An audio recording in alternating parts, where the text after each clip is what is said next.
Welcome to it, ladies and gents. Here we are. It's Red Star Raceway, and we are here for the penultimate round of the regional side of the Extreme Festival. A nice field of cars and categories that we're going to be getting through today. Kicking things off with the Car Care Clinic 111 GT Sports and Saloons and SuperHatch combined. We've got PABAR Volkswagen Challenge. We've got the DOE Formula Vee powered by CIM Lubri Fuel. We have got the BMW M Performance Parts Racing Series, classes A, B, C, and D and E, racing separately today. And looking forward to, of course, PABAR Volkswagen Challenge as well later on today. So it's action-packed. We kick things off, as I said, with a really big field of 111 Sports and GT Saloons. The GT category, we've got 4 cars involved in that. Class X, there's 3 cars, and then SuperHatch, unfortunately, only 2 cars for SuperHatch here today. But the rest are made up of Class A, B, C, and D of the 111 Sports and Saloons class. 111 Sports and Saloons, if you've never seen them before, are based on a 1 minute 11 lap time around Swartkops. So what they would have done is they would have handicapped these cars slightly today, as opposed to the way that they would do it, well, exactly the same way they would do it at Swartkops, but of course taking into account that this is a 4-kilometer circuit and not a 2.1-kilometer circuit. So there will be breakout times allocated to each of these classes, which you'll have to keep an eye on. And a big welcome to our usual suspects in the house. Vidi Adlam was here very early. Good to see that.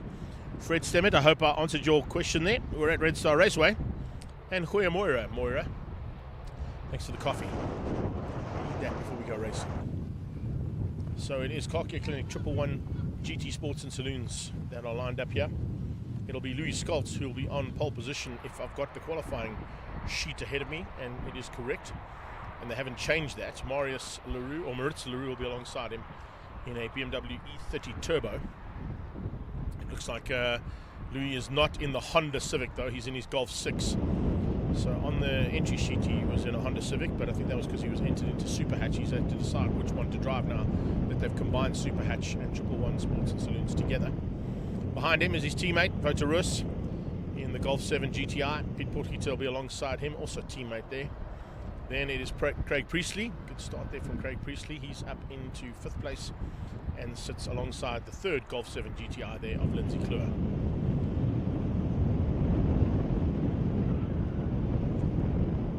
So we've got some ads to play and some stuff to get done before we go racing, but it is always good to see such a nice field of 111 Sports and Saloons getting onto a grid, particularly at Red Star Raceway. We haven't been here for a while, and remember we are running in an anti-clockwise direction today. Right. Yes, anti-clockwise today. So the first half of the year, Red Star runs in a clockwise direction, and the second half of the year they run in an anti-clockwise direction. So it's anti-clockwise today. Class B is headed up by Wayne Masters and Wayne Labochki. They're on the front row for the Class Bs, ahead of Michael Krobler and Miguel Diaz. And then you've got Lucas Besaidnout and Roland Hopkins. Then you've got Luigi Ferro, Curtis Viljoen, Elmer Cruiser, and Seton Naidu, Rob Clark and Alka van Vledder. Bat lady there just ahead of Darren Gunnison, Johan van Heerden, Stevie Mearns and George Aldrich, Marius Malherbe, Tian Esterhazen, and Francis Aldrich at the back of the pack. But before we go racing, let's go and pay those bills. Red, yellow, blue. Not green, red, yellow, blue. Shiny and new. 1 + 1 is 3. 1 + 1's for me. Blue, yellow, red. Blue, yellow, Fred. Could it be true? Doobie doobie doo. Who remembers red, yellow, blue? We certainly do at Car Care Clinic. Red, yellow, blue. Not green. To see how it works, check out the T's and C's on our website.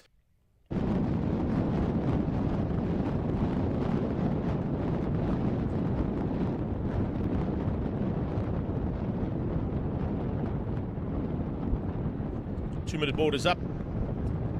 It'll be the fastest 2 minutes you've ever lived in your life if you've ever been to a race day at an extreme festival. They kind of put those up just as indicators. They're not necessarily sticking to the 2 minute, 1 minute and 30-second and 5-second allocations that are actually on those boards.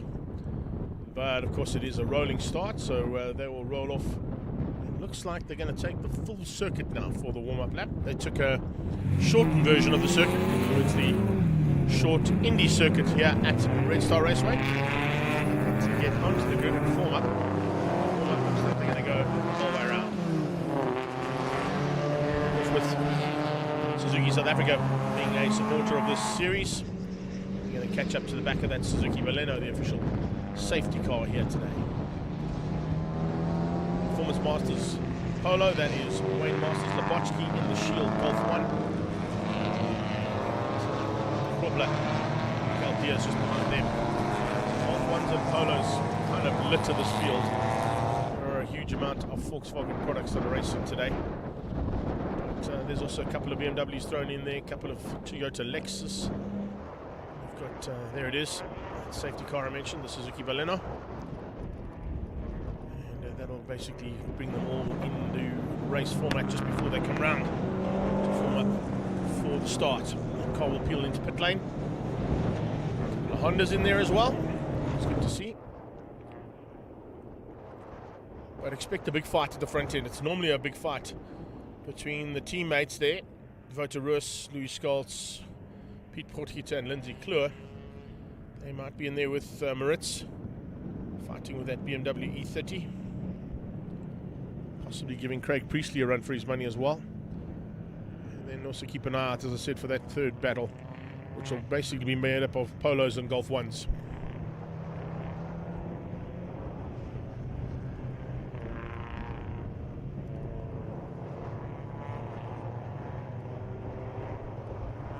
So coming into this round, Wouter Roos leading things out in the triple ones for Class A.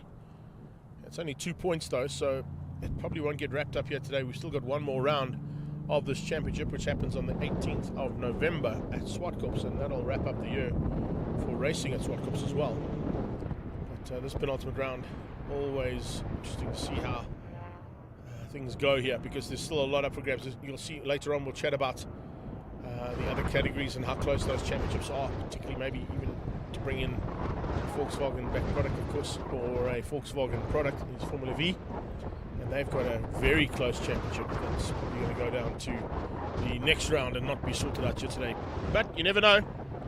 Stranger things have happened in motorsport. Just take into account what happened this morning with MotoGP and how they had to change things around due to weather. We've got absolutely ideal conditions to go racing in. A little bit of a breeze, which might just affect them under braking in certain corners.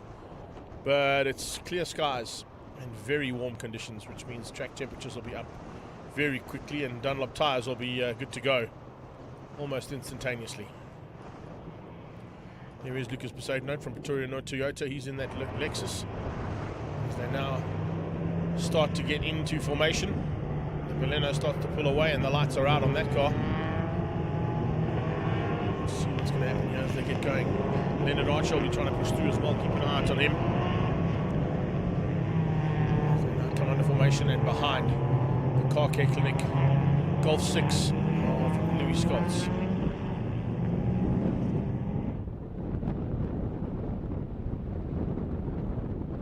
Lights are on. Coming around the final corner in the anti-clockwise direction. Slight uphill, slight off camber as well. And now under starter's orders is Louis going to get the drop here. Stand by for an attack from both those BMWs almost instantaneously. As the lights go out, we go racing.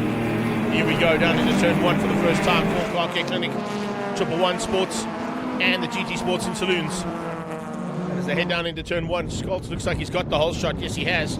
Mid-packets Masters starting to put the pressure on, and look at that. He's all over the back of Lindsay Kleur looking for a way through. Corbel around the outside, Diaz on the inside as they come out of that. And now as they go through 1 and 2 onto the back straight, which is basically almost a kilometre long. It's everything she's got. Down the back straightaway though, the BM seems to have the legs.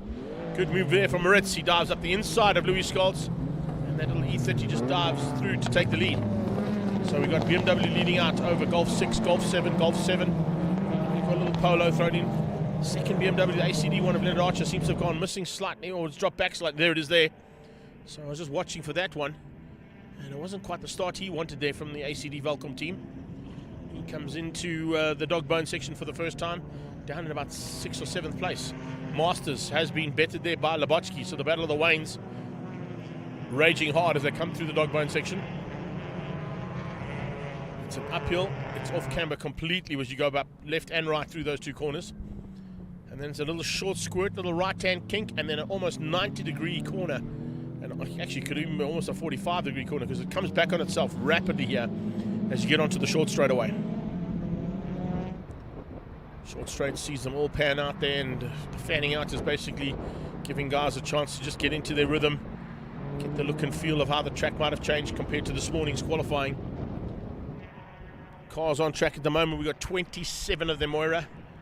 And so many cars entered this category.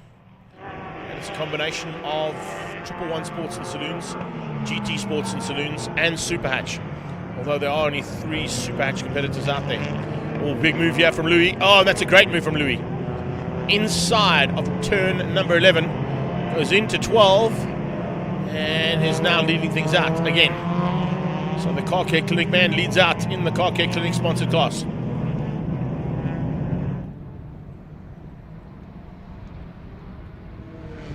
Lap 1 done. Scholz leading over Moritz Leroux.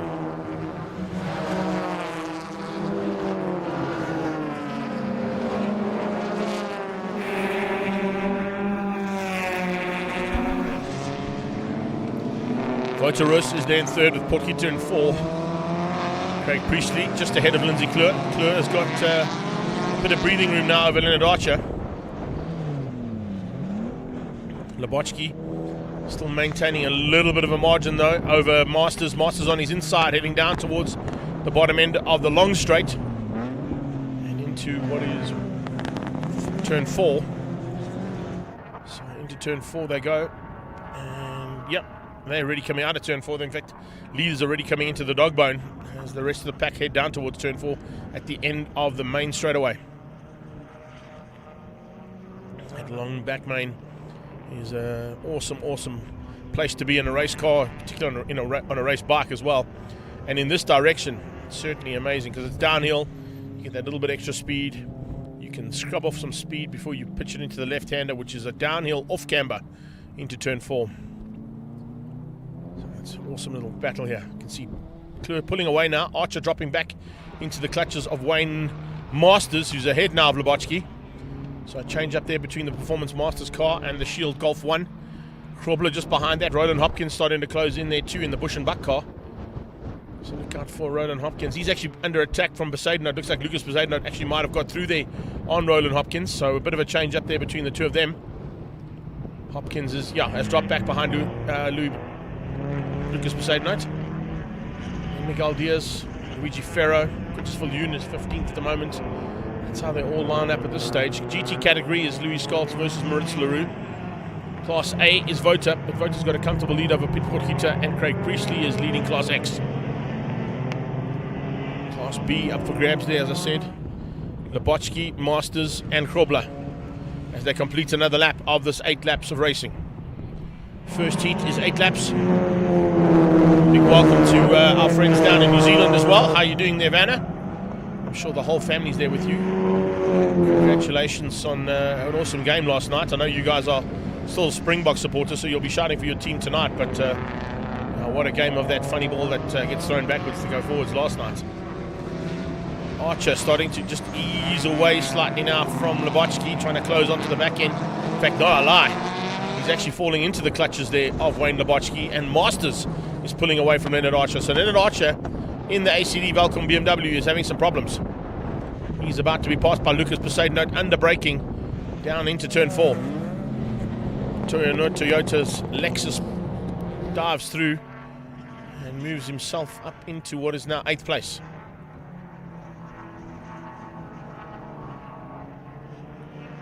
Craig Priestley slowly but surely closing onto the back end of the Rocky car. Oh, ding, ding, ding. Seconds out, round number 2 there for Pit Portkita. Craig Priestley is certainly looking like he's got what it takes to maybe give him a run for his money. Looks like Louis Scholz has decided he's had enough. He's out of here. He's going to check out and get to the checkered flag as quickly as he can, leaving Moritz Leroux behind him now in the BMW. Doesn't seem to be an answer there from Moritz. Lap times 2:10s from Louis Scholz, 2:11.5s from Moritz Leroux. Craig Priestley doing 2:13s. Portkita 14s and 15s coming out of Voterus. It's a bit of a change up there as well between Pit Portkita and Vota. In fact, I just looked there now. I don't think... Well, I might have just missed him on the camera shots. Just going to try and see if I can see him in the background there. But Voti is still being classified as third, but I don't think I saw him. So I'm going to have to just keep an eye on that as they come across the line. So the top two going through there, just outside. Oh no, he is still there. He is still there. Sorry. So Vota there, still in third place. Going to look out the commentary booth here as well as watch the two screens. And there comes his teammate leading things out, and there he is in the background. So that Golf 7 GTI maintains third place, maintains the lead of Class A. Craig Priestley still in Class X's lead, he's in fourth. Make that fifth because Potgieter got through on him. In the background, Leonard Archer. Oh, Grobler running very wide. You have to be careful of that. You can't run into the pit lane. We'll definitely be watching for that in the COC's office. Watching for guys extending the track limits or using over and above what's allowed. It's certainly going to be a punishable offence if you keep doing that. The rules state you race between the white lines, and when they do push the envelope every now and again. So they're down towards turn 4 again. Labochki. The Sav Speed BMW there of Moritz Leroux. Has closed the gap down slightly. It's under a second there between himself and Louis Scholz. Maybe Scholz has just rolled out slightly. Looks like Louis turning into that almost 45-degree turn at turn number 7. Getting up to 8 and 9 now. Further back. Nice little fight there from the 36 car. And Set Naidu slowly but surely making his way possibly up into what will be the top 15 overall. In fact, he's just gone into the top 15. Let's see him just pop up there on the left-hand side of your screen. And that would be, of course, the leader of class SuperHatch. Yeah, you're not wrong there, Eli Vigora. A little bit of understeer, oversteer there from the front car. So maybe that's the reason why Louis been able to be caught by the BMW in second. Viljoen down in 16th. Francis Aldrich, he's in second place in the SuperHatch class. Then John Van Heerden. We've got Elna Cruiser in 19th. Duran Gunnison is in 20th. Elka van Vletter, the Bat Lady, in 21. Rob Clark in the Honda is there in 22nd place. And then Maurice Mahaba, Stevie Mearns, George Aldrich, and Tian Esterhazen at the back of the pack for the top 26 cars. As I said, 26 cars in total. I thought it was 27. Apologies there, Mura. It's actually 26 cars fighting it out. So the fight there, that is the SuperHatch battle. Back at the front, has Louis opened up a little bit of a gap? Yeah, he has. Once again, opening up a little bit of breathing room there between himself and the BM. But it's not a huge amount, but he seems to be able to control that from the front end in that Golf 6 GTI.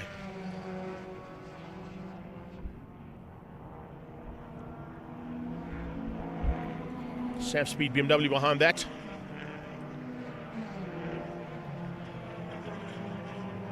Actually running under 111 Plumbers and Sav Speed colours.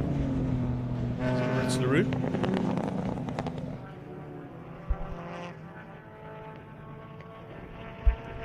Craig Priestley, slowly but surely, just easing into the gap there, and has closed that gap down on the rocky car of Nathan's Motorsports Pete Potgieter. So Priestley applying the pressure there onto the back end of Potgieter. Potgieter has also closed the gap a little bit to his teammate from Nathan's Motorsport. Also running in Car Care Clinic colours. That's Votarus with the lights on. The short straight into a tricky right-hander. It's a triple apex right-hander that they go through here. Duran Gunnison fighting with Ferro and on the Cruiser. In the little mix there for just outside the top 15. Aldrich also starting to come into the mix there too, slowly but surely.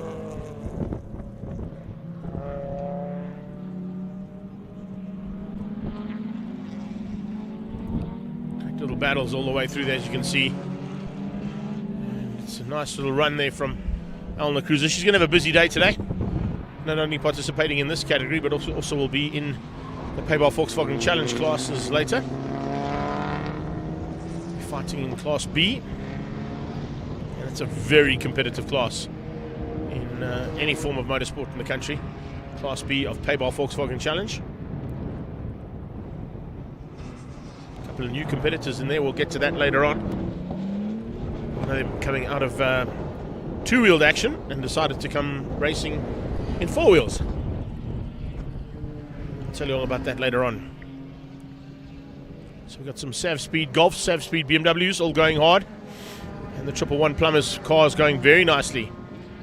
As you can see there, once again, Red Star Raceway back down to just over a second there between himself and Louis Scholz. And they're going to cross the line to start the penultimate lap. Kobler further back there. He's looking to try and close the gap on Miguel Diaz. And of course, just ahead of Diaz is Roland Hopkins. And they're fighting here with that Shield Golf halfway in Lubri. Bush and Buck Private Game Farm Machine is Roland Hopkins. Oh, and the problem there for Lubri. Lubri's got a problem and pulls to the side, allowing both those polos through. So not quite what's gone wrong on that little Golf 1 of his. That's usually a bomb-proof car. I've hardly seen that car have any ailments in its racing career. So for Lubri to pull to the sideline means it must be terminal, or at least going to have just enough to get him back to pit lane. Side note is up into 8th place. And at this stage sits in 5th overall in Class A. It's got Archer behind him. Then it's the two polos that have gone through there on Lubri. Robler in the lime green and light blue Golf. 7 GTI is leading things out in Class A at this stage.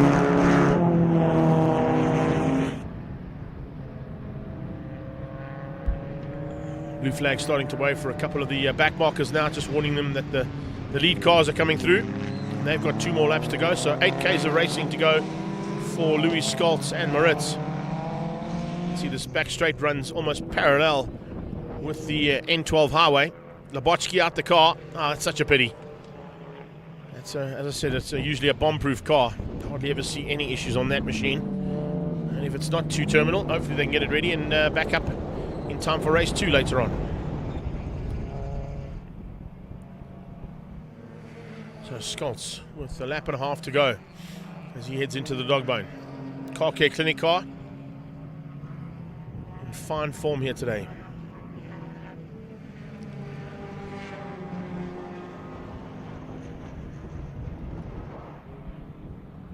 It's a nice little version of the same kind of car, or in fact a car up on it. That's a Golf 7 GTI of Lindsay Kleur. New colour scheme on that car as well. Nice to see that. Just staying slightly ahead there. Or maybe the lesser powered Polo that Wayne Masters is piloting there from Performance Masters. Really nice colour scheme that he's gone with there. PMD car there. Nice run as well from Miguel Diaz. He's been closed down though by Krobler. Krobler's coming. Krobler slowly but surely reeling in the PMD machine. So Krobler could have a go here at Diaz, possibly even at Hopkins, with a lap and a half to go for them as they head into the dog bone. And the reason if you haven't ever heard me call, or if you've never listened to commentary about Red Star Raceway, the reason for the nickname of the dog bone is when you look at the aerial shot of the circuit, the section that they're in right now, looks like a comic or a cartoon version of what a dog bone would be when you draw a comic or a cartoon. So across the line to start the final lap goes Louis Scholz now for Car Care Clinic in the Golf 6 GTI.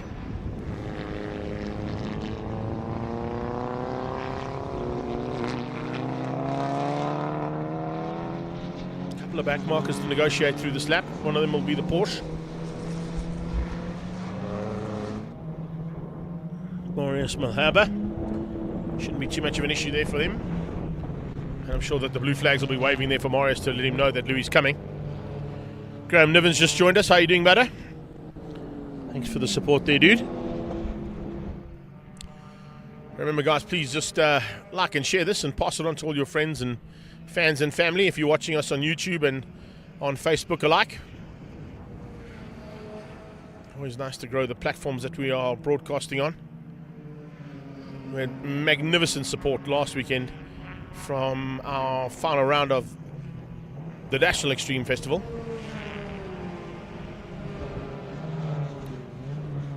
A couple of guys that raced there last weekend will be back in the saddle this weekend.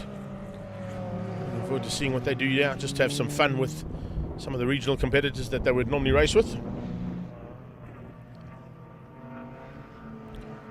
The pest control car there. It's Tian Esterhazen.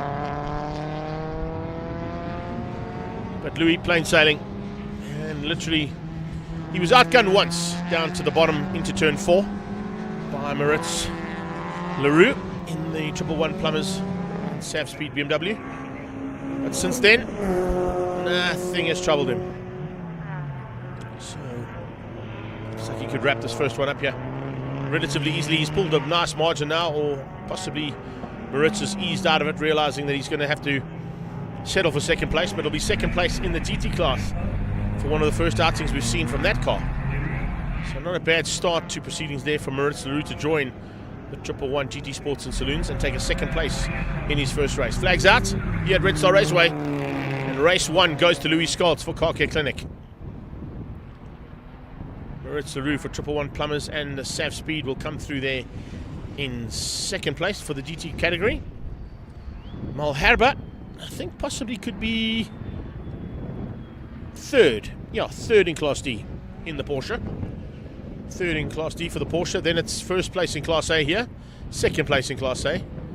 That's how they're going to finish up there. Nice run from Voterus and Piet Potgieter.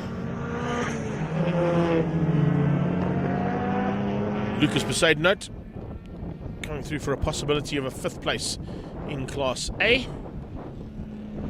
Still a couple of battles out there which are raging. Performance Masters comes through there with Wayne Masters at the wheel. That's your winner of Class B. He takes Class B relatively easily over Michael Krubler, who was a long way back, fighting with a couple of polos for a while, as we saw. But that wraps up our first race of the day, and that is the Car Care Clinic category all sorted out.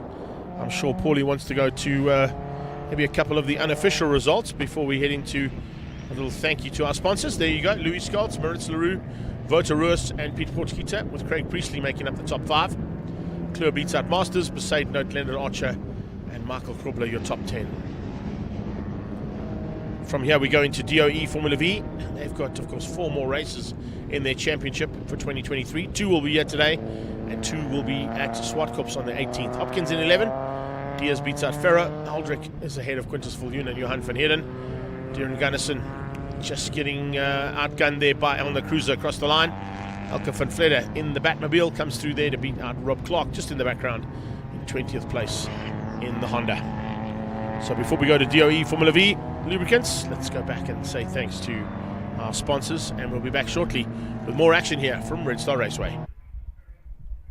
Red, yellow, blue. Not green, red, yellow, blue. Shiny and new. 1 + 1 is 3. 1 + 1's for me. Blue, yellow, red. Blue, yellow, Fred. Could it be true? Doobie doobie doo. Who remembers red, yellow, blue? We certainly do at Car Care Clinic. Red, yellow, blue. Not green. To see how it works, check out the T's and C's on our website.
Cars on track now for DOE Formula Vee, powered by CIM Lubri Fuel.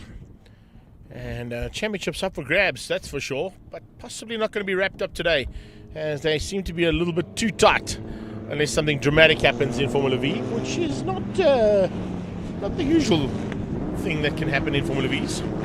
Jaco Schricks, he leads out on 194 points over Lennel Janssen, and Peter Hills is down in third on 146 points.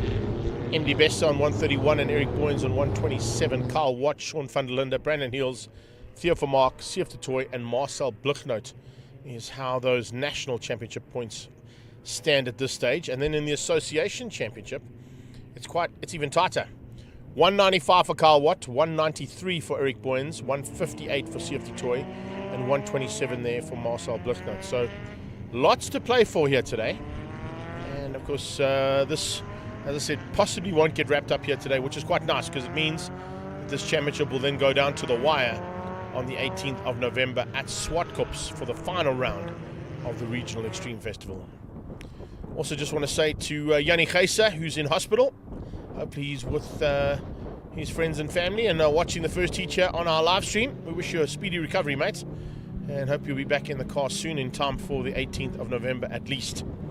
And then to Jaco Smit, who decided now he's going to go to the land down under, go to that very wet island and go and watch some boys throw two-wheeled machines around. So from all of us here at sunny Red Star, we hope you're enjoying the torrential rain in Australia at Phillip Island.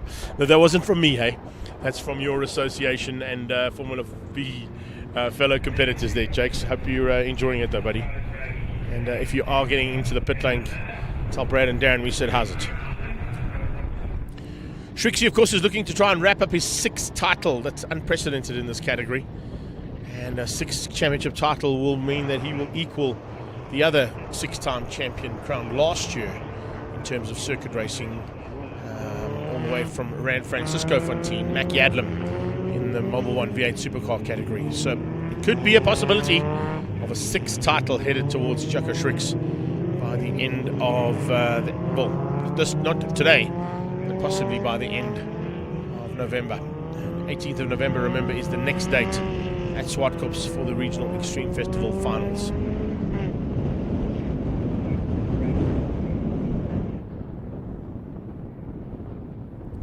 Full lap here around Red Star Raceway will ensure that they've got enough heat into the rubber. And now looking forward to just getting up on that grid, getting themselves into formation. Formation flying will include the following. As they come to the line, it's Lennel Janssen and Jaco Schricks on the front row. So Bull Securities and the Volkswagen Silver Oak Formula Vee head there of DOE parts and start my cars. Jaco Schricks, MD Bester for Mangaza Racing heads up a Mangaza Racing onslaught with Brandon and Peter Hills behind him. Sean van der Linde there for Truck City Boksburg. He's there in what is sixth place, just ahead of Eric Boyens, also in the DOE team. And then Theo Vermaak fighting. In fact, the CIM team is Eric Boyens, and the DOE parts team is Theo Vermaak. Sief de Toy ahead of Carl Watt. It's both out of our Mangaza Racing. And then it's Formula IT of Marcel Bluchnoot, Mangaza Racing, and DOE at the back there with Trevor Hills and Clinton Kane. That's how they're going to line up. Let's see who's now going to have what it takes to possibly spoil the day here for the 13 competitors about to go to battle. It's 13 race cars, it's Formula Vee here at Red Star Raceway, and always an awesome category to watch at Red Star Raceway because single seaters here is top class action as we normally see from the two-wheelers.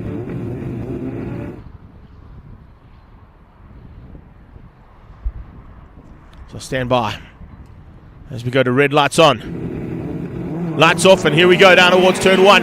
Good start from the inside line there coming from Jaco Schricks. Schricks looking to try and get the whole shot if he can. Looks like he might have that inside line sorted, and he's going to go side by side there with Lennel Janssen into turn 1 and 2. As they flicker through that little chicane, it's a difficult thing to get right because you are so up close and personal. Don't want to be locking wheels there in single seaters. Schricks, he's got the whole shot and leads out down the back straightaway for the first time. Brandon Hills applying pressure onto the back end there of Lennel Janssen. Looks like it's a good start coming from the second row there of MD Bester. MD Bester starting to put the pressure on early on too. So it's a non-stop action all the way through these Formula V events as we do, and what we've seen in the past, but already into the first lap and not even down into turn 5, and we've got 4 cars slightly ahead of the rest of the pack. The 4th car there is the 33 of Brandon Hills. So as they come now into the dog bone for the first time, or as Mel Spur would tell you, it kind of reminds her of a certain part of anatomy. We're not going to mention that, but you need big ones here at this circuit. So the dog bone section is now being negotiated by the leaders in Class V, Formula V. And this Formula V category is so evenly matched. There's been such epic battles for the last 3 or 4 seasons in this class. And slowly but surely another one starts to set things up here. Lendl Janssen trying to use the slipstream as he comes up the short straight. Trying to find a way through there on MD. MD hangs on for now. So MD Bester with a phenomenal start there. Look out in the background as well, because that second pack is starting to close things down. It's being negotiated there by Peter Hills, by the looks of things, to bring them together again. And then Sean van der Linde just behind that. So Sean van der Linde in the Truck City Boksburg car. It's the lime green and pink machine. Very similar colors to, I always say with him, Eddie Irvine style colors. Same kind of colours that Irvine used to run on his helmets when he drove for Jaguar and for Ferrari. Of course, he also probably had a stint at some point, either in a Formula Ford or a Formula V, before he climbed into Formula 1, that's for sure. It's a great learning curve in terms of a racing driver to get into either one of these, or maybe a Formula Ford Kent, to learn the race skills and hone those skills to go to battle in other categories in your career. Like things just starting to heat up a bit there in that top 6, because Van der Linde has now joined the party, and there are 6 cars fighting for the lead. From the standing start at 2:13 out of the first 2 cars, 14s out of the next 6, and then into the 15s for Theo Vermaak and Sief de Toy. They down in 8th and 9th place. Watt in 10th. Van den Berg ahead of Blichnout, Hills and Kane. So those are the 14 cars that are fighting here today.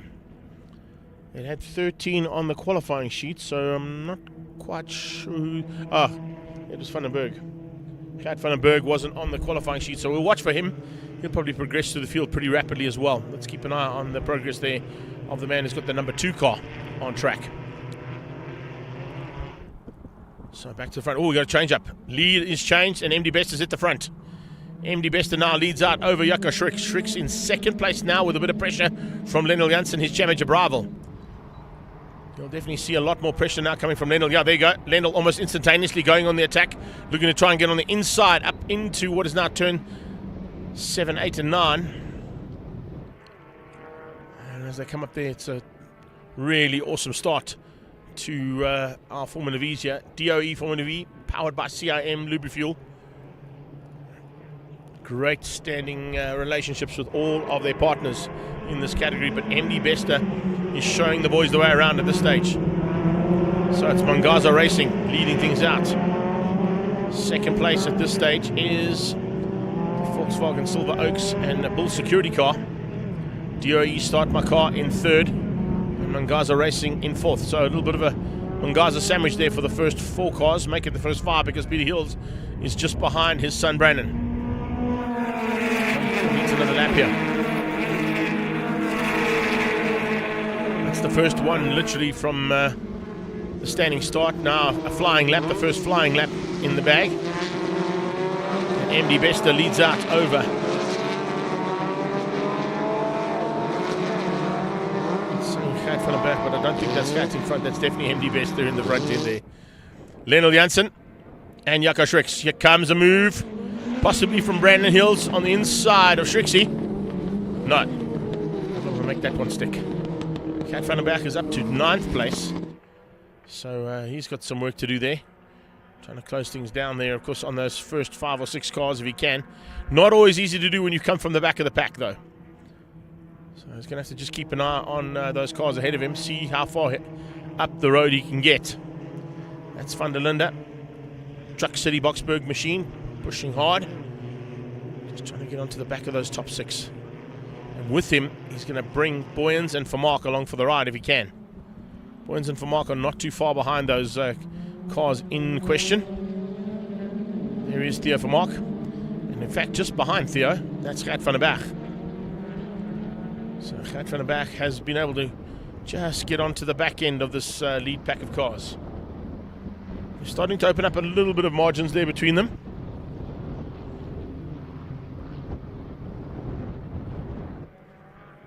So as we head into the thick of this first heat of DOE Formula V's, the Dunlop tyres are now up to perfect temperature. The temperature is starting to rise here at Red Star Raceway as well. Expecting to get it up to sort of the 34 degrees Celsius mark this afternoon. So it's going to be hot conditions. Be nice for the open cockpits here at Formula V, but you're still going to feel the heat a bit. In those other race cars, you're certainly going to feel the heat, especially when you're starting to fight hard in the categories still coming up today. We've got BMW M Performance Racing Parts Series. We've got PABAR Volkswagen Challenge. Problems in the background. That's Vermaak off. Theo Vermaak runs off in the background. So Theo Vermaak, yeah, going off and dropping back now down into what is possibly 12th place, using 4 positions there in his off-track excursion, coming into that final corner. MD Bester leads out though. Janssen in second, Schricks is third. You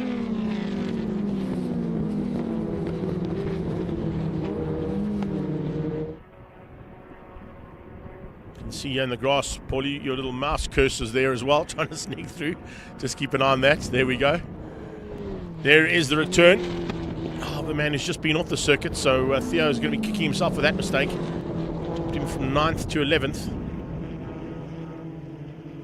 Out on Gert van der Berg's progress as well. He's up to 7th, just behind Van der Linde, multiple champion in his own right. And as I say that, a commentator's curse. He's just got through on Van der Linde. Oh, what a touch! That's just a little bit of a mistake there from CF de Toy. CF unfortunately coming around. No, it wasn't CF de Toy, I beg your pardon. It was Eric Boyens. Eric Boyens just getting caught out as he came into the exit of the dog bone. Car spinning out in front of him was Gert van der Berg. He'd made up a huge amount of ground and now he's lost all that effort. Fallen even behind Theo Vermaak, who's already been off track. So a lot of work done there by Gert van der Berg and just thrown away with a little bit of maybe a bit early on the loud pedal coming out of the dog bone. Unfortunately, there was nowhere to go there for the 54 of Eric Boyens, and he just slid almost sort of T-bone-esque into the side. Change up for the lead though. Yeah, there we go, confirmation of it. It is Lionel Janssen who now leads out over MD Bester, Jaco Schricks, and make that Brandon Hills, then Peter Hills. Brandon pulled away slightly now from Peter, down in 5. Looking to just bridge that 2 car lengths onto the back end of Schricks if he can, as they come to complete another lap. 4 down, 6 to go. 2 by 2 into turn 1, and Schricks had to just back out of that one. The racing car just stays slightly ahead of that DOE Quality Parts and Start My Car team. The man looking for his 6th Formula V title.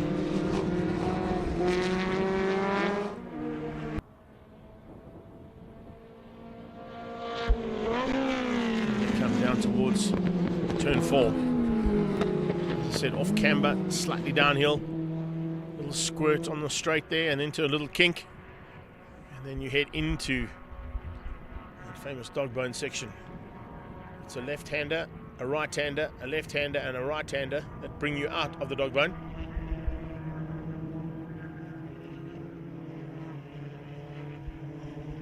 Ivan Newman's just joined us all the way from East London. Welcome to you, buddy. Looks as if it's going to be some action here between MD Bester and Schricks. And if something goes wrong, Peter Hills and Brandon Hills are both waiting.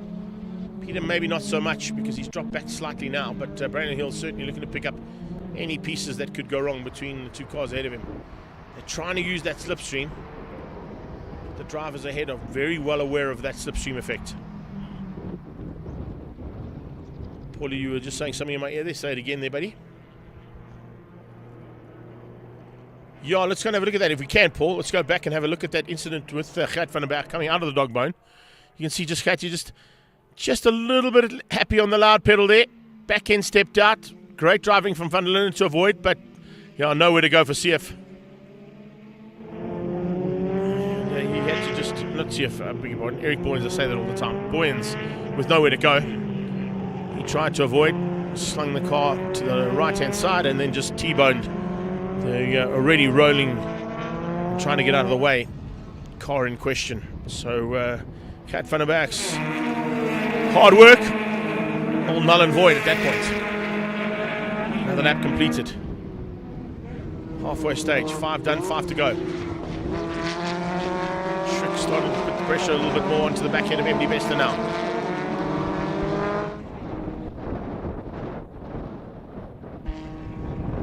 Fastest lap of the race there, going to the leader, and you can see why he's pulling away slightly now.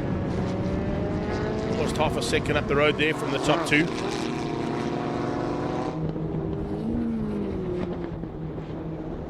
So it looks like it's Lennel Janssen putting his head down, trying to get away. Schrick's in third. Third place will still maintain him the lead of the championship, but it's certainly going to close things down if Lennel Janssen wins out.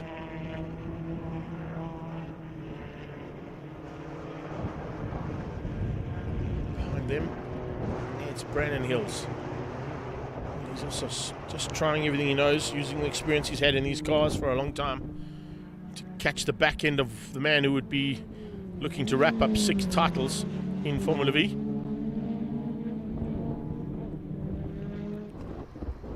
And they head up that little short straightaway now. And back into a very tricky triple apex right-hander. It just keeps coming right, and you think it's when is it going to end, and eventually you look up and you're out the other side onto a little short straight. Here's Boyens. Where's he got up to? He's got back to 10th. Gat's dropped all the way down into 14th, so he's dropped right to the back of the pack.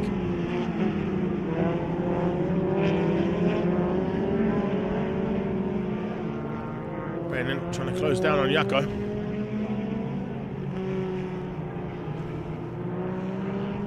Doesn't seem to have an answer at this stage.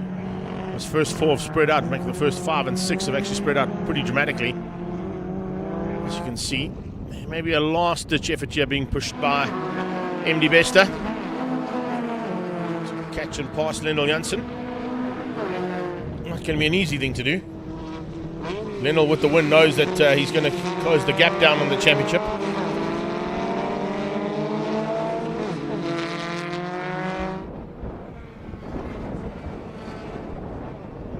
Long straight, 100 meter, 75, 50 meters where they climb on the anchors, and it's down 1 gear and then into the left-hander, off camber and down the hill.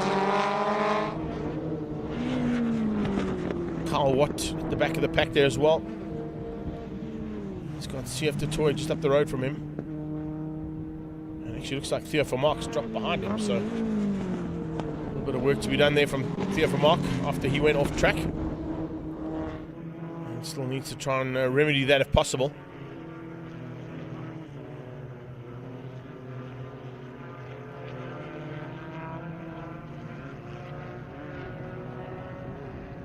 Coming out of the dog bone now, that is the 7.5. And Carl Watt just maintaining a little bit of breathing room there over for Mark. And he looks up the road looking for a chance to catch CF if he can. Van der Linden's had a good day, stayed out of harm's way, actually just avoided ever so slightly the spinning Gat van der Berg ahead of him. Just saw someone parked on the sideline. I think it might have been Gat van der Berg who's parked on the sideline there as well, Paulie.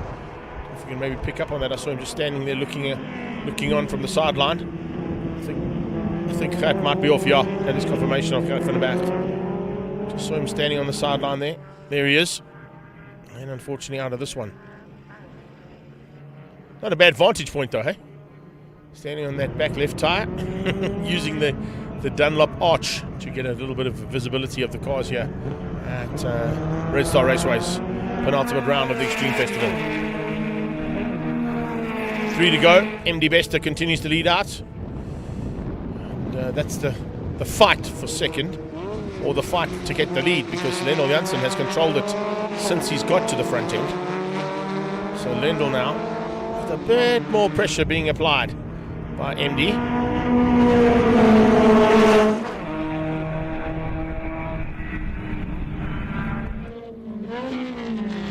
For Mark, also putting a bit more pressure onto Eric Boyens. And see if the toys join that party.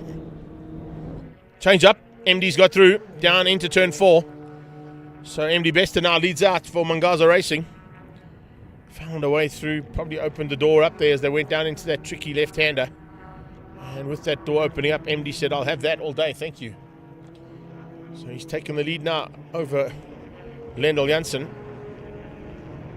And Mangaza leads out over the Bull Securities and Volkswagen Silver Oaks car.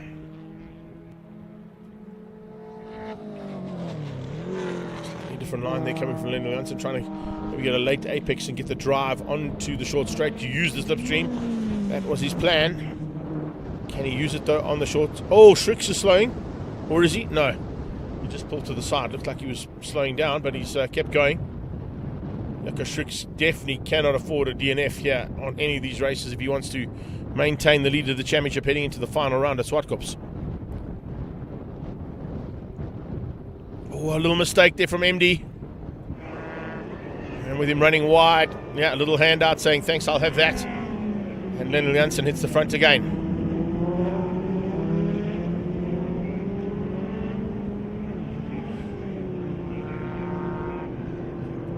So it's Lendl Janssen now. And then once he got through, he pulled 2 car lengths.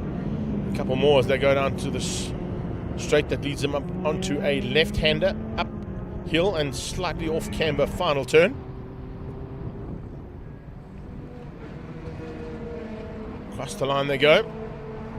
And according to my timing monitor, that's 2 to go. So 2 to go here for our lead cars. Mid-pack also still in a bit of a fight there.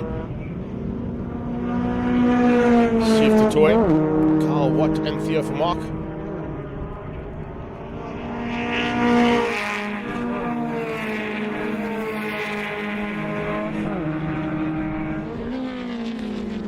Back down on turn 4 go the leaders and Lendl hangs on for now.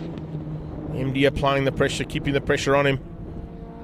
The next lap and a half or so, he's got to try and get back at Lendl Janssen if he can.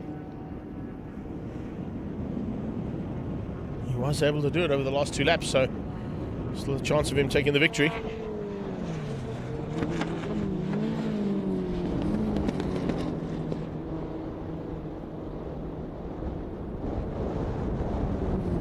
Chef de Toy on the back end there.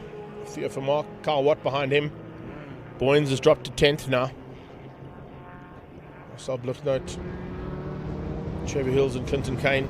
Those are the 13 cars still circulating. We've got Gert van der Berg parked on the sideline and watching from his vantage point on the standing on the back of his Dunlop tyre on the back left of the car.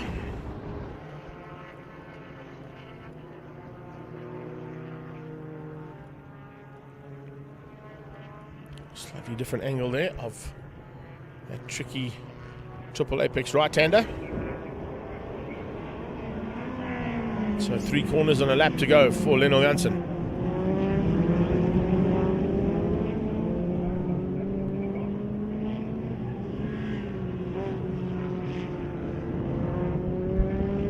Here they come to start the final lap. Has MD Bester got anything here on this final lap to close things down on Lendl Janssen? It doesn't look like he does.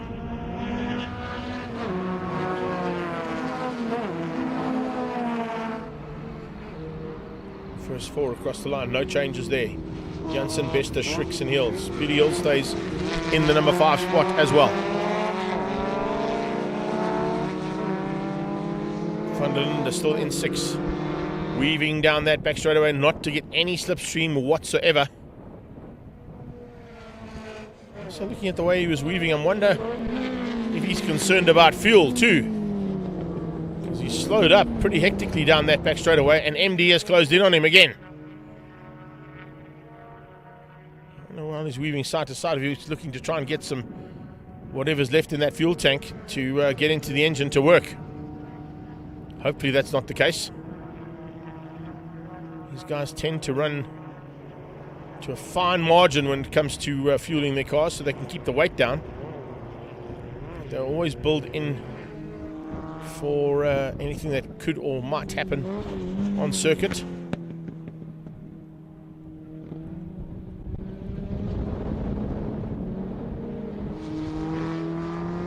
Once again, goes to the right-hand side of the circuit, left-hand side of your screen, and maintains the lead. With 5 corners to go. Here they come. MD has tried to close things down, but I don't think he's going to be close enough to do anything about Lendl Janssen. Now that Janssen's got back at him again, Schricks is happy with third. He's consolidating some points, looking at the bigger picture of the championship. And that bigger picture, of course, will go down to the wire now at Zwartkops on the 18th of November, with Janssen taking the victory and him in third. The gap will close, but it won't close enough for the championship to be decided for Jaco Schricks in third. Checkered flag on standby. Here they come.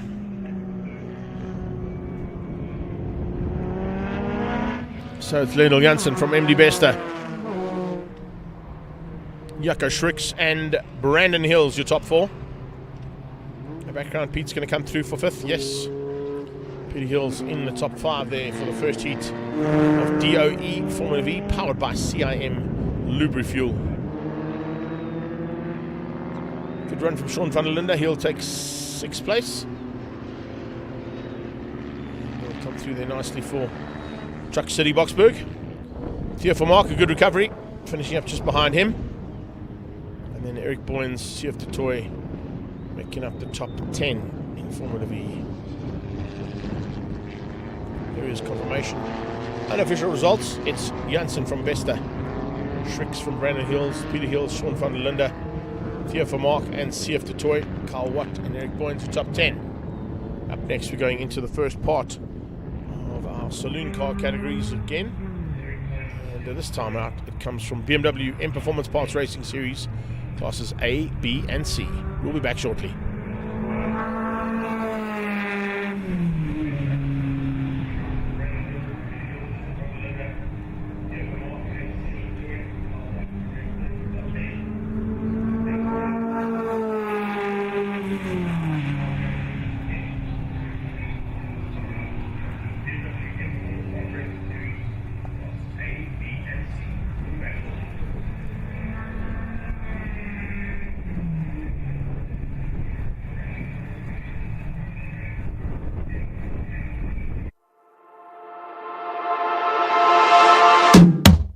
Before we get into today's penultimate round of the BMW M Performance Parts Race Series, let's look at the class and overall points tables.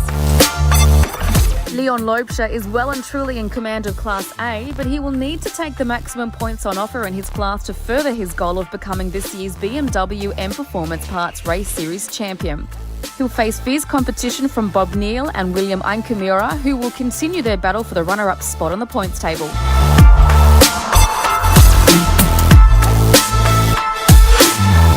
Nick Macrees holds on to the top spot in Class B after a superb weekend in Gruyère.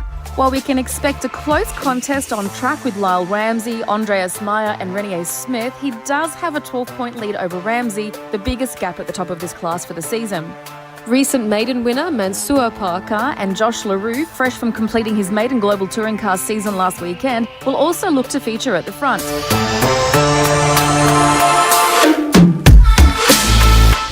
Consistency keeps paying off for our reigning series champion Nicholas Fischer, who leads Class C. Troy Cochrane, Hein van der Merwe and Alan Hilligan, who all missed the last round, will be back on the grid. And while Levy, who missed round 3 at Red Star Raceway, will also look to make further progress after his victory in Gruyère.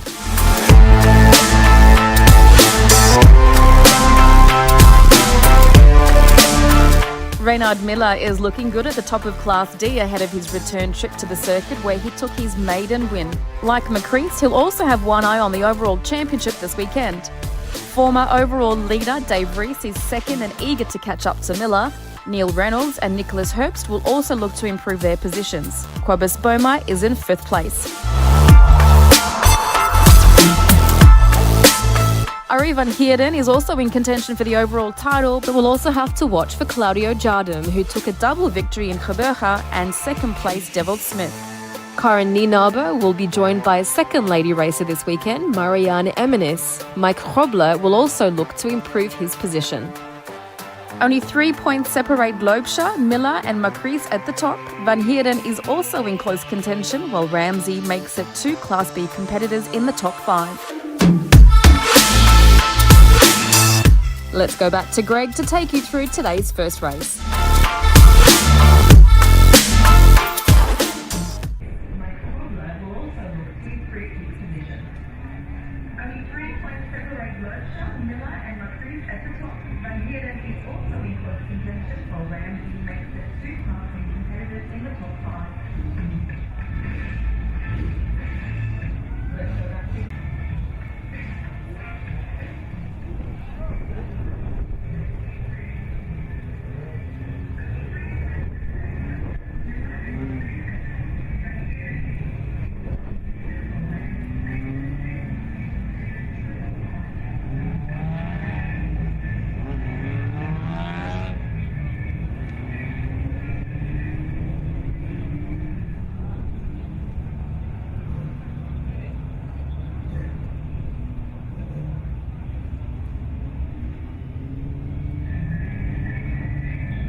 So as we join us back here at Red Star Raceway, just a bit of a sad affair yesterday, and we send our very best out, of course, to Vegan Naidu's family and friends and fans all around the world.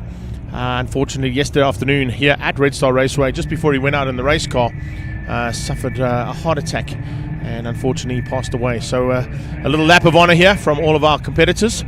I know we're looking just at the start line at the moment, but we have got some cars going out that are going to be doing a lap of honor, and of course we're probably going to also have a minute's silence there for the man who lost his life yesterday here at Red Star Raceway.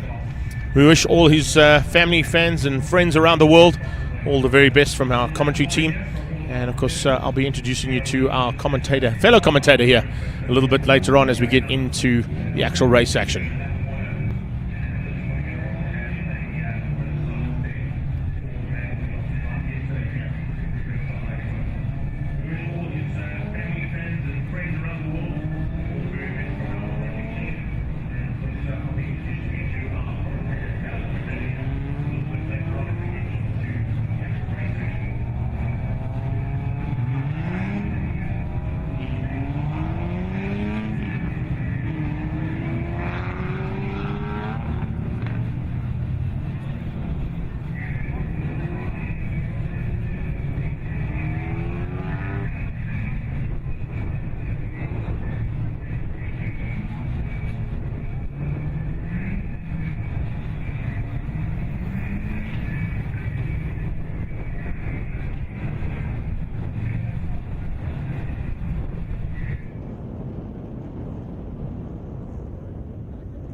So they line up here with BMW M Performance Parts Racing Series Classes A, B, and C.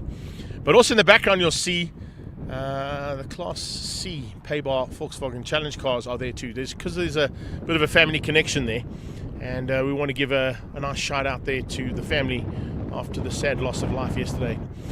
I'm not going to introduce him. I'm going to get him to introduce himself because it'll give him a little bit of a jump onto the microphone for the very first time. But I've got a fellow commentator with me today with a slightly, probably more information on the BMW class than yours truly has. So big welcome here. And joining me in commentary booth is... Hi everybody, Nicholas Herbst here. And, exactly. He was worried he didn't remember his name. Nick Herbst is in the house. Nick, great to have you here, buddy. But unfortunately, sad scenario here yesterday. Absolutely. Vegan was an incredible guy, and a lot of messages went out on our internal WhatsApp group, just paying accolades to what an incredible character he was, his sincerity, but most importantly his spirit. He was one of the most impressive guys in terms of social and camaraderie. It really made you feel great. What a great guy, and it's going to be a tremendous loss to the BMW Racing Series. Well, ladies and gents, on our live stream and here at the circuit, we ask you to be upstanding, remove your caps, and let's just take a minute's silence there for Vegan Naidu.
Nick, the nice thing that we see there as well is some of the Class D and E competitors coming to the track, standing in amongst the cars there, showing their respect. I have to reiterate what your sentiments were. Certainly a man that loved this class of racing, did a huge amount behind the scenes, was involved with the committee, was involved with all of the behind the scenes stuff that goes into running a series like this. So congratulations to, of course, his input. He's certainly going to be sadly missed though, isn't he? Absolutely. He really leaves a legacy behind him. Really brought the greatest of spirit and presence to the series, and we were really incredibly privileged to have him with us. He had a great car, he had great racing with his peers and his comrades, and we're really going to miss him.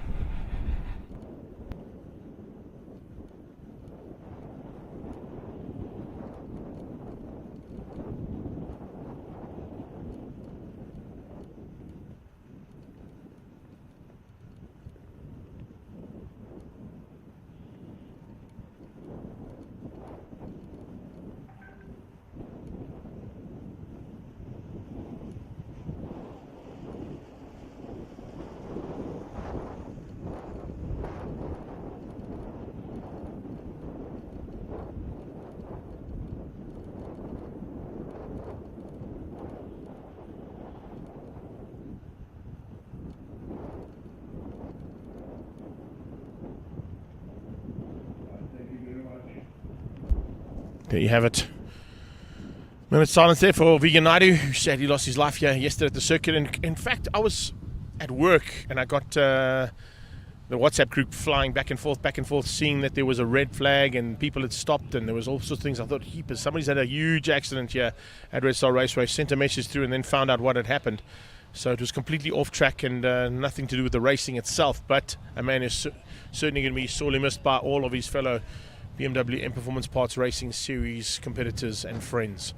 And of course the friends of motorsport as well here at Red Star Raceway and in the C class of PABAR Volkswagen Challenge. So let's get ready to go now, Nick. We've got a big field of very competitive cars and a huge championship fight that's on.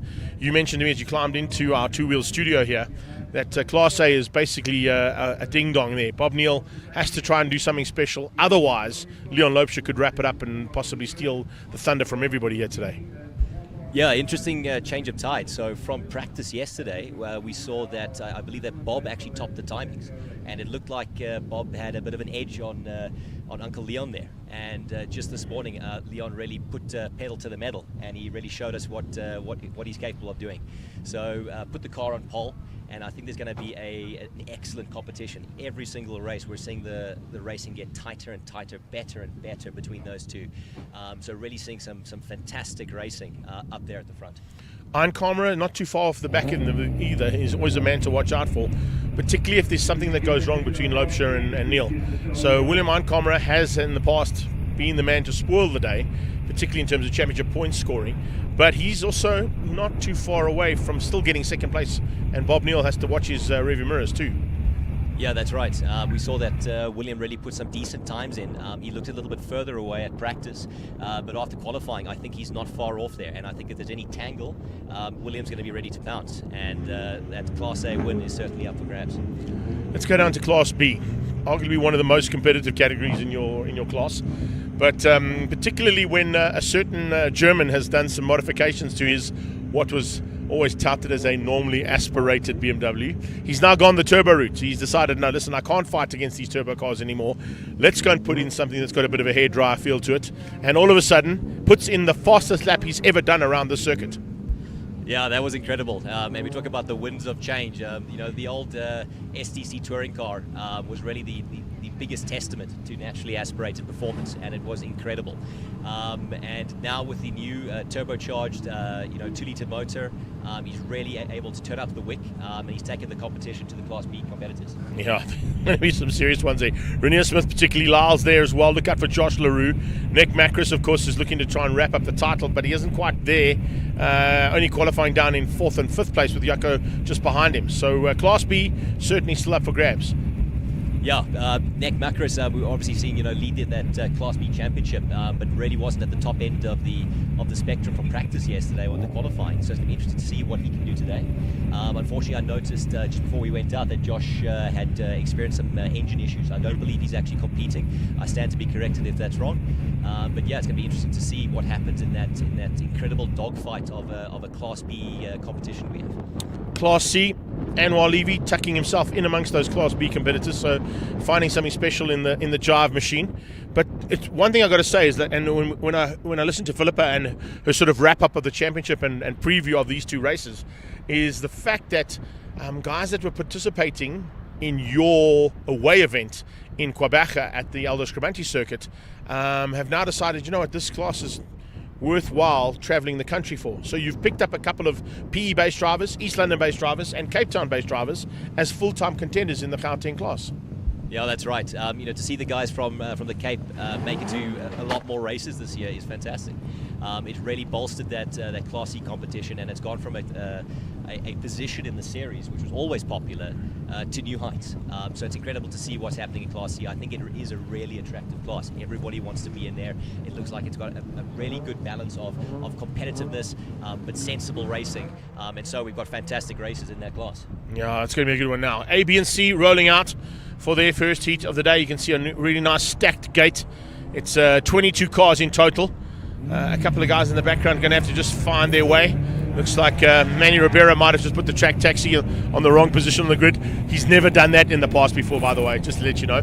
Back end, though, nice to see Marion jumping back into this class and becoming one of, I think, 2 or 3 ladies involved in your category. Yeah, absolutely. To see that grow in that element is fantastic. I was actually coming up behind Marion yesterday in practice, and she had fantastic pace. Really impressed. So really great to see what's the kind of change we're seeing in our club. That Wonder Woman car of hers is certainly a good car. Has been good in the category she's raced in the past, and of course she's been involved in this class initially. Left for a while, went to take on some clubman racing, and has now decided, no, maybe BMW M Performance Racing Series is the place to be. In my opinion, it is. I mean, I saw what happened down in PE and East London, and of course when we've been around the country with these cars, M-Fest was a particularly good one. Kyle Army was huge for you guys. I couldn't believe that we're like 52 cars that could potentially have gone onto the grid there. So it just shows you that whatever you Bernard and the team are doing seems to be working well. It's bringing sponsors in. It's bringing an OEM in that hasn't been in motorsport for a long time. And with BMW backing this with the M Performance Parts series, it's a big move. Yeah, some incredible strides have really happened throughout the club. Craig and me joined this club, I think it's about 4 or 5 years ago. And, at that point over there, it was probably not at its strongest, but you could see it had momentum and it was really growing in the right direction. And to see, just like you said, the OEM coming on board, this is really showing the potential and the real prowess of this racing series. And fantastic racing upcoming. Other thing about it, of course, is a couple of drivers that have been involved in this series have gone on to bigger and better things. We're looking this weekend particularly at young Leighton Fourie. He came in for a little while just to sort of test his mettle in a BMW. He'd never driven a BMW before, so before he went on to the M2 Cup that he's racing in, which he's dominating and actually wrapped up the championship at the previous round. I think if I saw correctly on Facebook this morning, P2 in qualifying, possibilities of the win going his way as well. You've had the likes of the John Ocaros that have come through the series. They've gone on to sort of take on the bigger fields of extreme supercars in their now Lamborghinis and Ferraris and their likes. But the front end, I've got to go back to Leon Lopscher. His initial sort of input to motorsport was all time attack events. He never used to race against any other cars. He would race against a clock on the track by himself. And then all of a sudden decided, maybe it's not a bad idea. Let's get in with a couple more cars and see how I go. Yeah, I think we had the exact same kind of opinion. We used to watch Uncle Leon taking the car, which always has looked so good, but only to time trial. It's, what a fantastic race car, and I really wish that he would come and join us one day. And he did exactly that. Mm-hmm. And we thought it was going to be limited, maybe a race or two, but he stayed. And with the addition of Bob Neal in this year, it's created a fantastic competition here at the top end of Class A. And I think that's going to attract the next races. Guys are really seeing that this BMW race series is not offering any kind of ceiling. There really is no ceiling to this racing, and we're seeing some fantastic, highly competitive race cars being developed and raced right here. Yeah, I just love the fact that development goes into these cars. I mean, look at some of these cars, particularly a little bit further back when you see the little E30s and stuff, the box-shaped cars, and the pace that they found out of them. It just shows you that South Africa, particularly, have an affinity for, I would say, probably 4 brands when it comes to motorsport. Volkswagen, of course, a massive input. BMW's had a massive input. Initially, there was some Opel and Delta sort of maneuvering, and Toyota, of course, another huge one. But in the sort of 80s, 90s, and into the noughties, it was a BMW that you had to be in if you wanted to be at the front end of any competitive class. It's an absolute culture here. BMW is really a loved category and OEM, and like you mentioned, the old E30s are such a favorite here. So we've got everything from kind of the back end of Class E, seeing some really cool cars. Karin over there's got I really enjoy the livery that she's got on that car. And then going to the front end, and look, we're missing Rob Gearing today, and he's got a fantastic Diebels Alt E30. He's unfortunately not with us today, but Shane pedaling that E30 of his at incredible pace, and what a car to see on the track. Really I have to say, I do love the old German touring car livery that Gearing runs on that machine. It was one of the very first events I ever got to commentate on almost 26 years ago when DTM came here. And, of course, they were still running at that stage a couple of the box-shaped cars before they'd gone into the newer shaped machinery. So it's really awesome to see. You can see the field peeling off there in the background. So a couple of these cars, of course, are not part of Class A, B, and C. It was the entire pack that came out to do the honor lap for Vegan Naidu. And in the background, you'll also watch the Class C PABAR cars making their way back into pit lane. So we're going to diminish the field slightly. We've got 22 cars about to go to battle here for classes A, B, and C. And that's the front row, 49 and 66. Lopscher got it all to do today. 2 wins in the bag, should potentially wrap up the 2023 championship. But with Bob Neal pushing so hard, Ein Kamera not too far behind, and now with the German finding some pace, that Class B car has always been a threat to some of those Class A competitors in the past as a naturally aspirated car. Now with the turbo, must be even a bigger threat. Very interesting to see what happens today. If you look at the lap time from qualifying, some of the top Class B qualifiers are incredibly close, even to those incredible lap times that the guys in Class A set. So there's surely a big power difference between those monster race cars there leading our field, but the guys in Class B are really pushing up the wick. So I think it's not unlikely that we maybe see some little battles happening between some Class A and Class B competitors. If you look at that, and just go to those times, 1:58.045 from Leon Lobscher.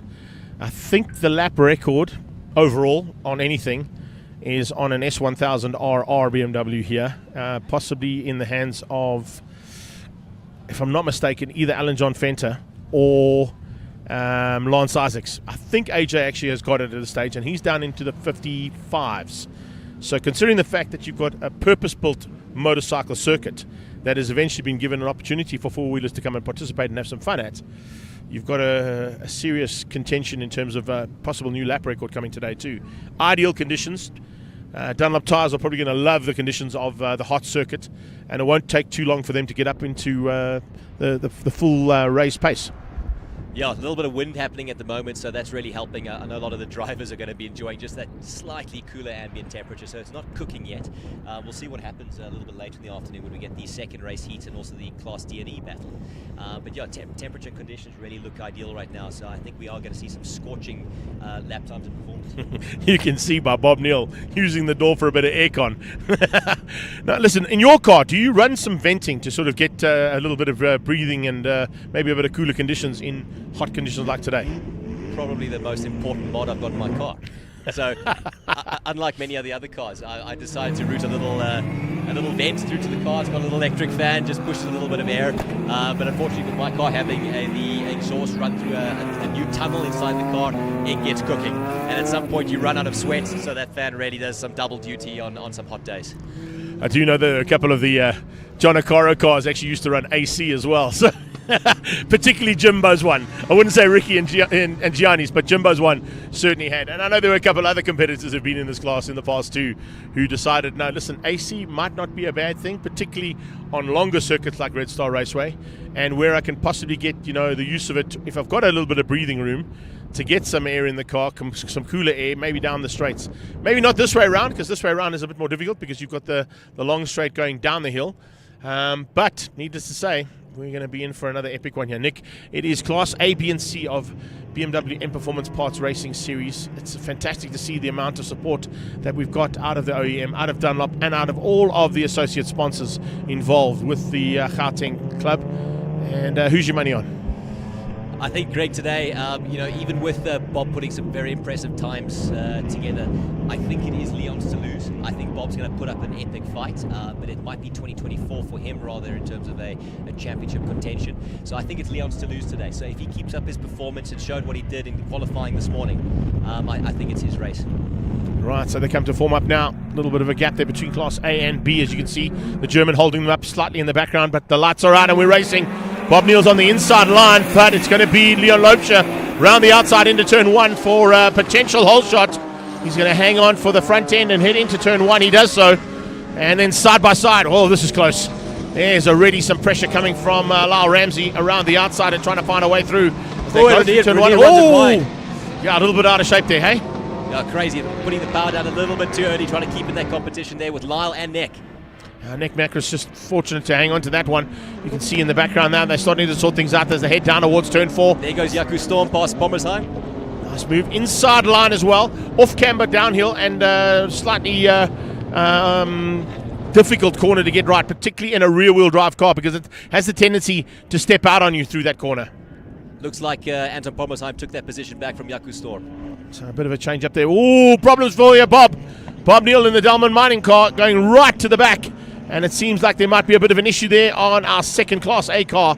As he's into the dog bone, he's being eaten up by Classes B and C in a big way.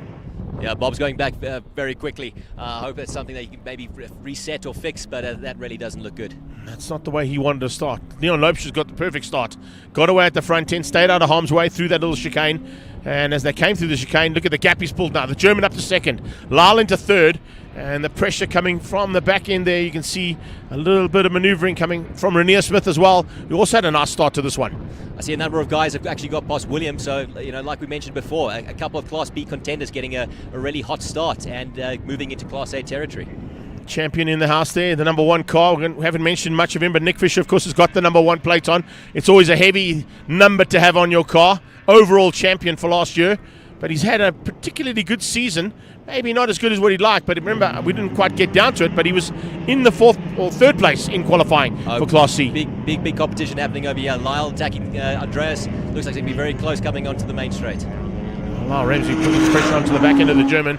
The Germans soaking it up for now. They run a little bit wide. They can't run too wide. Remember, there are cones in place there, and if you do hit those cones, there may be some kind of time penalty added onto your race time at the end of this one. But 2 turbo cars going at it. Usually the German would be battling here because the naturally aspirated car would be no competition to the turbo. He would have been dreading this main straight. This would have been one of the positions where he probably would have lost out to both Lyle and maybe even Neck behind him. With the new powertrain, I think he's able to keep neck and neck with them and put the competition on. Hein van der Merwe fighting with one of the Arrow cars in the background there. Possibly... No, that's Troy Cochrane over Cochrane, there. yeah, I was going to say. Varish Kampath right behind him. Nice run there from Varish as well. Varish Kampath, also a man that's been involved in the series in the background, but also puts his money where his mouth is when he climbs onto the black stuff. And slowly but surely looks to try and close things down. I think there's a new stripe on the car there. Maybe not new livery, but new racing stripe he's decided to run with us in this event. Yeah, we always refer to that as the Black Mamba, easily found on the racetrack over there, and a stark contrast right there to the really bright and attractive livery on Troy Cochrane's Arrow E36 M3. Those little M3s going at it. Here we go. Further up the pack, they're starting to get into the mix a bit more, and you can see that Einkamera, Smith, and Storm into it. Pommersheim now, and then of course just behind that they are lining up big time. Osbagioni, haven't mentioned him. It's just off the back of that pack for now, but looking to close in on Parker and Pommersheim. Looks like Renier has recovered from that little wild start. He's onto the back of Nick Muckris, and he'll take the challenge to that Class B win. Ramsey up into 2nd. The German drops down into 3rd place now and into the clutches of Macris and Smith. I said William Einkamera, not quite the start he wanted. He's going to have to try and work hard if he wants to get back into that front pack. I see our timing's out of date. It looks like Lyle has made a pass past Andres, and that'll take the Class B lead. Yes, he has. Yeah, confirmation of that. You look out the window there. There they go, heading to the final corner. Yeah, we've got to change up there as Ramsey's at the front of Class B. 2nd overall on the track, of course. Not going to have an answer to Leon Lobscher, but he's certainly going to have what it takes right now to get away from the German. Let's see if Williams able to recover back to that Class A position. It looks like he's going to be putting a lot of pressure on the back of that Class B. Is that Pommersheim? That is Jaco Storm over there. Looks like he's spun to the outside of that last corner. Storm spinning out in the background and onto the side there. So the true wood car, unfortunately, just getting it all wrong. Sometimes it happens. What happens is you'll just run slightly wide, and a back tire on that red and white strip, that'll loop you out. Yeah, they'll be talking about the curbs and anywhere close to the little dirt being really slippery this weekend. So I think, putting a little toe on the outside, it's unfortunately it's going to hurt. And it's hurt him big time. It's going to drop him probably right out of that top 10, possibly even into the top 15 positions on circuit as they come down now towards turn 4 yet again. It's Leon Lobscher. Look at the time so far, 2:02s. So not quite on the qualifying pace that he did earlier today in a 1:58. But 2:02s is all he needs to do because he's 2.5 seconds up the road from anybody else. So what's happening in our Class C competition at the moment? Looks like Anwar is leading Class C. Is that Nicholas Fisher leading up the next position? Because I think Fisher in 2nd. Jaco Storm had spun, and so we got Fisher in 2nd over there. Cochrane in 3rd place at this point. He's got Hein van der Merwe and Benny Late behind that, and then Varish Kampath. Oh, that was very, very well held. Nicholas Fisher, but he kept it together. Luckily, only just. But that's kind of what happens. And the other thing is, I didn't really get to mention it to you, but I know that having driven the circuit myself and ridden the circuit myself, sometimes if you haven't been here in a long time, these corners tend to catch you out because you can't remember which is which. And you think it's the AAA picks, but it might only be the double or vice versa. Such a technically challenging track, and changing the orientation or the direction from the conventional clockwise to anti-clockwise really just increases that challenge. So a lot of the guys would have attended to the time trial that was held a couple of weeks ago for a little bit of practice, but that doesn't change the epic challenge that this track presents. I like that. I like that you bring that in because a lot of people don't realize that you guys are not only involved in just the racing series and racing around the country, but there are other aspects that the club get involved in, and there are other events that you guys tend to put together so that you keep the sort of camaraderie amongst all the drivers as well. Fantastic stepping stone, and really it's the most organic organic way to be able to get. Problems for the German. Sorry to jump in. As he came out of turn 2, he slowed up. Seems So like we've got a some problem kind of there. an issue there for him. Okay, so that'll give a more comfortable lead over to Lyle, and that'll probably leave just Renier and Nick Makris to challenge Lyle for that Class B lead. Yeah, it's a bit of a pity there for the German. I did see a picture yesterday on his Facebook page of a split disc. Literally had split down the middle, his brake disc. So I don't think it's a braking issue there. It might be an injury or an electronic issue, but certainly something that has put him on the sideline and out of race 1. I suppose that's the challenge with a new powertrain is, to really put it through its paces. You've got to take it to a race environment, and since PE, this would be the first race. I know it's had plenty of testing by the fast development team, and they would have done all their checks and balances. But putting it through a proper race and through an entire race weekend is a grueling contest. Unfortunately, that's him out of this one for now, but hopefully he'll get that back in the pit lane, get Fast Freddy onto it. Is that Lyle slowing down the main straight? Lyle's got some issues too. Yes, he has. Renier making the pass. So Renier gets up into what is now turn 7-8. It's a triple apex there. And then heading down towards 9. We've got to change up a second. So, yeah, it's a move there from Renier. Close battle going on there. Lyle came straight back at him, though. So maybe he just missed a gear or missed the braking point. Yes. So he's going to try and fight back here to get ahead of Renier and retain that second overall. Come past our commentary position. Just Very on the different left-hand lines side here. of us. Yeah, that's the other thing you got to take into account, is that guys that have raced this in front-wheel drive, like Lyle has, possibly will have slightly different lines, and that could help him out to try and make his way back to the front. Incredible to see the racecraft going on. Wide lines, inside lines, and seeing what works here. Being naturally a bike track, there's not the conventional race line for a circuit racing car.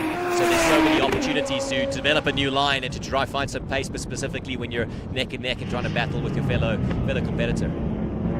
His competitors are continuing their fights further down there. The 46 car there for Detto is in for a bit of the 92 car for Detto, but Mansour Parker in the Jive car has been caught by Fisher. I think that's Anwar Levy over there. So he looks like he's getting. Is that some pressure from Nicholas Fisher on Anwar Levy? Yeah, big time. Anwar Levy being closed down there in the Jive car. It's Fisher. Look at that, they're all lining up just in the background, and the gap has definitely come down there between the two of them. But there's certainly still a fight on, as Fisher's got to keep his eyes on the rearview mirror, attacking the Jive car and defending from late behind him. Yeah, we're going to see that turbo versus naturally aspirated car down the main straight, and we see the stricken car of Andreas Mayer there on the side. But there we can see a big gap being pulled by Anwar Levy on Nicholas Fisher, but we'll see how that closes up as we get to the tight and curly bit of the track. Just concerned about why he's standing alongside his car. I've got a car out my right-hand window as well with a bit of an issue there. That looks like Gary Martin's in the Grease Monkey Motor Garage. That's a diesel race car, 3-litre tri-turbo. Incredible machine, but it looks like something's happened to that. And that's why we got double wave yellows going down off the short straight. So double wave yellows just to warn those cars that there is a car on the outside of that it's tricky enough as a triple apex, and now you've got a car on the exit of the second apex. Got to try and squeeze through there if you're not side by side. So we see those double waved yellows over there, so that'll mean that Anton Pommersheim over there, who looks like he's got just in front of Osbargioni, no opportunities for him in the short term. Then for Detto, and then there's a big gap down, as you can see, to that gap we've just been speaking about there. So Anwar Levy hanging on for now, ahead of Fisher Late and Funamava and Cochrane have actually closed down there nicely too. The boss man up into the top 15, haven't mentioned him all day, but Bernard Digavaya has now jumped up into that top 15 as well. Yeah, great work there. So he's just behind Troy, and with all these double waved yellows, I think that the pack will start to close up, and we should see some tighter racing between the various classes. Hopefully that's the case. Hopefully we don't need to bring out a safety car. That will just concertina this field up dramatically, and of course that will play into the hands possibly of Lyle Ramsey to close down on Renier and maybe help Nick Makris and William Einkammerer. We haven't mentioned them, but they're just behind, and I think Ramsey's actually got a bit of an alien car. It's certainly not flying like it was earlier on. It does look like he's got a niggle or two there, so it certainly doesn't look like it's like it was at the beginning of the race. So I wondered what's going on there. If there's a power issue or a handling issue, it does look like he was struggling with some rear grip through some of the corners, or maybe that was just some aggressive racecraft trying to put some pressure onto the Class B lead. So a fight on here for what is third on the track. Ramsey leads it out, and while Levy pulled a bit of a margin now, it's about 2 car lengths, but it's a bit more than what it was earlier on over Nick Fisher. And here comes the move. This is a big move coming on here as well. And Einkamera certainly wants a way past Macros, and Macros is going to watch him with very serious. Oh, there's a bit of a spin there. Is that Ramsey? It is. Ramsey spun out right in front of the two cars, about to close down on him. Renier Smith going to have a huge margin now, but Ramsey spins out of the 45 right-hander onto the short straight. And he's got a bit of damage, and looks like there's a bit of damage there as well. That's a very big incident. We've got a lot of smoke coming from Nick Muckris' car. We see William Einkamera out, and then Lyle Ramsey's car's also definitely got damaged. Looks like they all came into that very tight corner coming onto the mini straight, and some kind of collision happened there. Wow, so that's 3 cars. Oh, and I think there might be a little bit of fluid there as well. Did you see just in the background there? I think it might have been Mansour Parker, who was a little bit sideways, and then following on was Pommersheim and Bagioni, 2 of them trying to avoid a little bit of a spill there. So these marshals at this point may have to put out the change of surface flag. Yeah. Oh, there's definitely something down there. Definitely fluid over there, and I wonder if that actually caused the original collision, and it wasn't possibly an incident on its own. So, Paulie, you gave me something in my ear there. Sorry, I was just listening to Nick here in my other ear. So give me a heads up on what you were talking about a little bit earlier on. Let's have a look at the replay as well. There's the replay coming in. So as they come in here, Ramsey's wide and cuts back. Oh, no, he got tagged. Okay. He got tagged there. So Ramsey getting tagged. Oof. And then, unfortunately, there was nowhere to go. So it looks like William tried to come off the inside, yeah, and got hit by the turning around car of Ramsey. And, yeah, really unfortunate incident there. That's a big, big pity for those 3 cars. But there is some fluid down now on the exit of that one. And red flag. Red flag has been called. Now, we've completed 8 of the 10. That's enough to call the race. So that's possibly why they put the red flag out. I think it's too dangerous. They're going to have to address that liquid and fuel or oil that's been dropped down on the exit of turn number 6.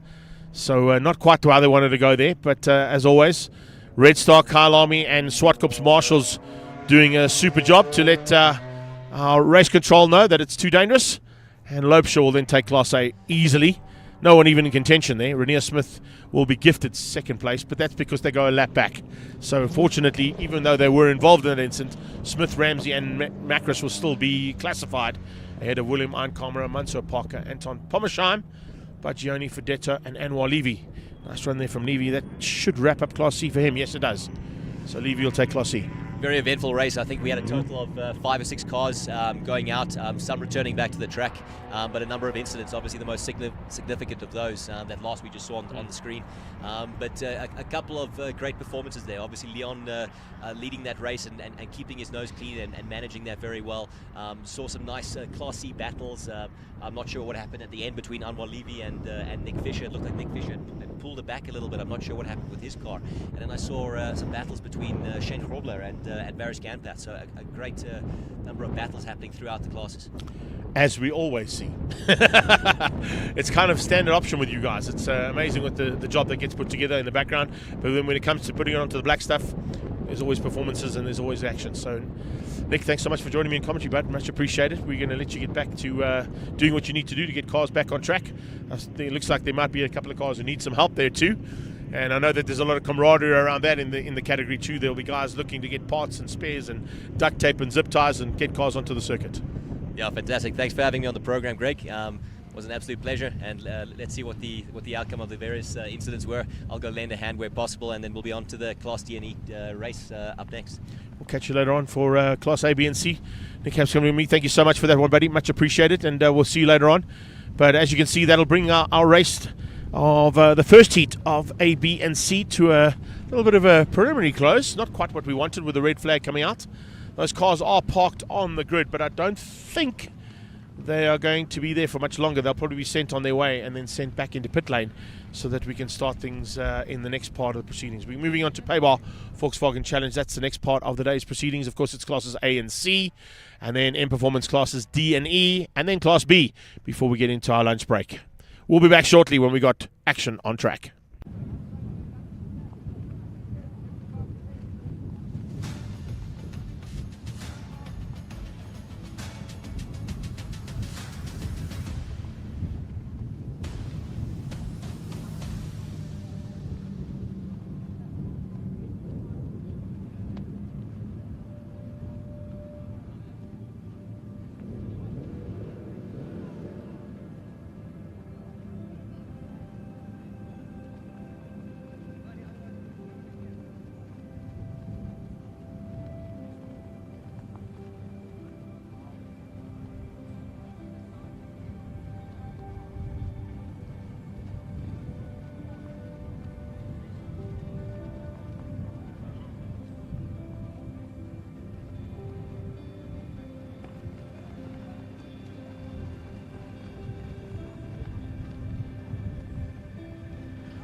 Paul.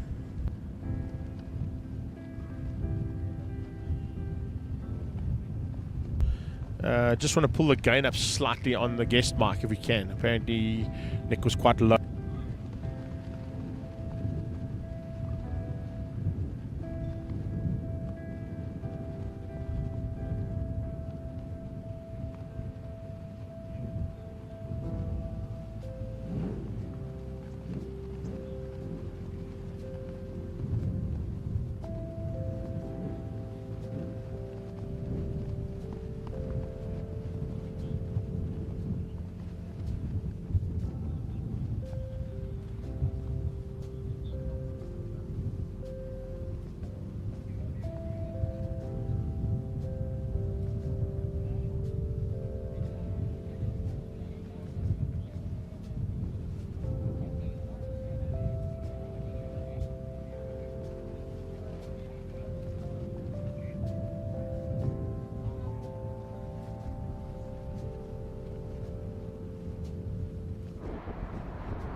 got you, Paulie.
Well, folks, it looks like we're going to be going for a 2-lap sprint race here.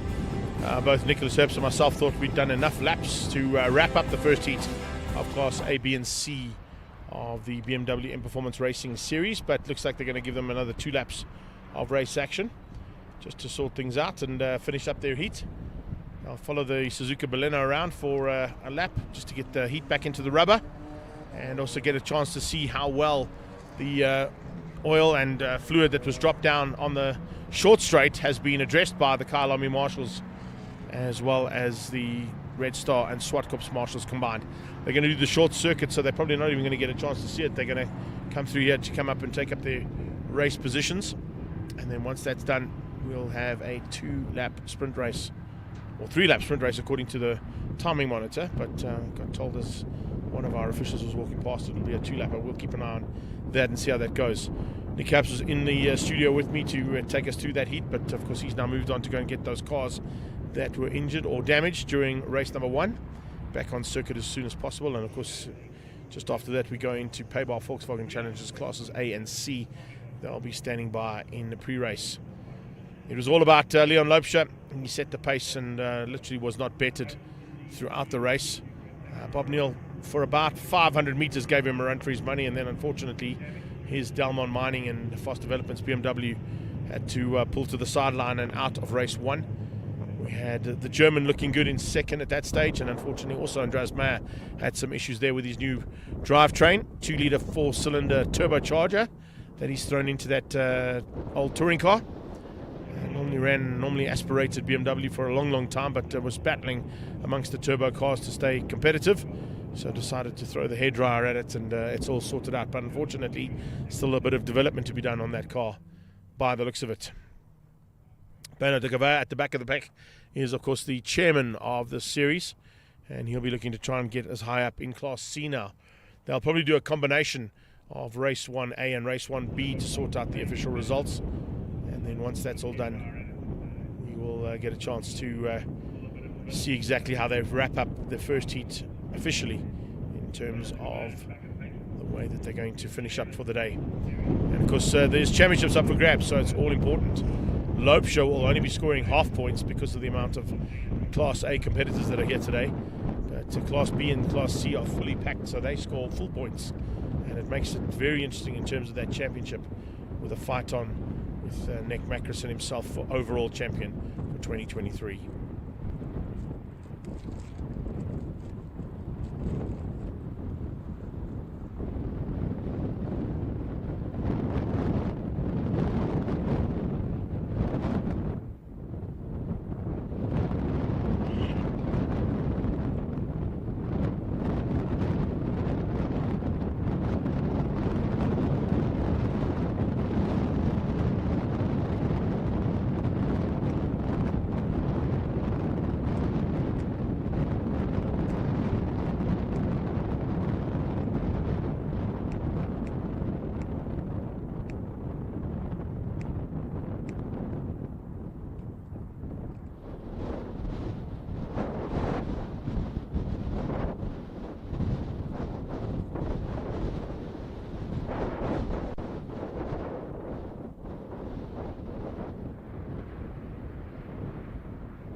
So as I said a bit earlier on, big welcome back to everybody on our live stream.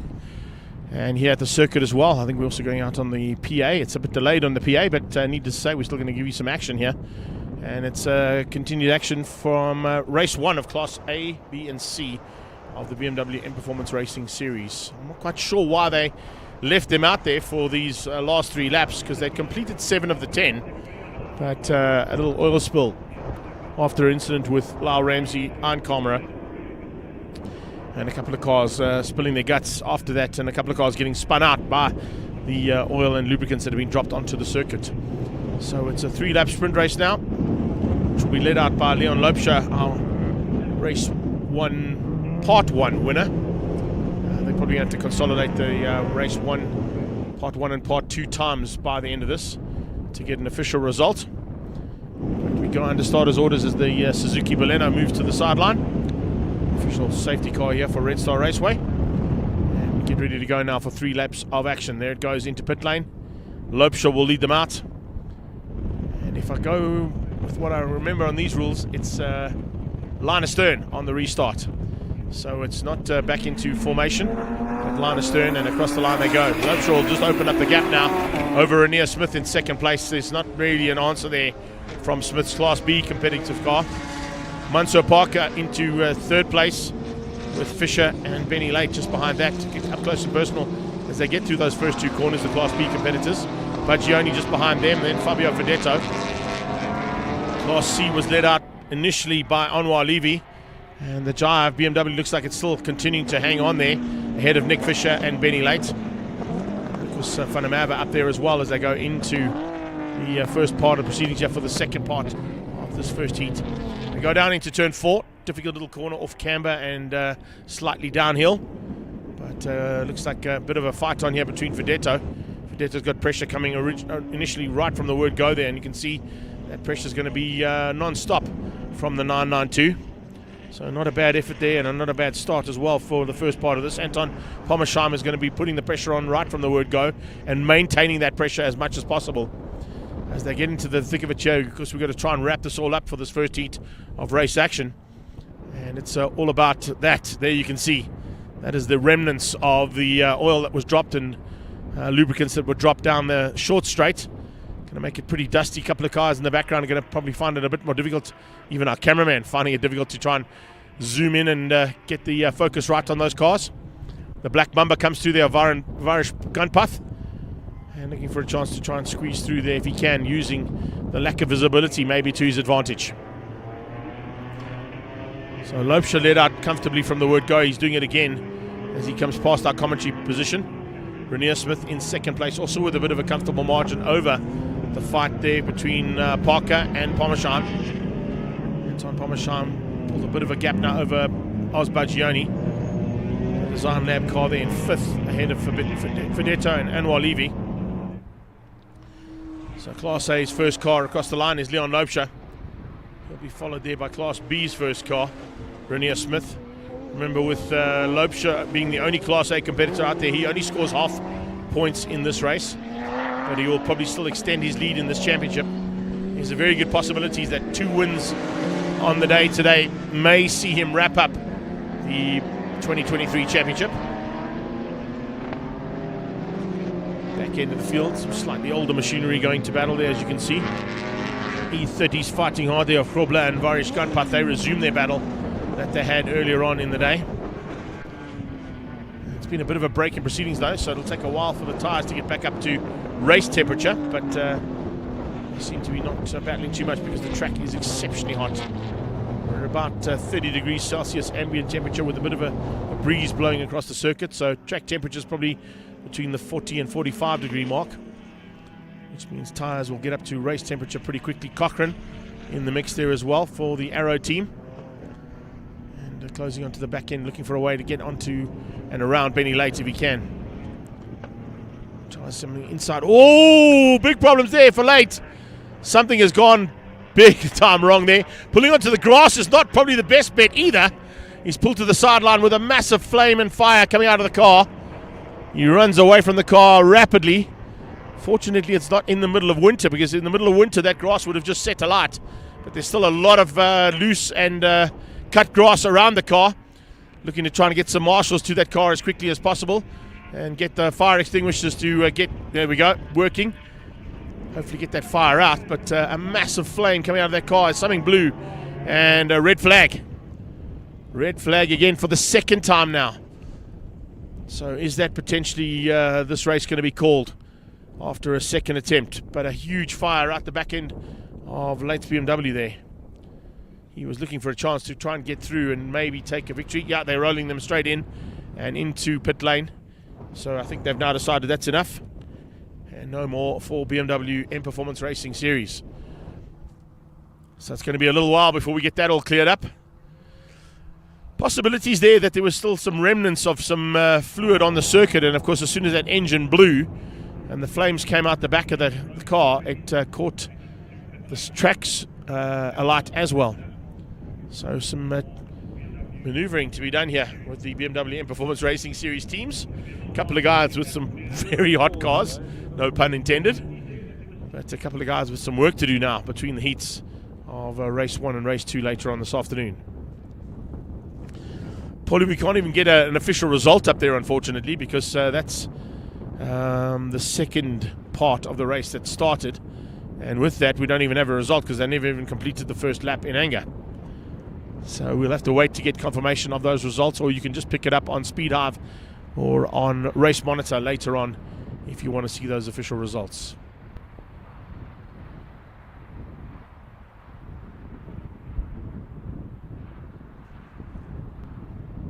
So let's have a quick look at that replay one more time.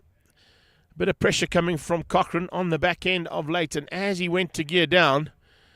Cochrane had a look on the inside, and as he had a look on the inside, a massive ball of flame coming out of the back of the BMW. And Benny, I think, realized that and just moved off the circuit completely. As I said, probably not the best thing to do, considering the fact that there's a lot of loose cut grass on the outside, which instantaneously caught alight. But he got out the car rapidly to get out of harm's way and get out of the flames. And you can see him just running across there and trying to avoid any of the flames, looking for some help from the marshals. It was not too long before the marshals got to that car with the fire extinguisher and then was able to put it out. And that brought the race to a close again for the second time after a second start was required. Initial incident initially started there between 3 cars at the bottom end of the circuit leading onto the short straightaway. And the second red flag now due to that fireball at the end of the circuit as well. So that's how things have wrapped up for our first heat of classes A, B and C of M Performance class. Here's the incident earlier on as well. Nick Macris was looking to try and get through. He tagged the back of Lyle Ramsey, and he then went onto the outside of the circuit, came back on the track, and I think he didn't realize that he'd done damage to the engine bay of that car. And as he made his way up the straightaway here, that's where all the liquid and lubricants were dropped onto the circuit, which caused the first part of the race to be stopped. So 2 incidents in the first heat of BMW M Performance Racing Series. You can see the marshals trying to put a bit of water down just to ensure that there's no more potential flames coming onto that car. And once we've got that car cleared away, we'll be back with... Just remember, we are running about an hour later as you look at our suggested program. Up next would be PABAR Volkswagen Challenge Classes A and C, and as you can see, we're an hour behind now. So probably going to be at least an hour and 20 minutes or so before we get any Class A and C PABAR Volkswagen Challenge cars onto the circuit. I've got Gavin Ross and Derek Smallberg going to join me for commentary for that. And then Bernard de Gavea will join me for Classes D and E of the M Performance Racing Series. Then we go to Class B. There's a very good potential that the lunch break will be a lot shorter or possibly not even happen. And then we get into the second heats of the day later on this afternoon. But that's what we're looking forward to.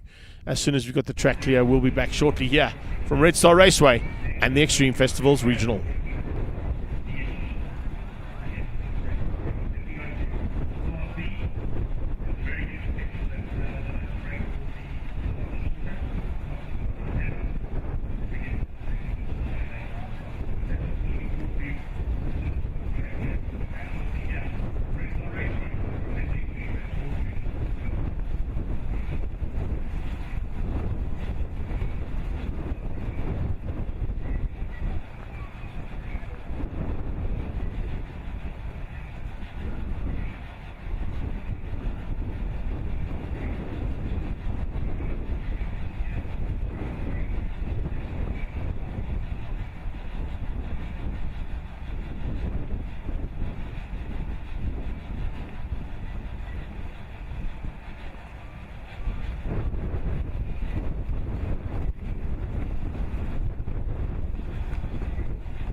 So coming to the line now for PABAR Volkswagen Challenges Class A and C combined.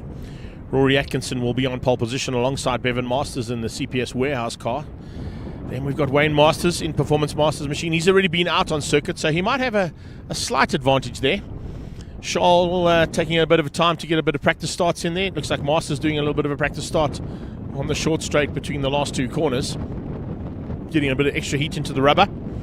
And then, of course, it'll be the return of Davy van der Merwe back into Class A as well after he tried to fight it out last weekend to win out the National Polo Championship at Swartkops at the final round of the National Extreme Festival. Davy losing out there just to Charles Visser in the championship battle, but he makes a welcome return and is alongside Valdi Mainkies on the third row. Alongside me for the commentary, joining me for a bit of fun and games between some stalwarts of this category is Derek Smallberger and Gavin Ross. A nice field, but slightly down on numbers in terms of Class A. We could potentially have a bit of a fight on here, because if you look at the lap times, it's pretty tight between them in terms of the qualifying that happened this morning. Yeah, Rory is in his own class today. I mean, but the rest are all very, very close. I mean, the two Master brothers are within a few thousandths of a second, and then Charles and Davy is there, so I think it's going to be a great race. It's always a good race. Class A, of course, has also still got behind them Dean Ross. Dean went out a bit earlier there, Gav, and left the pit lane quite late. Is there a reason for that? I can't answer you the reason. Maybe he didn't realise the race was on because of the delay.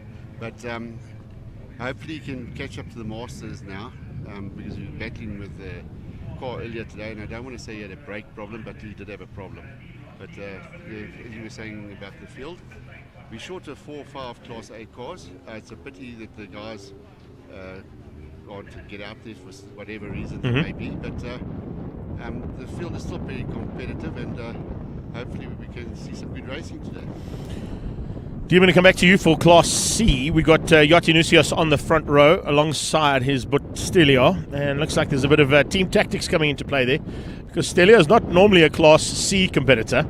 And then just behind them will be Ian Walker. So it looks like there's a bit of team tactics coming into play there to try and give Yoti a chance of wrapping things up. Well, I hope Stelio stick to his team tactics. Hope he got the memo, exactly. Potentially not, as we know with Stelio Nusios. He might have a bit of brain fade when it comes to the red mist dropping, eh?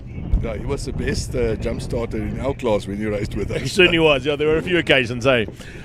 But we are under starters orders, guys, so it is Class A and C, which will start a couple of seconds apart, or they're going to start at the same time. Gav, what was the call?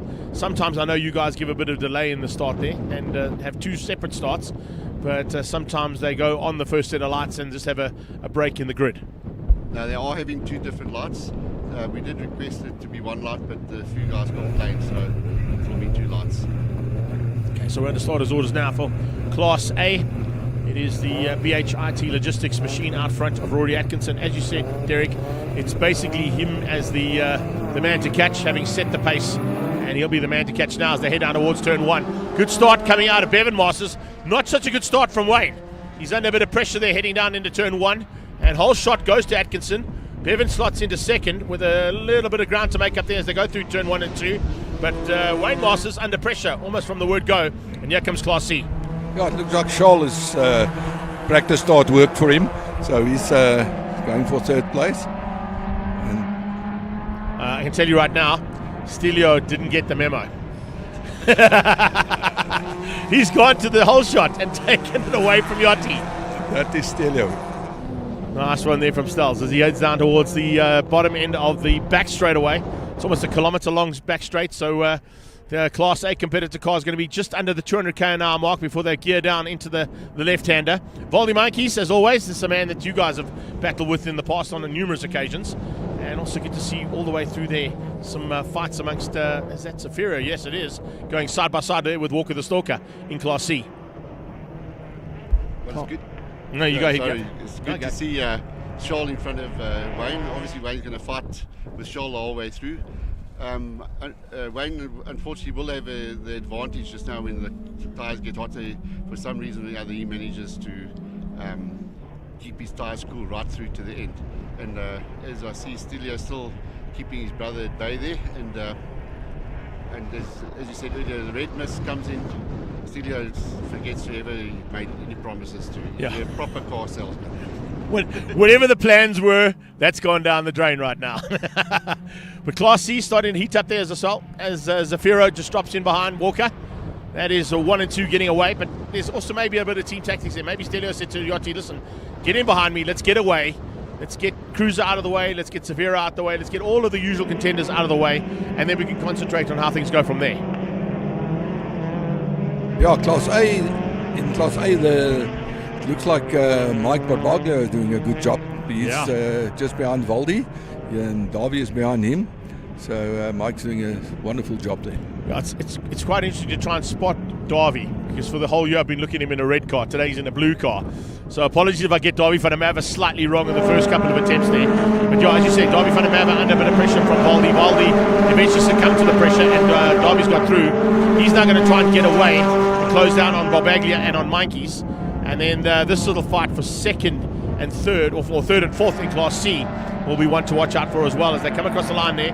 Class A is already heading down the back straight away as Class C completes another lap. And this is Stelio and Yachty getting away from the pack and leading things out over Cruiser. Cruiser at this stage in third place, touching the grass there a little bit as they went into turn 1 and 2. And those tyres won't like a little bit of dirt on them, that's for sure. It takes a couple of minutes to get them up to race temperature, but you don't want to be going off track at all. Bevan Masters, as I saw Gav from the start, good start, but maybe not having the same kind of pace as what we got from Atkinson out front and what we saw from qualifying. Yeah, unfortunately, Bevan should have hooked up with Rory from the beginning. He would have been able to keep up with him. But once Rory gets away, he gets away. I don't know what he does, but it's something he gets right from time to time. And when he gets it right, he's very difficult to beat. The Performance Masters car closing on the back end of Charles now, so that battle's starting to heat up for third. Wayne trying to get ahead of Charles, and that Sabertech and Team Red car going very nicely. There's a bit of a gap down to Valdi, and Valdi's got a bit of a gap as well down to Davy van der Merwe. Van der Merwe under pressure. Here comes Dino. Yeah, Dean and Davy have managed to get past Mark, and Dean is pushing Davy, which is good to see. In qualifying, Davy was about a second and a half quicker than Dean, and obviously what I did to the car today is fix the problem. So I'm glad I've done one thing right today. Sorted out the brakes, sorted out the performance, and it seems to be working nicely. Right, let's see. Yachty's now ahead of Stelio. And how much longer is that going to be as they head down into turn 7 and 8? Pulling away now from Cruiser. And looks like Walker the Stalker having to fend off the intentions being shown here by the Goose Racing Machine. So some fun and games there as well as they're into it, because it's Cruiser there that's playing around at the back end of the field. And then, of course, just behind that, you can see that Zafiro and Andy Gossman are fighting hard to stay in the pack there and stay in the hunt for Class C honours there, Derek. Yeah, Phillips doing well in third place. So the two brothers are getting away. So I think their plans are working. And who's behind? Just behind Phillip, of course, you got So old man Andy is there. Yeah, the Goose can go. The Goose can go, and he's ahead of Walker. Charles pulling away now from Masters. Yeah, this is good for you. Yeah, it looks like he's getting his rhythm. And Valdi is hanging in there as usual.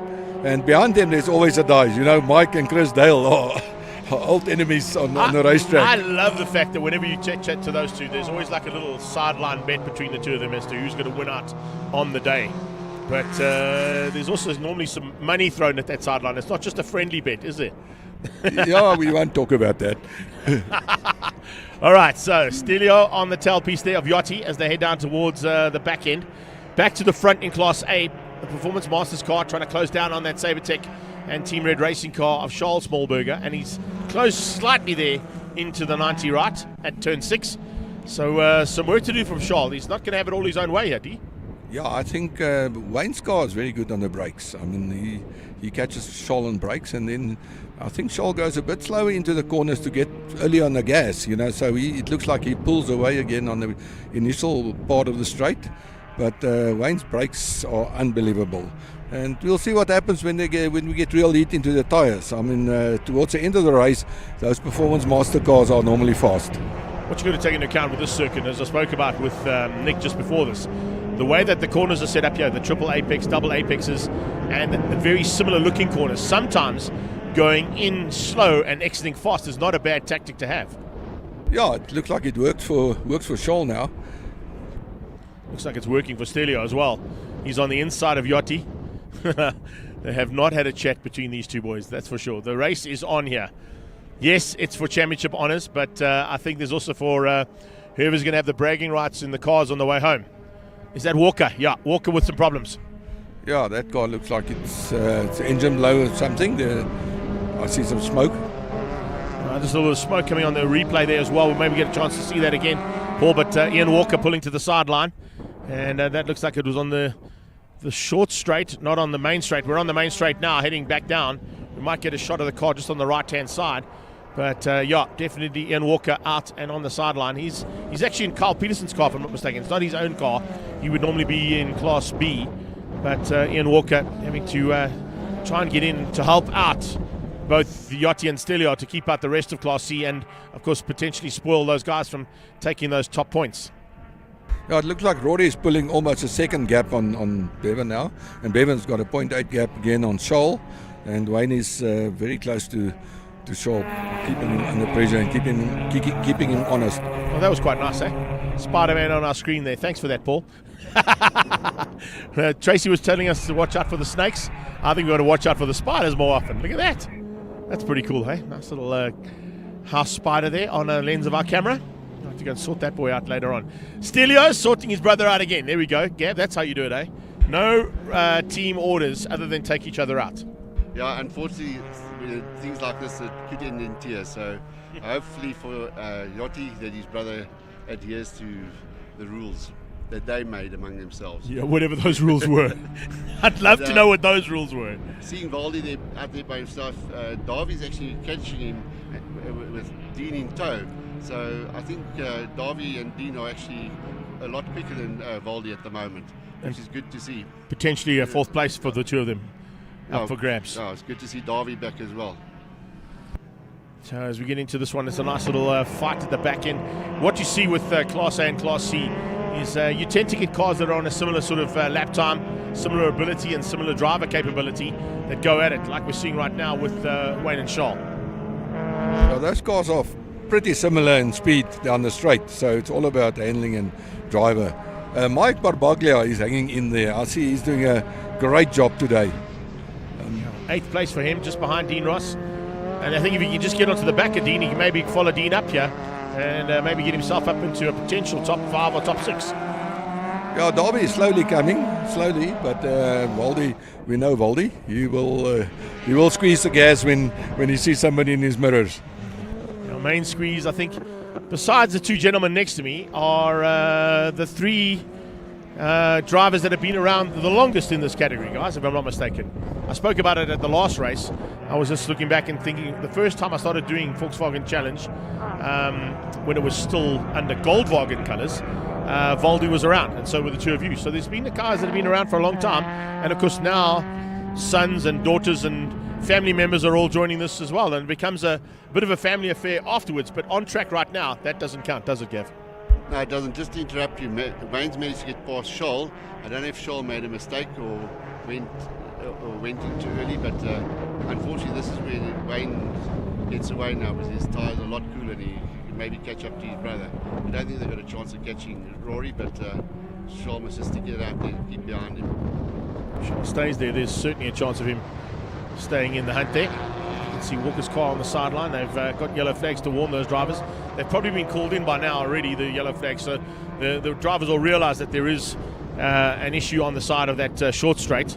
Looking at the times though, 0.7 between Atkinson and Bevan Masters, 0.8 between Masters and Smallberger, but look at that, a second now between those two and DOE Formula Vee. So I don't know if Davi's going to be able to catch in to the back end of this one. He's got to still catch monkeys, remember. And if we look at that, that's how close that gap is. It's definitely come down between DOE Formula Vee and Voldy Monkeys. So now that Wayne Masters is through, he's trying to get away from Charles. Charles doing everything right to try and stay with him though, D. And you can see, as Gavin was saying, it looks like Wayne's just able to use his tyres a lot better and keep them cooler through that first part and maybe not push them as much. But the turnaround effect of that is that he's lost the ground to his brother and lost the ground to Rory. Yeah, I think it hurt him when Charles got him in the beginning. So, but we know his car is good at the end of the race. I mean, they stay pretty consistent, those two cars. But I think he's catching his brother a little bit. The gap is coming down. We'll wait and see as they cross their last time. So Bevan Masters 0.7. It's equidistant between those first three according to the timing monitor. And we're at the halfway stage. So Voldy now looking for a chance now to hang in there. But Darby's coming. I think DOE Formula Vee is hunting down the back end there of that Silver Dream racer of Voldy Monkeys. Yeah, it's not going to be easy to catch Voldy. Voldy is very consistent, and especially if he sees somebody coming closer, he'll squeeze a bit of gas there. He certainly does that, and he's been known to do that in the past as well, which is great. But of course, it's a case of that he cannot afford to make any mistakes either, because any mistake is going to allow a man who was fighting for the win of the national championship polo category a chance to sneak in there and spoil his day. Davy, I know when I spoke to him this morning when we were waiting to go out for the qualifying, he was saying he was loving being back in this category. And of course, a lot of guys have gone on to bigger and better things and come back again. There's always a home, though, for the original guys and people that have been involved in challenge from the word go. Yeah, and a year later, I mean, we've done a lot of work on our cars. I mean, Darby jumped into his car, hasn't raced here in this car for a year. So it's difficult just to jump in and stay with these guys, and he's doing a pretty great job. Just Chris, it looked like Chris is, Dean and Mike. Miguel Diaz. Miguel Diaz in there with the back end of Mike Babaglia. But I was just looking at the yellow flag being waved there. I'm not quite sure why that yellow flag was being put out. There was no cars slowing in front of them, so not quite sure what the yellow flag was there, but we'll keep an eye on that anyway. What happened to Atkinson? I mean, he's just ahead of Scholl. He's in third place. I think it was Rory that might have spun then. That was the reason for the yellow flag. That's potentially what the yellow flag came out for, so apologies there for calling it. But I did see a yellow flag and I didn't see any incident. So Rory must have spun going into the triple right-hander, which has now given Bevan Masters the lead and Wayne Masters second. So it doesn't look like there's anything wrong with his car, so his space is there. And he just overcooked it on the brakes going into that. Sometimes it's that triple apex that catches you out. Yes. This is going to be very interesting for Rory to come through again. Well, we know that Rory's got the pace, but has he now got the pace to come back? And firstly, Wayne, who's going to, as you've already said, is good at keeping those tyres for late race use as opposed to the early race use. Rory's now used those tyres of his to get to the front and get away, and then made a small mistake. So is there a chance of him being caught and passed now by Wayne Masters? And is there still a chance for him to catch Bevan up the road? As they come through there, you can see this is what it's all about. Bevan Masters leading things out over Wayne Masters. A small mistake from that BHIT logistics car of Rory Atkinson dropped him to third into the clutches of Charles Smallberger. So Charles Smallberger could even spoil his day even more. If there's a bit of rubber left there for Charles to use, he's definitely going to make him pay. And it'll be certainly not where he wanted to finish up, considering the fact he had about 1.5 seconds initially in this race as a comfortable margin. I'm just nothing on pitching at the moment, but Miguel's managed to get past Mark Babaglia, and Miguel actually started at the back of the grid because he didn't qualify this morning, so he's actually done very well, and he's actually catching up to Dean as well at the moment. So he's just keeping the car consistent. But Miguel's car is set up exactly the same way as Wayne's car is set up, so he's going to benefit towards the end of the race as well. So we'll keep an eye on Diaz as he makes his way to close in now on the back end of Dean. Also looking at Smith at the back there as well, just piloting his own little fight. And of course there's little fights in that Class C tail end. Now the one thing we've got to keep in mind is at this stage of the race, are the leaders possibly going to be catching the back end of the field, and all those back end competitors become a problem. Well, Mark has got past Diaz again, looking out our window. Yeah, he has. So getting through that one and moving up one position. Yachty still continuing to lead out Class C over Stelio. And those two now have got a bit of a gap between them. So Stelio is actually leading Class C now, with Yachty behind him.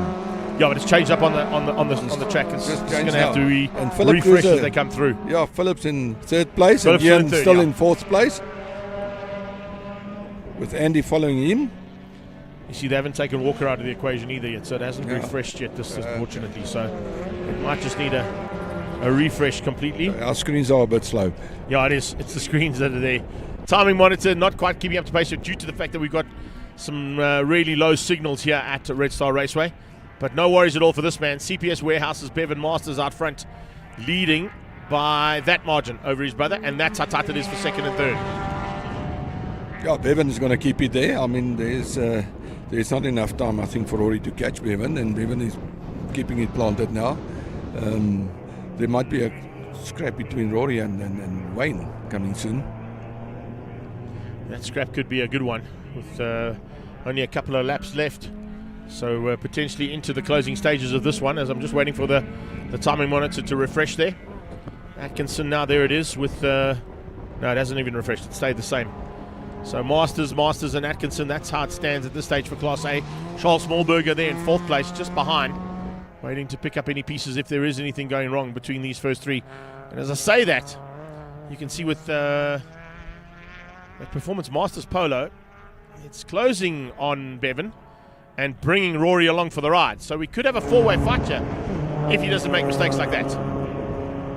It's a pity. I think Rory's getting a bit frustrated now, and his car's becoming loose, and so he's not been able to get the car in close enough to Wayne. Obviously, using the brakes excessively now, where Wayne wouldn't be doing that. So Wayne's just going to keep Rory behind him. Although Darby's right on the tail of Voldy at the moment, so that'll be a good race as well. And I know Darby will try everything to get past Voldy, but Voldy's going to keep him behind. That I can guarantee you. Okay, so timing monitor is now just refreshed as well. Sorry to jump in there. So we've got, even though Rory Atkinson is leading, it's not Rory Atkinson that's leading, but the laps are right. We've got 2 to go. Yeah, so Darby is right on Voldy's backside, and I think Voldy's making that car very wide now. So let's see what happens there on the back straight here. Darby's got a good run out of the back straight, but he just can't get next to Voldy. Those cars are so happening as we're watching the front straight here. The short straight, we're seeing Yachty pulling away from Stelio. Stelio keeping Cruiser at bay. Equidistant between those first 4 cars in Class C. There you can see the leaders of Class A heading up through the dog bone. And up into the dog bone now, it is Rory Atkinson applying the pressure onto the back end of Wayne Masters. Charles fallen back slightly, so a little bit of manoeuvring there has allowed both those 2 cars to get away, but it's CPS Warehouse versus Performance Masters versus the BHIT cars. Those are the first 3 cars coming into this tight right-hander at turn 6. Yeah, at the back of the field, Mike is still in 9th place with Chris following him, Luigi Ferro behind him, and Nicole following them. And I mean, she's doing a very good job of her race today. Oh, nice run there from Nicole Lombard, one of our only lady competitors. In fact, we've got 3 lady competitors, if I'm not mistaken, in your class this weekend, which is good to see. We'll see 2 of them later on in Class B.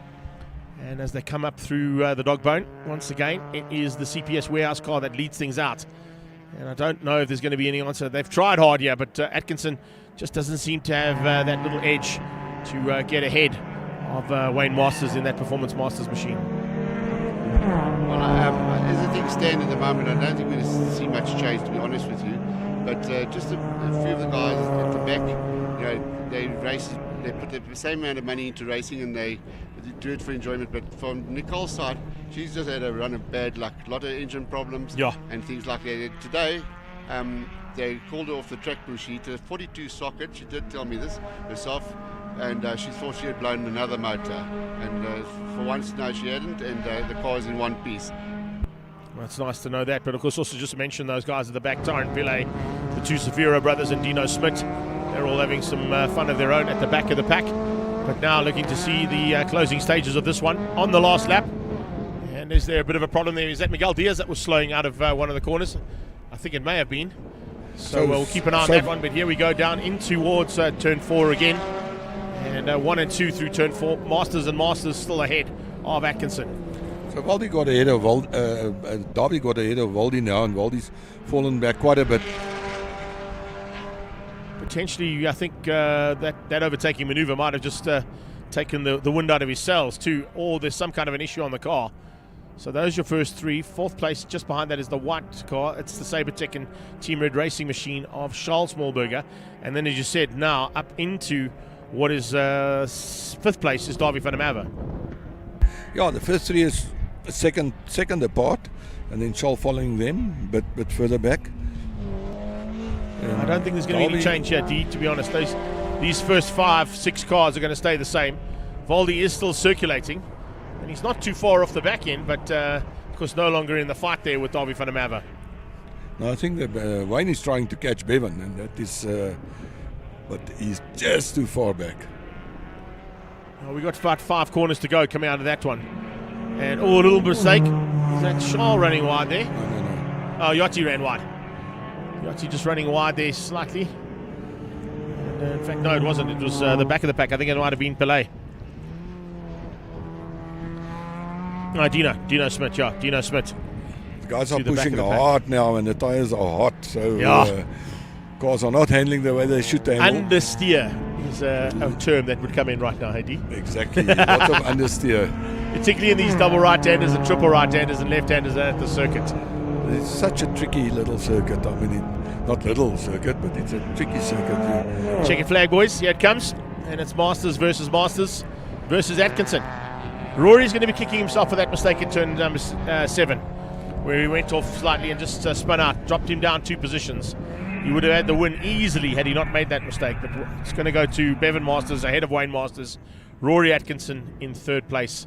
And 4th place will go to Charles Smallberger. Here comes Yachty, though, still to finish up in the WeFix Cars car.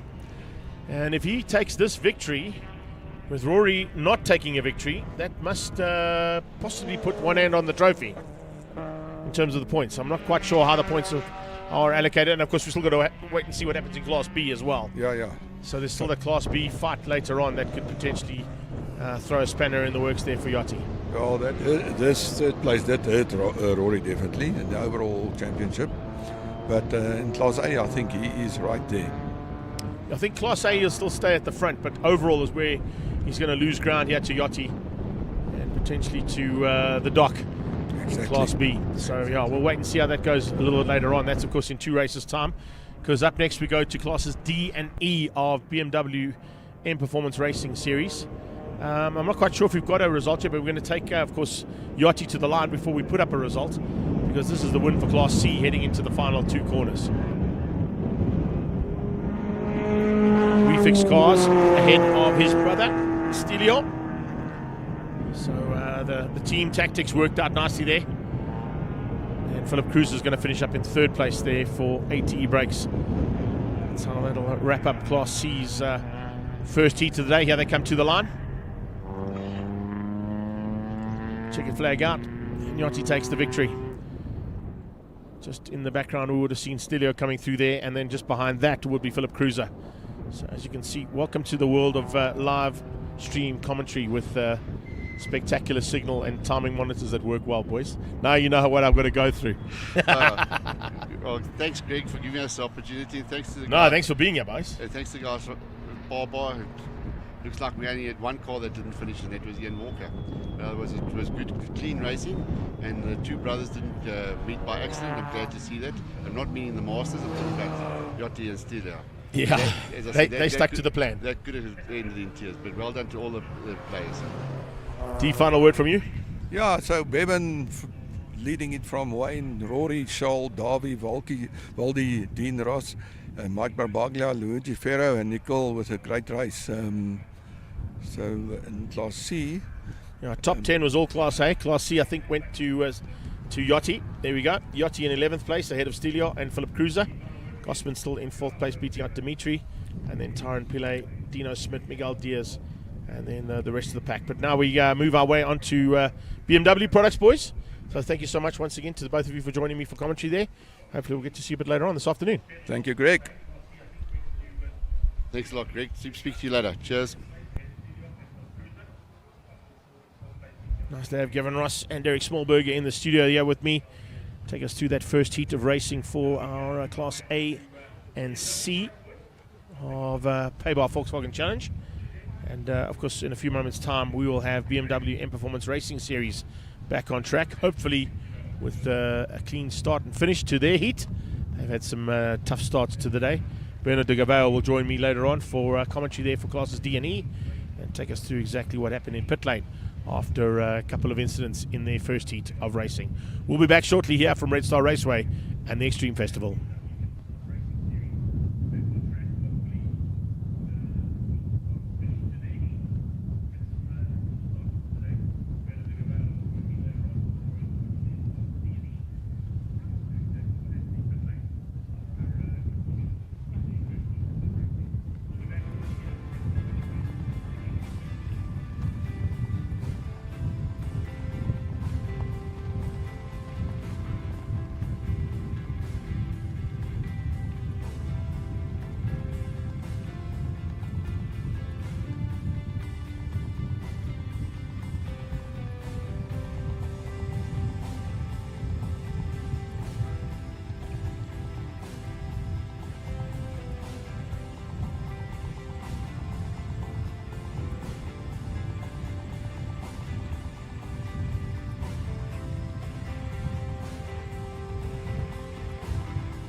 So up next, ladies and gents, we make our way onto the circuit again at Red Star Raceway for the Regional Extreme Festival's penultimate round. And Mpumalanga has got a big field of BMWs here this weekend. I particularly, and I always say this to the man sitting alongside me, Bernard de Gavea, would have loved to have seen all Class A and E on the track at the same time. Yeah, it'd be nice. Greg, how's it, Greg? How are you? How you doing, boy? And how's it to everyone out there? Yeah, it would be nice, but the track's also quite tight, especially this way around. We found it that what happened with that little incident. Yeah, you can imagine if all of us were out on track, it's a bit hectic. But yeah, tracks like Kalami and all that, it's fun with having a big field. We did it the last time with 60 cars. So. 60 cars. I said that to Nick earlier on today. I couldn't believe that. It's arguably the biggest growing circuit racing series in the country. I think technically we are the biggest now. That's awesome. What is the success as we're watching the guys go? We'll get to the grid and stuff now, but the success, of course, is guys like yourself and your committee that are behind the scenes. You've got to put in hours into this to get the category working like it does. Yeah, look, it does take up a lot of my time, but you know, it's that passion. You know, I grew up watching motorsport, Tony Viana and Briggs and all that, obviously supporting the BMs, but yeah, I grew up watching that, and I never thought I'd actually be on a racetrack. You know, and it's that passion, and that's what keeps me going. I've got to tell you, I was never a big fan of the M Performance Series racing. It's the most BMWs, powerful but lit in the world. I've changed my outlook though. Okay, having spent time with a certain product in Kwabaga, which was pretty spectacular. I've got to tell you. Yeah, but that's just a diesel. Imagine you had an M car. Well, exactly. Listen, it had an M on it, so. But I think that M was for Magoo for me, but it wasn't, or for Maloney. Because you've got a nice field of Class D and E here. And Reinhard Miller, Tian Snell on the front row there. It's going to be a bit of a fight of note. Class Ds and E's are kind of mixing it up between each other today. Yeah, look, the track's also a bit tight, so some of the guys were battling. We haven't been here. I would say, I think it was actually 4 years that we haven't been here. If I go back and check, it was before COVID, the last time we raced this way around. So it's actually been a while. We had a track day on the 30th of September, and when I went out, I was like, where did this corner come from? I say so it was quite tight. I said that to Nick as well earlier. I said, you know what catches a lot of guys out on a track like this is the fact that you've got corners that look almost the same, and you think you're going into turn 4 and you might be going to turn 6. Exactly, and just the approach, you know, when you think you're coming from the other side, you think, okay, I normally take it like this, but now you're going the other way around and you're like, okay, no, it doesn't work so well. Got to find another line. Yeah. Got to find something special there to make it work. In terms of special cars out there, that's a nice one as well, the club taxi there. Yeah, that's Manny's last race for the year in the car. The last race will be driven by Paolo Cavalieri, one of our sponsors from I2, and I'm sure you all know Paolo Cavalieri. He used to race back in the day with Tony Viana.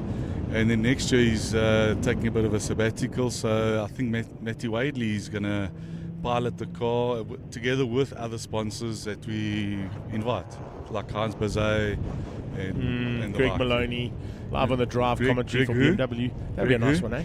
If we put a camera in that car and a microphone in my helmet, can you imagine the commentary that'll come out of that race?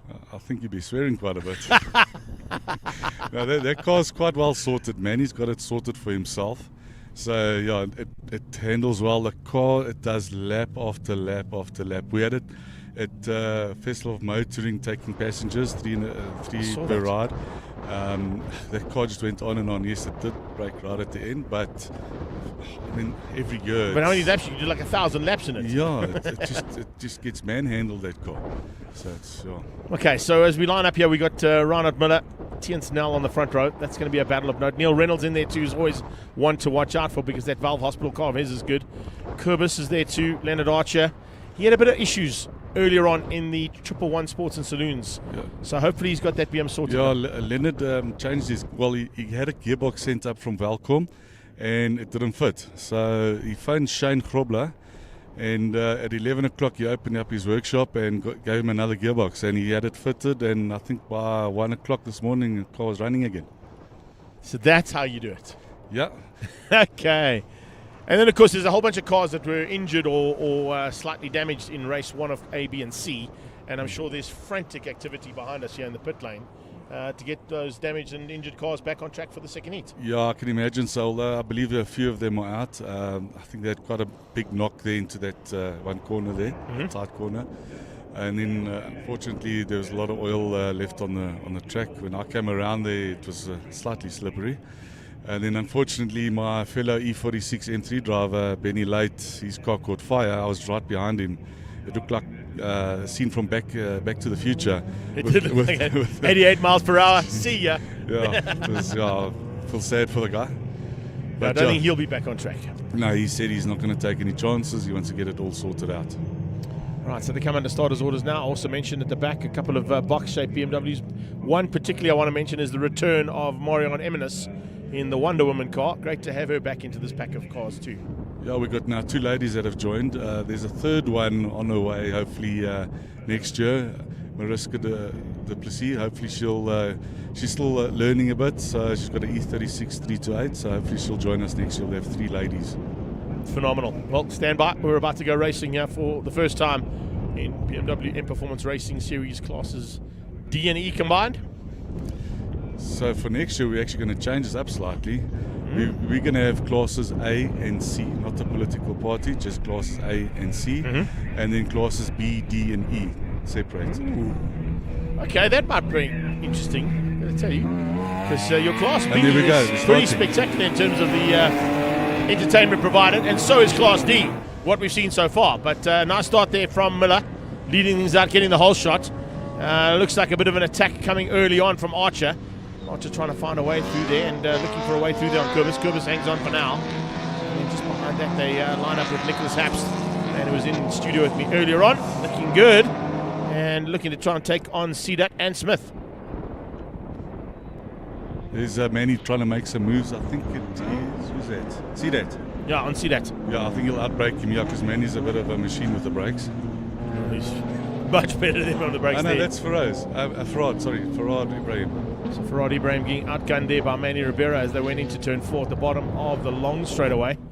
And as we switch back there to pick up on that action, you can see in that mid-pack as well. Keep an eye out on Nicholas Hapst.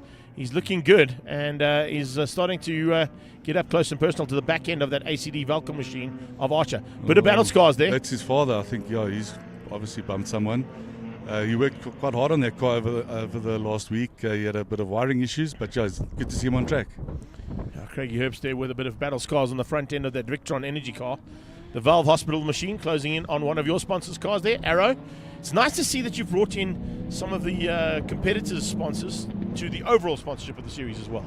Yeah, no, it's great to have guys like Tian Snell from Arrow Automotive. You know, he's been sponsoring Troy for many years, and then he decided to sponsor the club and build his own car, which is great. Yeah, I got him slightly wrong at Kyalami, and I apologized to him this morning. I was saying, why is Troy so far back? Meanwhile, it was Tien's. Yeah, this time, though, it's roles reversed. Yeah, Tien's is a rookie. That's actually a turbo car, so he's still learning the car and getting his racecraft going. So hopefully he'll get up into Class B, because we don't want him in Class C, all these turbo cars. Yeah, get him up into Class B as quickly as possible. That's the way to do it, I think. Eh? Yeah. I see there's a couple of cars changing up turbos. The German had a bit of a problem. Hopefully he'll get that sorted out. Yeah, he's actually got a new motor. I don't know if you know. I heard. He had an issue with his S54 motor at PE, and now he's actually running an N20 2-litre turbo motor, similar to the motors that they have in the GTC cars. There you go. Certainly worked out initially for him, but unfortunately it gave up down the back straightaway. And, yeah, he was doing good times. He was doing 202s in qualifying, which is just below the breakout. And literally the fastest he's ever been around here, he said to me this morning when I walked past. I'm not sure about that, but Joe, that S54 that he had was an awesome motor, but now I think he's got the pace with this 2-litre turbo. So we're into the thick of it now. This is the start of the next lap of D and E, and they're all starting to get into those usual pack of cars that tend to fight with each other. Although, as I say, that Ribeiro once again closes things down and looking for a chance to maybe squeeze through there and make up another position. Yeah, I think that's his last race in that car, second last race in that car for the year, so he wants to finish quite well up with that car. Nice livery on that one as well. That's some new livery on some of the cars out there too, which is good to see. Closing stage of the season, you don't want to be scratching and damaging. There you go. It eventually had to go, and now becomes the front end of, looks like a Hilux. No. Don't mock my Hiluxes, eh? But I can tell you something, Craig Herbst is a great competitor. we're chatting about these little box-shaped cars as well, and how competitive they are. The amount of tuning you can do to those cars is so good. Look, a lot of the guys also change the motors. They put different motors in. The only issue with those box shapes, they're quite difficult to handle around the track. Shane, that's in Class C with his boxy, he battles a bit because it doesn't handle as well as like a E46, which in my opinion is probably one of the best handling cars that BMW ever produced, was the E46 M3. And of course, what you got to do is you got to go against those cars. So there's where your advantage or disadvantage comes into play. But as I said to Nick earlier in the commentary as well, it is nice to have those cars with the heritage that comes with them. Correct. Yeah, they've obviously got a cult following. And we all grew up loving those box shapes, and then we went into the E36s, the 46s, and the F80s, and now the G80s. Some people don't like the front end. I quite like it. As I said, you converted me in Quebec, okay? So let's not even go there. But I'll tell you something, the race action that's provided here is always pretty spectacular, particularly when you've got cars that are so evenly matched. I'm not talking about this man out front. Reinhard, I think, has got basically the same maneuver as what we saw coming out of Leon Lubri earlier on. Change of surface takedown into turn 1. That could be a bit of an issue. Yeah, Reinhard actually only joined the series at the beginning of the year. They were doing the Lemons race, and then I spoke to him, and the whole family's now come to join. It's him, his uncle Johan in car number 112, and Dewald Smith from Amtech. They've all come to join the series this year.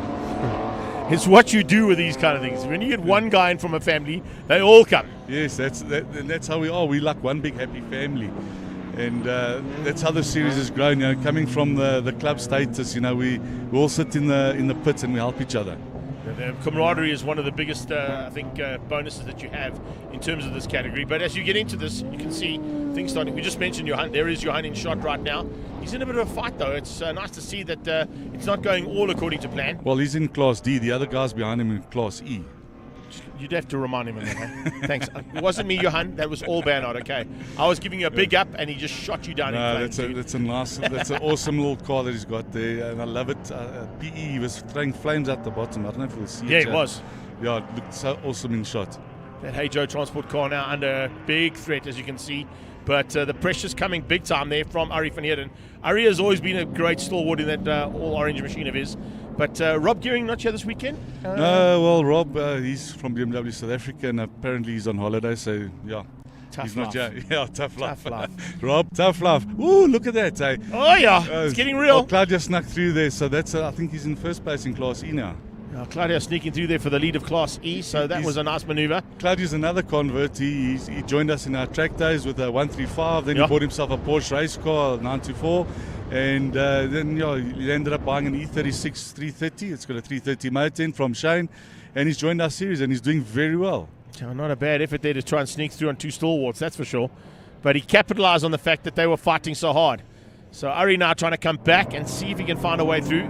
It's pretty tight between the two of them, but it's allowing that 44 machine to get away. So Claudio just opening up a margin now as Ari sneaks through up into what is now possibly second place. Great battle as always. And great battles right through the field. Change of surface into 1 is a bit of concern. I've been watching out of the window here in our commentary booth. It hasn't really affected any of the cars going through there. We'll get to see now with Manny. Well, maybe just go sideways anyway, so there's no difference there. He likes that Uber bucky of his, eh? I see Tiens has got a bit of a gap now. Neil Reynolds, who's got a bit of a gap on Kobus Boma. He's also a new guy to the series, joined this year. And Leonard Archer's building another car. He's building an E92 335. He's going to play in Class B. Have you asked Leonard Archer how many race cars he actually owns? I think he lost count. Yeah, I did too, mate, because every time I see him, he's in a new car. Yeah, but I think he's quite enjoying the BMW race series. So He certainly is. Yeah. Well, he's got a busy day in the saddle today, because after this he'll have a small break before he has to get back into that car and get out into the Car Care Clinic 111s again. I think he's been doing that like the whole year, racing basically 2 categories the whole year. So he's having as much fun as possible. That's the way to do it. And there's that Mark Krobler. That's a 70-year-old driving that car number 100. Amazing, eh? Same age as Willem Leon. Yeah, exactly. And still able to pedal like they do. It's incredible to see that. Battle for second place starting to heat up slightly. Reynolds putting the pressure on. He lost a little bit of ground coming out of the bottom turn there. I think Manny's also making some moves there in the background. Now Manny on the move too, watching for that track taxi to make his way through. This is a good run here from Tiens though. I tell you, nice finish here for him, and confidence boosting, I'd say. Yeah, he's going to be so chuffed with himself. He loves racing and he just wants to improve and improve. Reynolds on his tail, and I was just watching in the background. I think Ribeiro may have moved up. There we go, back in again. Ari coming straight back into the mix and giving Claudio a bit of a run for his money as they come through that tricky triple right-hand apex corner.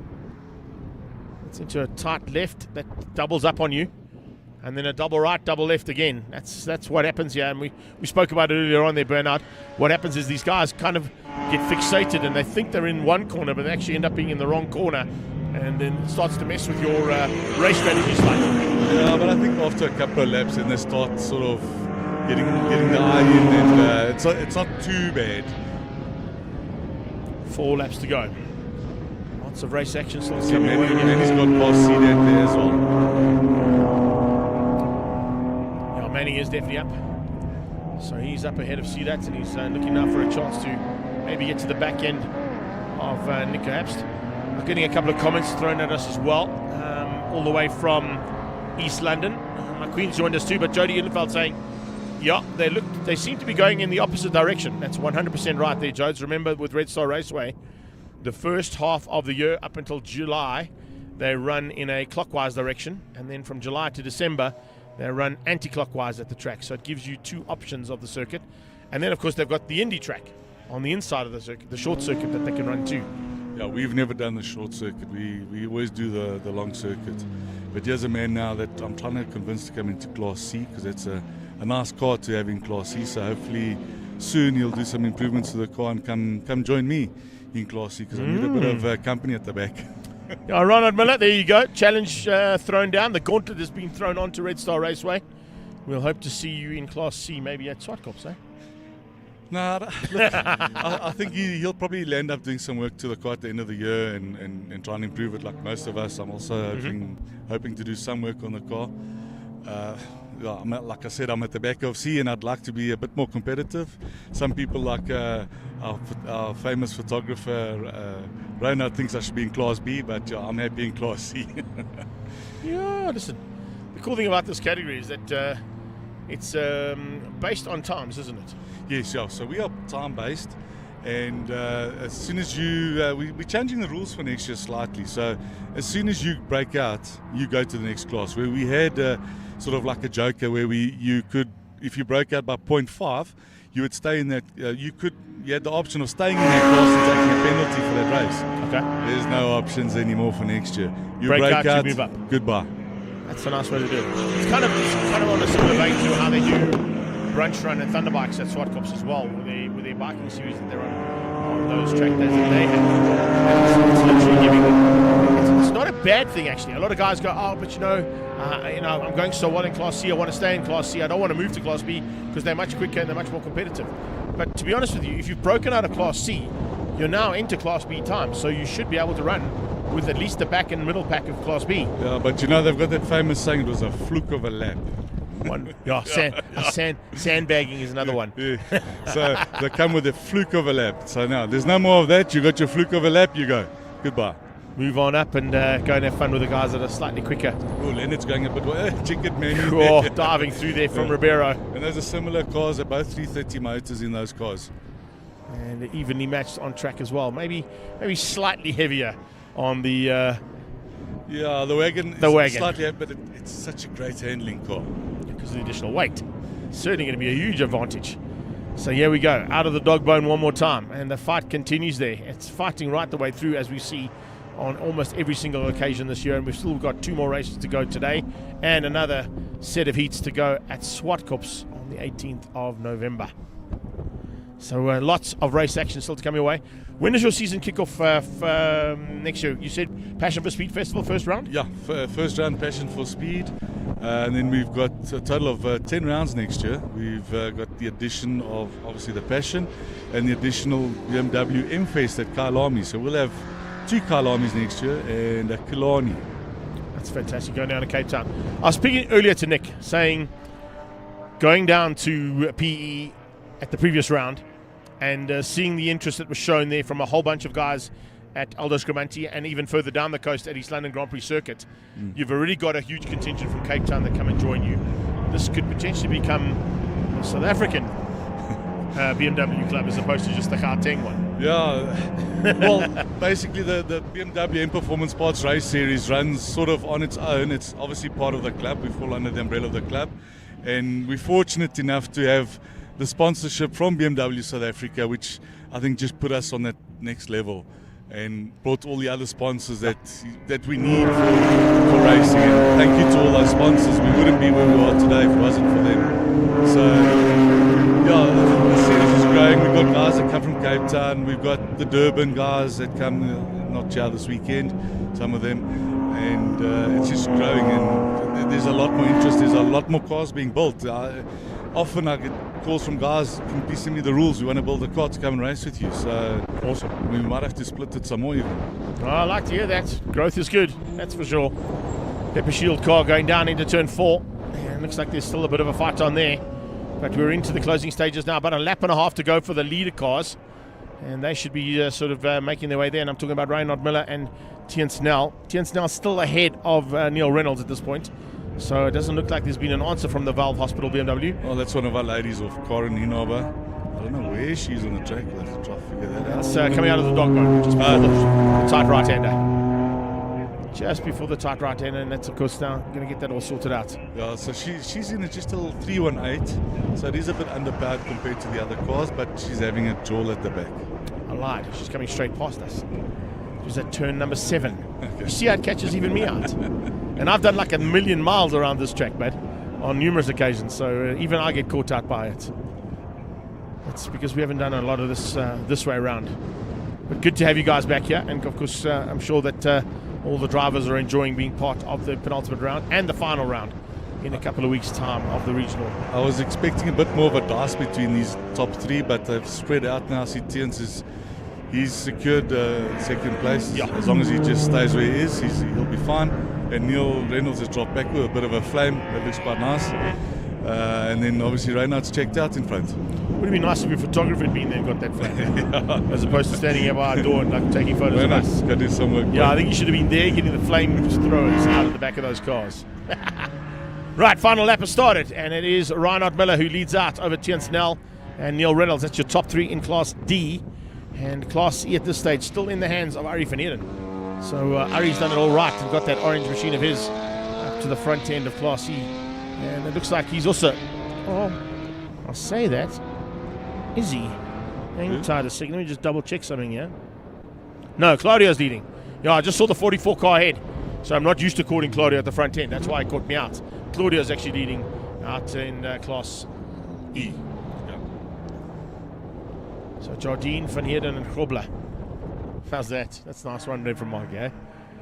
That's a good one there from Grobler to hang in there for a potential top 3. But this is the man they've all got to try and catch. And yeah, he ran in those colours in a couple of the endurance style racing. You spoke about him being here at the Lemon race. He also did the Swartkop Annapolis. But I think they did it in a different car. They call it the Fireball. Yes. It's an E30 as well.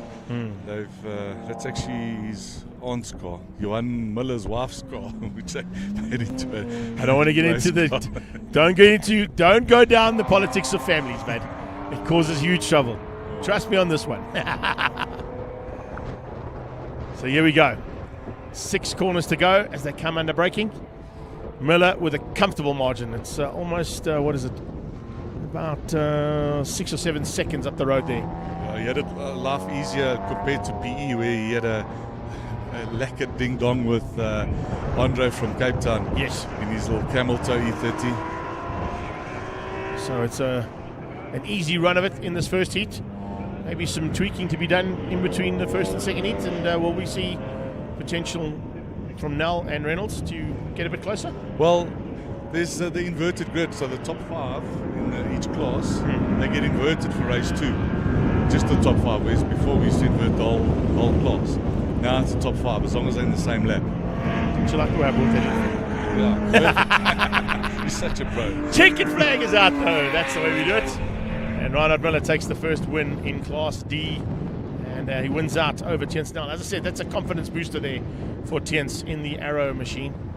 Good drive there from him. Third place, Valve Hospital's Neil Reynolds. A little bit of a fight to the line here by the looks of things between Boma and Abst. Abst going to hang on and wrap up that top 5 in Class D. Now we wait for Class E. Let's see if Claudio's still in front. They're coming through there with Manny Ribeiro. Behind him, it will be Craig Abst and Leonard Archer. Archer actually getting through. Oh, here comes Claudio Claudio. You got away from Murray. He's got a big gap. Murray was actually tucked in there just behind Sidat. So as I see that taking him to the line, I think. Yeah? That's Farad. Farad Ibrahim, yeah. And as we finish off the race, I'd just like to take this moment to send out my condolences from myself, the whole of the BMW M Performance Sports Race Series, the BMW Car Club Gauteng, to the family of Vigen Naidu. He was a teammate at Grobler Motorsport. And yeah, he will be sorely missed. Rest in peace. He certainly will. Nice effort there from you guys at the start of the day's racing as well to do a little lap of honour. But of course, if anybody is looking to send their condolences, just pass it on through the club. And I'm sure that Bernard and his team will pass on those condolences and messages to the family. But from our side as well, as we said earlier on, a massive set of condolences from everybody involved in motorsports. It's always not a nice thing to lose a stalwart in terms of a category representative that Mr. Naidu was. And we wish him and his family all the very best. And look forward to exactly what he'd like to be happening, watching racing here. And up next, we go into PABAR Volkswagen Challenge Class B.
Up next, we're going into PABAR Volkswagen Challenge Class B. And a nice field of almost 15 cars make their way out to the circuit right now. Man who was on circuit earlier on today, we were giving a bit of a heads up there, and I know Derek was sort of waxing lyrical about this guy. I'm not quite sure why. Maybe because they share the same surname. But Charles Malberger, great to have you in the studio with us, buddy, and nice to get a little bit of driver insight as to how conditions have changed from this morning to now. Oh, thanks, Greg. Nice to join you here. It's a lot warmer than this morning, and the grip tends to fall away actually. You tend to get some mid-corner jacks and understeer with the heat. The tires really don't like it. Mm-hmm. Yeah, so the problem is you got to try and get your pressures right, but at some stage, after 4 laps, the grip falls away. Yeah, that all falls away. Yeah. And I think what happens there is that understeer comes in, becomes a major factor. We're under starter's orders right now. It is a standing start, remember, for this one. So we are getting ready to go. We've got Stuart Mack on pole in the development 1 litre machine. And alongside him, a brand new man to the series, which I don't even know you know about, Anthony Lessing, coming from Superbikes and jumping into a Class B Polo for the first time. And on the front row. And they're off. Great start there from Mack. Great start from the dock as well. Looks like Hannes Skippers is not going to hold back here. He's going to try and show the rookie the way into turn 1. Gets the whole shot. And around the outside into turn 2. Oh, hey! Big moments. Mo Carodio's off. Mo Carodia spinning off. We had a big one from him last weekend as well at the Nationals. But the Fast 5 Motorsport machine drops right to the back of the pack as he goes sliding in. Now that would have literally just been cold tyres as opposed to warm tyres, Charlie, eh? Oh, he got a bit of a left tap, I think, as well. A little bit of assistance there. He might have been helped out a little bit, yeah, because he got a bit of damage on the front right of his car. We've got a car down the back main, also slowing, so I wonder if that was another car involved in the incident. I'm just trying to pick up on who it was, but we'll soon see who it is once they go across the line and we see cars dropping by the wayside. Front end, though, it's fights as per usual, and kind of fights what we saw early on from your guys' point of view. Diving in here and there. And the 4th place battle starting to heat up almost instantaneously there. As you can see, Ethan Kutsia trying to make his way through and find a way past on the 69 car of Ace. And great move by Ethan, he's up 1 position. Look, you got to make hay while the sun shines. The first couple of laps, the cars are still close. So get a few moves done, move yourself up the order, because this is not the easiest track to pass it. And the tyres have still got grip at the stage, as you were talking about. So you can at least make those maneuvers stick.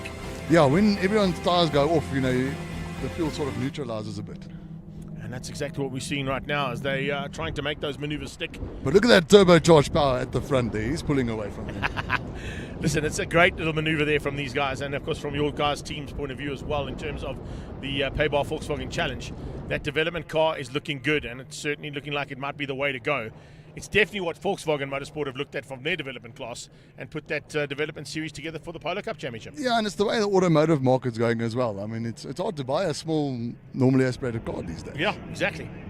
I mean, everything that's coming out in terms of hatchbacks, small sedans, or even the small SUVs are running those 1000cc turbocharged machines. No, for sure. Hey, we've got the fastest dentist in Gauteng, running in 2nd place, doing well. Had to make some modifications to his car after PE, but now all good, and he seems to have found some pace here. Another thing that you've got to take into account is he's still in the hunt for the overall championship. He's got to try and get some victories here. We saw Rory Atkinson with a mistake in the late part of race 1, dropping him back down to 3rd place, but we saw Yachty take a win in Class C. So the championship is still very much up for grabs, and I think Hannes is going to have to do some manoeuvring to catch Stuart Mack. It's a great thing that we've got 3 guys. Oh! Another touch. That's a bit more than a touch. Yeah, Tadane Kuba being helped around out of turn 2. Bit of battle scars and some damage and lots of debris on the outside and in the middle of the track there. Looked like he was helped out there, if I'm not mistaken, by De Beer. Yes, and I think it definitely has changed the surface flag now for turn 1. And the guys could try and keep it to the inside there. But the leader is going to arrive there first and pretty blind. So this could change things up. Depending on how quickly the marshals work, because the marshals here are a team of Red Star, SWAT Corps and Kyle Army marshals combined. And so far in terms of the pickups and the recoveries and all the incidents that had to be sorted out, they've been exceptionally quick, Charlie. There we go. There's some bravery for you. There you go. Kicking off. Here's the replay. It's the FSS car. Pierluigi. It's Pierluigi, actually. So apologies, Adrian. It wasn't you. It was Pierluigi that helped Tanae around. Francois van Sel going inside of the debris, just missing the broken parts of the front end of Pierluigi's car. And it looks like everybody else just avoided there as well. Lucky. It's still Stewart from Hannes. And Anthony Lessing, what a great debut in third place. Can he get a podium? Yeah, it'll be nice to see. First time out for him there. And, of course, he's coming from a two-wheeled background. He's done a lot of laps around here, I think, on a superbike. Maybe not so much in a polo. Well, those lines seems to be working pretty well. Yeah, exactly. Watch for the lines that he uses, though. I was watching it this morning as well in qualifying.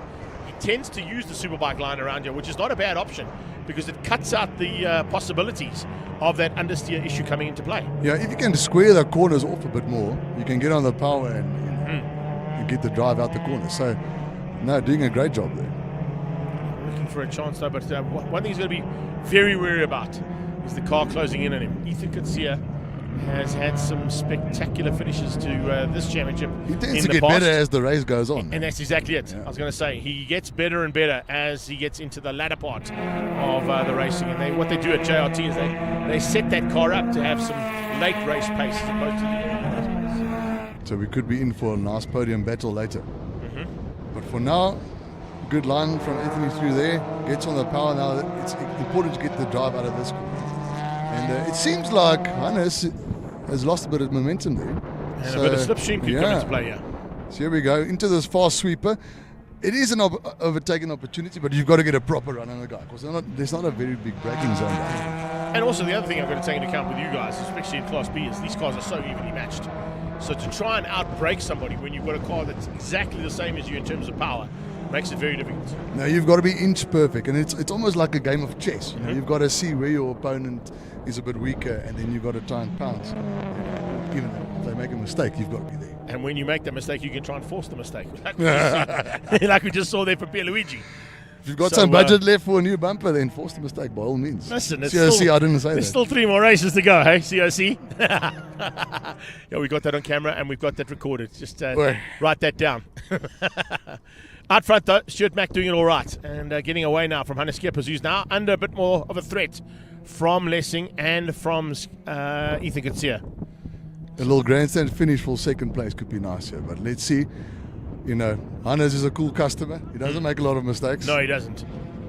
So, and he's very precise with the wheel. You know, but his job requires him to be precise as well. 100. Can you imagine the fine work that gets done with those hands on a daily basis? And now at the back of a racing car's steering wheel must be on a similar vein. No, it has to be. You know? Exactly. And that's how you save the tyres. You know? Well, he's saving the tyres right now, and he's going to need them because Lessing and Kutsia are certainly closing him down.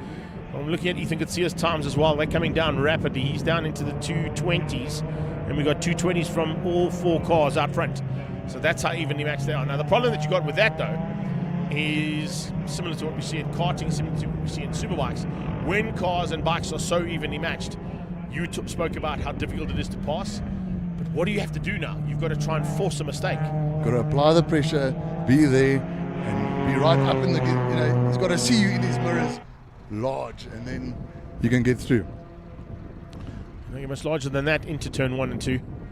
It's about 2 car lengths that Lessing's got to make up. He might be waiting to pounce a bit later on as well. Maybe just maybe looking to secure those tyres and save the tyres for a bit later in the heat. 10 laps of race action is a long way to go around here. It's 40 kilometers of racing here at Red Star Raceway. And this track really works the tyres because it's left, right. You know, they don't get a chance to ever cool down. Yeah. So some other tracks, you know, got long pieces of stretch, and the tyres just get cool down a little bit. Have a little bit of breathing room. Yeah, and that goes a long way in the bigger scheme of things. But over here, you're leading on them all the time. Looks like Martin De Beer might have gone off there as well. He's got a bit of dust on the back of his car. He's just ahead there of Milan Emsley as they head down into that bottom turn 4. Look, if you pull into the pits without a bit of dust in your car, you haven't tried hard enough. Ah, I like that. Hey, take that, all of those Volkswagen Challenge competitors listening. That comes straight from Charles Smallberger. Sometimes you've got to use the track. You've got to use the track and more. And more, yeah. Except you can't go too much more, otherwise you'll be infringing on those track limits, eh? What are the track limits on your rules between the white lines, wasn't it? Yeah, I think as long as you got 2 wheels on one side of the white line, you should be I've never, ever heard him say that. That's why I got it on camera right now. I'm digging a hole for myself. Yeah. Between the white lines. No, that doesn't happen. But anyway, let's see what happens in the second heat later on. I might have to quote him on that. All right, Stuart Mack is getting away here, and it's a nice margin he's starting to pull here. I don't think there's going to be any answer there from Skippers, because what's happening now is Skippers is watching those rearview mirrors. So it's allowing Mack just a little bit of breathing room, maybe a little bit more of a chance to get away. Yeah, no, his focus has shifted to protecting his second place. Sorry, Greg, I'm misinformed, but what's the deal with Stewart in the championship? Does he score as per normal? I'm not sure, actually, to be honest with you. That's a very good question. Because, in that case, Hanna's not going to be bothered. He doesn't score in this championship. I think he scores in Class C. Is that right, Paul? Oh, he's Class X. It's a completely separate class. It's so his he own doesn't. class, Yeah. okay. So this is still the fight for Class B, which is exactly where Skippers needs to be, at the front of it. And considering the fact that this is Lessing's first outing, he's actually becoming a bit of a thorn here for Dr. Hannes Skippers, because he would be taking away valuable championship points should he get ahead of the Doc. No, for sure. He's a bit of a dark horse. Yeah. Oh, we got Here's someone that slowing. Emsley. I think that's Milan Emsley slowing down there slightly at the back of the pack. So problems there for him. He's got to check on that one. 28. Is it Milan? A big pity, but Yeah, Milan Emsley. Such is racing, a game of high highs and low lows. And it's also something that I haven't mentioned with any of the other guys who jumped in here today, all ex-racing drivers or current racing drivers in their own right, is how do you survive that? When something goes wrong, a lot of the guys always say to me, well, in motor racing you need to be able to enjoy the moment and then forget about it instantaneously. Otherwise, you're going to harp on that all the time. Your disappointment normally lasts for the Saturday night. Then you wake up Sunday morning and you think, you got to get back on the horse. Yeah. Got to get back out there. And, we love doing this. That's it. That one session after a big disappointment and you're like, no, I'm back. Yeah, I can't miss out on this. They always used to say to us as when we were racing Supermoto, don't worry about the crash, don't worry about the incident, and don't worry about the victory either, because the next day could be worse or it could be better. You got to forget about those good things and bad things and get on with the job on the next attempt. You know what they say, sometimes you're only as good as your last race. Yeah, or as your last tee off, on that 18th hole, and it goes haywire, or it goes straight down the fairway. Normally there's one or two shots that get you back to the golf course the next week. Exactly that. That's exactly You it. don't think about duffing it on the 7th when you hit a beautiful drive down the 18th day. No. That double bogey goes away big time. So a similar thing with racing. Yeah, I think it is. That one lap time that you can set. Yeah, that's exactly it. And I know here myself, on a few occasions that I've been out here on a superbike and I get the pit board being waved frantically from my queen on the sideline telling me to slow down. I'm going, what do you mean slow down? And pull into pit lane, you look at lap time and go, yeah, that's quite nice, eh? All right, yeah, so this is the fight as they come across the line again. Class X leading out there with Stuart Mack way ahead of the rest of the pack. He's not really involved in the championship. He's got his own little fight there. But that is a development class car that he is in, and it is the future, potentially, of what is Volkswagen Challenge, as well as what the National Championship polos are going to look like. But Hannes Skippers in second, leading out Class B, exactly where he needs to be, considering the fact that earlier on in Class C, we had a victory coming out of Yoti Nusios. So the championship overall is still very much up for grabs between this man, Yoti, and Atkinson. Yeah, and Rory is our defending overall champion. Yeah. So these guys are out to get him. He's got a bit of a target on his back. And can Hannes do this? I think he's got things under control. He seems to be, hitting his apexes, hitting his braking points, and he's looking good. He certainly is. And looking at the way he's going, I don't think there's going to be any answer at all there from the guys behind him. I think what you're going to see is possibly a bit of late race pace coming from Ethan Gutsia and a bit of pressure being applied on the rookie. Well, I of say course, only a a rookie in the car, but he's not a rookie from racing. He'll know how to handle a scenario like this. No, look, any form of motorsport will teach you certain skills. Whether you got handlebars or a steering wheel. Yeah. That's the only difference. But we are only halfway now, so there's still a lot that can happen. Exactly. Halfway stage reach on that last pass. Here's a bit of a dice. Continue. Luigi and Jock. He's got the inside there. FSS versus Ace Auto Parts, and inside line, wing mirror to wing mirror, up to the very tricky triple apex right-hander. You can check it out the window there, Charlie. There they come. And Jock around the outside, and he's sideways, trying to hang on around the outside, but Pierluigi's got him. There he goes. It's very hard to pull a move around the outside on that corner. There's no grip. Not a lot of it, that's for sure. But he hasn't given up yet. He's still on him. Can he pounce? One man I can tell you who's got a lot of grip out there will be Alan John Fenter or Sheridan Moraes.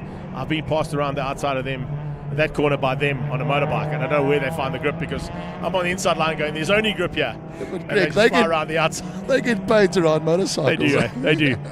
You know, I get paid just to talk about it.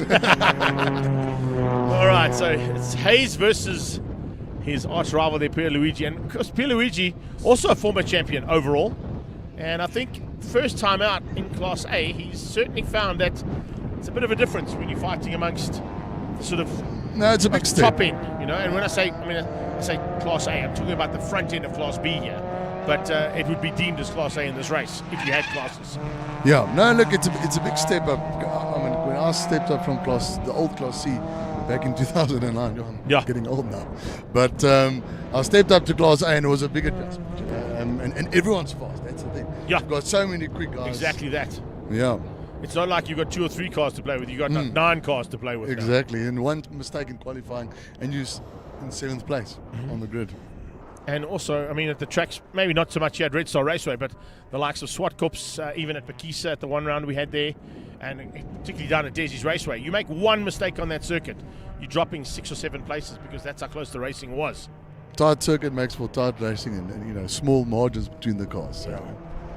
Slightly bigger margins here as Kutsia's trying to close that gap, but just doesn't seem to have an answer to Anthony Lessing's pace. So not a bad run here, as I said, yeah, from the man who starts his racing career.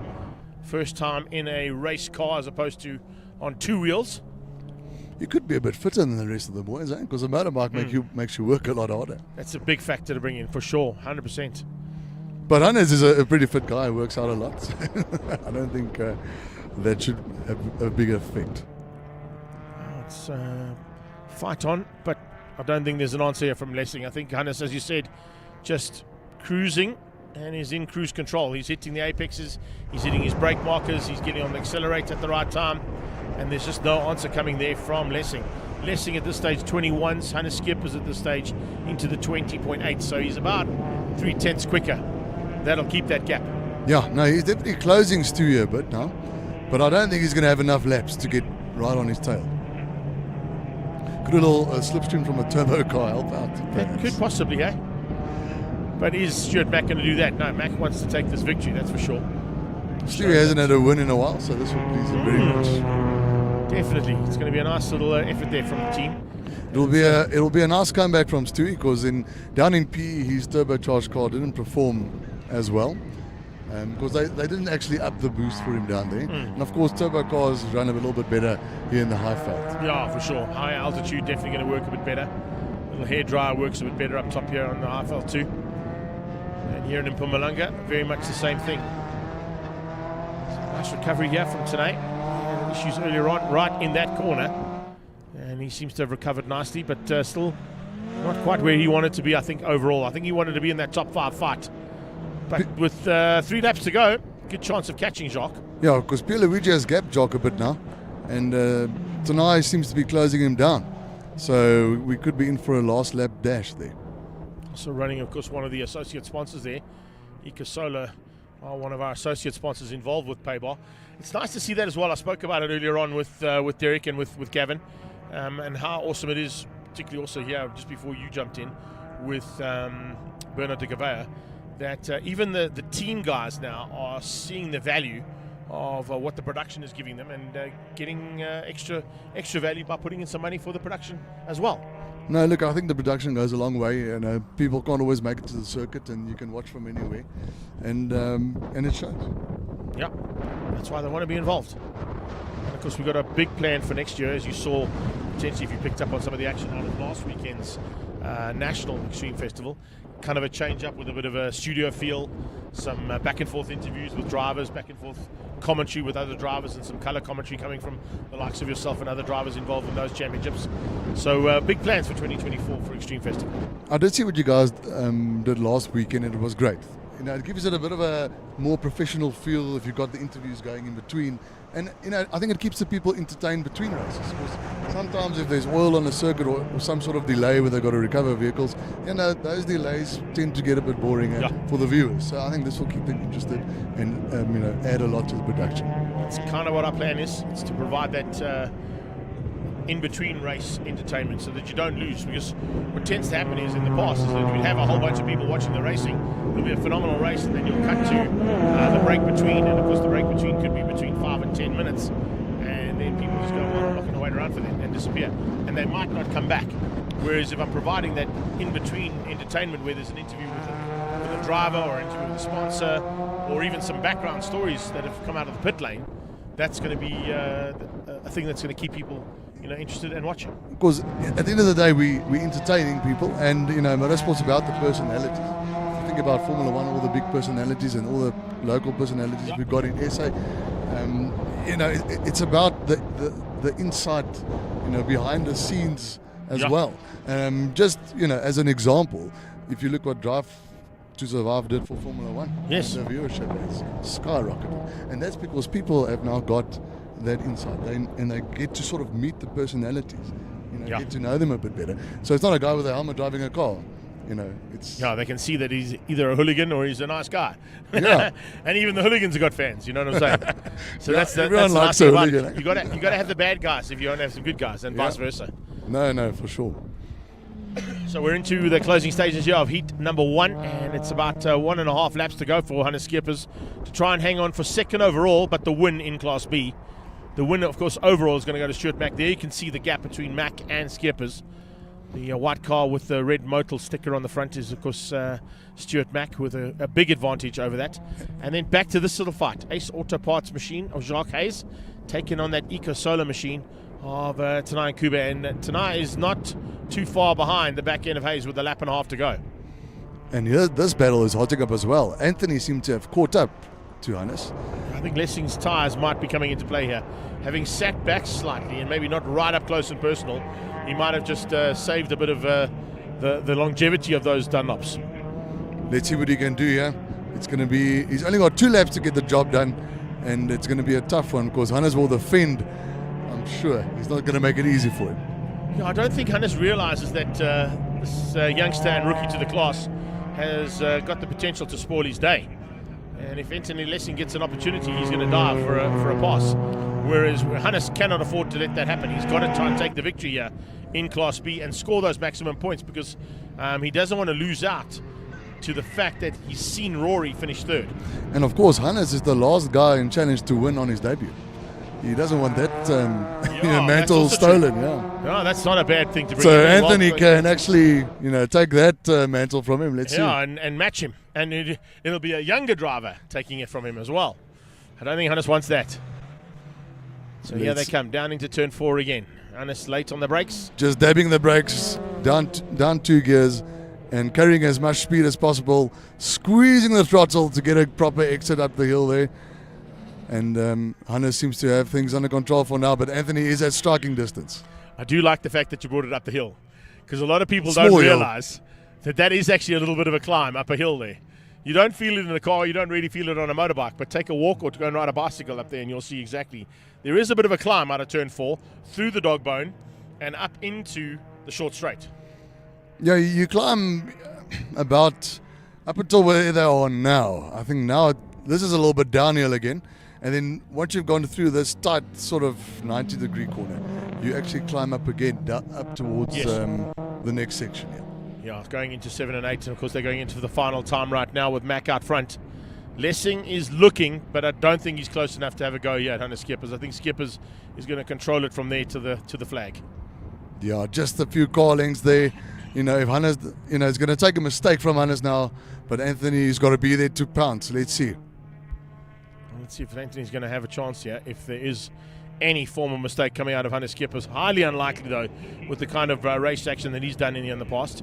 So he's coming into the closing stages of a potential win in Class B.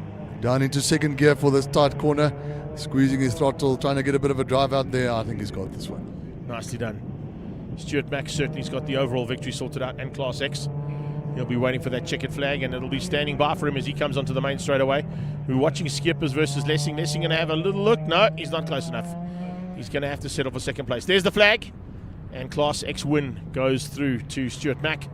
And Class B goes to Dr. Hannes Skeepers with Anthony Lessing right on his bumper. Ethan Gutierrez coming across for third. Didn't get that late race pace that we expected, unfortunately. And Pierluigi actually was the guy with the late race pace because he caught Ethan quite a bit. Yeah, I closed down on Ethan there in the closing stages. Jacques comes through behind them.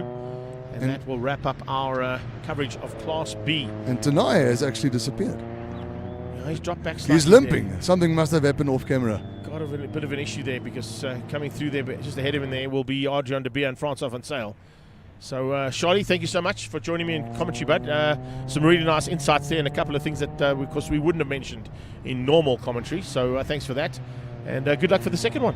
Thank you so much, Greg. And big pleasure. We'll see you soon. That's Charles Smallberger joining me in commentary.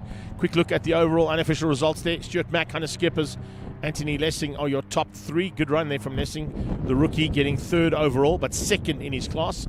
Ethan Gutierrez will get third in Class B there, and a wrap up as top four. Pierluigi, there in fifth, ahead of Jacques de Beer, Francois van Sale.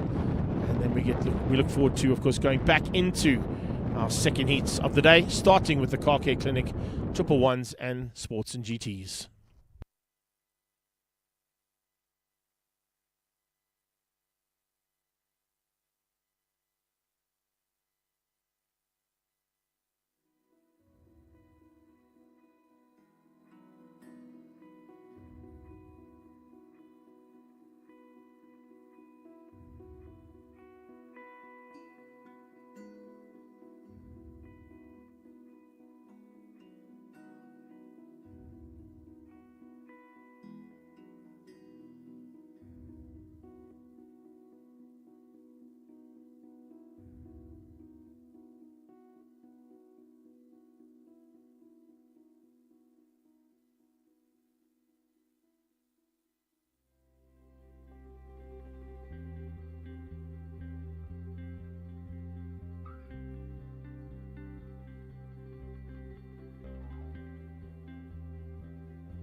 Red, yellow, blue. Not green, red, yellow, blue. Shiny and new. 1 + 1 is 3. 1 + 1's for me. Blue, yellow, red. Blue, yellow, Fred.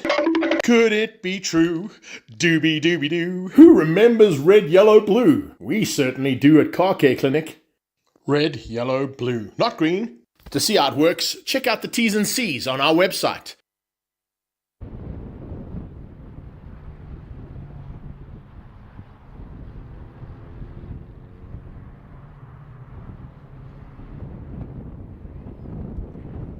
So as you come back to Red Star Raceway for more action now from Heat 2 of each of our competing categories today. Big welcome there to, I believe, Kuya Moira's sisters watching us all the way from down under. If I missed that one, Moira, apologies. I only saw messages now because I had a whole bunch of people in studio with me, as you heard. And then looks like Machtel has joined us as well as Ilse. So thanks for that, guys and girls.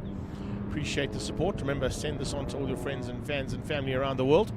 We definitely want to be growing the platform that we are providing here for local motorsport coverage, courtesy of Two Wheels TV and Up to 60 Seconds.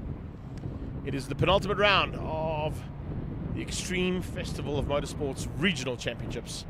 We're at Red Star Raceway in Mpumalanga, and it's a strong field of 111 Sports and GT Sports and Saloons about to go at it yet again. Race 1 winner was Louis Scholz. He won out over Maritz Leroux, and the Car Care Clinic Golf 6 GTI took the overall honours ahead of that box shape 30 BMW from 111 Plumbers and Sav Speed. Winning Class A was Wouter Roos. He'll be looking for a double victory today if he can get it in the Car Care Clinic Golf GTI 7. His teammate and stablemate out of Nathan's Motorsport is Piet Potgieter in a similar Golf.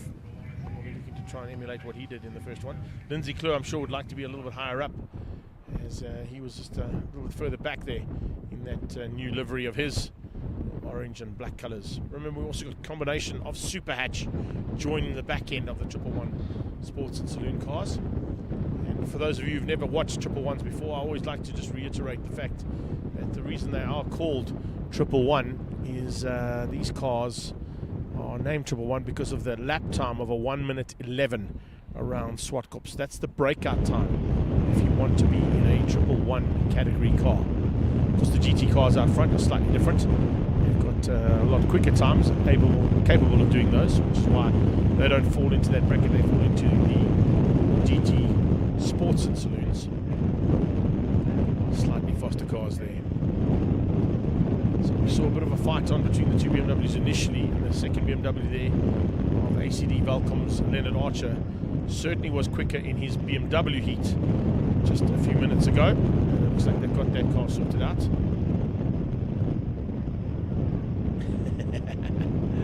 See, Rian Gerson has joined us there as well, giving us a little bit of a shout out to Lucas Besaid note. Don't bin Jaden's wheels for next year. Okay, so Jaden Gerson possibly jumping into Lucas Besaid notes Lexus for 2024. That's always lucky to hear. Thanks, Ron. Appreciate that, buddy. And of course, all those guys who are watching on the Extreme Festival page and on YouTube, I haven't had a chance to see any comments come there from you guys. But if there had been any of significance, I'm sure Paul would have sent them through to me to have a little bit of a comment and come back at you guys. We like the interactive commentary that's able to be done here with our live stream. So if you do want to throw in a comment or two, mention the fact that I might have got wrong, more than welcome to.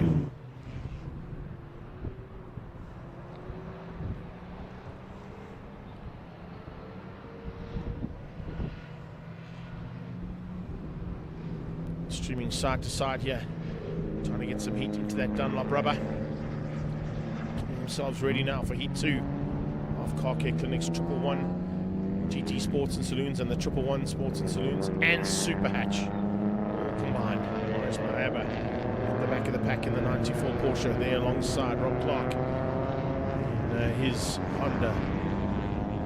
And Honda, of course, also participates in another category, young timers in the historic series.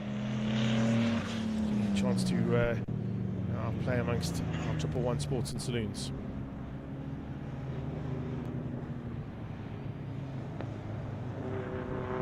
So GT class, you've got Louis Scholz, Moritz Leroux. And I think that's, other than, just checking to see, yeah, he will fall in. Leonard Archer will fall into the GT class. Class A is Wouter Roos, Piet Potgieter, Lindsay Kleur, Lucas Besaidnout, Miguel Diaz, Quintus Viljoen, and Seton Naidu. That's Class A of SuperHatch at the bottom of the pack there. Then Class Bs will be Wayne Masters, Michael Krobler, Roland Hopkins, Luigi Ferro, and Elna Cruiser. Class C headed up by Darren Gunnison. And then Class D was Alka van Vledder, Rob Clark, and Amarius Mahaba in the Porsche.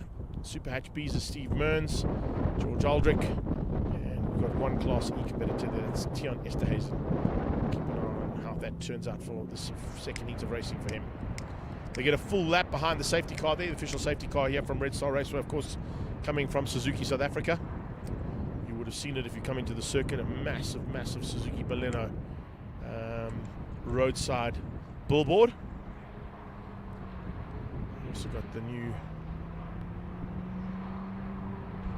Hayabusa on one of those billboards as well on the side of the highway, the N12 highway heading to Umatlatleni, or as it was known in the old days, Witbank. And further into Mpumalanga is the one that they run parallel with when they come up and down the main straight, the main back and the short straight in the middle of the circuit. If you're joining us as well, just a heads up that we are running in anti-clockwise direction as per the rules here at Red Star Raceway. From January until July, they run in a clockwise direction, and from July until December, they run anti-clockwise here at Red Star Raceway.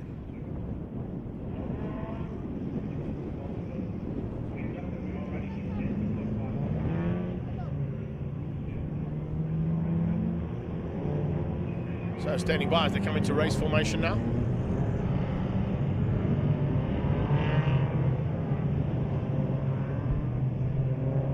Race possibly on here at the front end to try and catch Louis Scholz. One of Moritz Leroux and Sav at Sav Speed have been chatting to maybe turn the wick up slightly on that BMW, give him a little bit of extra squirt to stay with that Golf GTI 6 of Louis Scholz. Two Golf GTI 7s behind them are Wouter Roos and Piet Potgieter. If they can run maybe with Leonard Archer's BMW. That's what they were looking to do, as they're now under starters orders, waiting for those lights to go out. They're out, and we're racing. Heading down towards turn one, Moritz trying to get the whole shot, but no, Louis sneaks around his outside. Holds onto that outside line, and whole shots into turn one. Krobler just going to sneak in between Lucas Besaidnout. Besaidnout under a bit of pressure there from the Bush and Buck private reserve car of Roland Hopkins. Gets around the outside of Lucas Besaidnout in that Pretoria Toyota Lexus.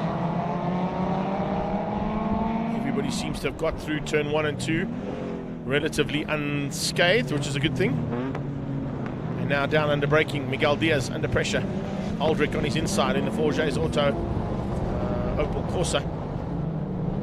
Fight on there from SuperHatch and 111s combined. And that's what we're going to see all the way through. Craig Priestley, he was kind of all on his own sim at the end of the first heat. But he's now got ahead of Leonard Archer, which is a big move from the start. Besaidnout looks like he's ahead of Kleur, and then side by side again between Diaz and Aldrich as they came out of the first part of the dog bone. Louis Scholz controlling things from the front though. This is how you do things in the sports and GTs or GT sports and saloons category. Getting away right now from the rest of the pack. Inside line from Archer. Gets back up and ahead of Craig Priestley. Nice to see the Shield Golf back on track as well. Watch for Wayne Dabochki coming through the field. He'll tick off the slower cars slowly but surely. Try and get back into the hunt where he should be, just slightly higher up there. Kind of in the midst of about 4 or 5 cars up the road. Looks like there might be a bit of damage on the front end of Darren Gunnison's car. So a little bit of battle scars there for him. Luigi Ferro continuing a fight there with Miguel Diaz, fellow PABAR Volkswagen Challenge cars, all going at it.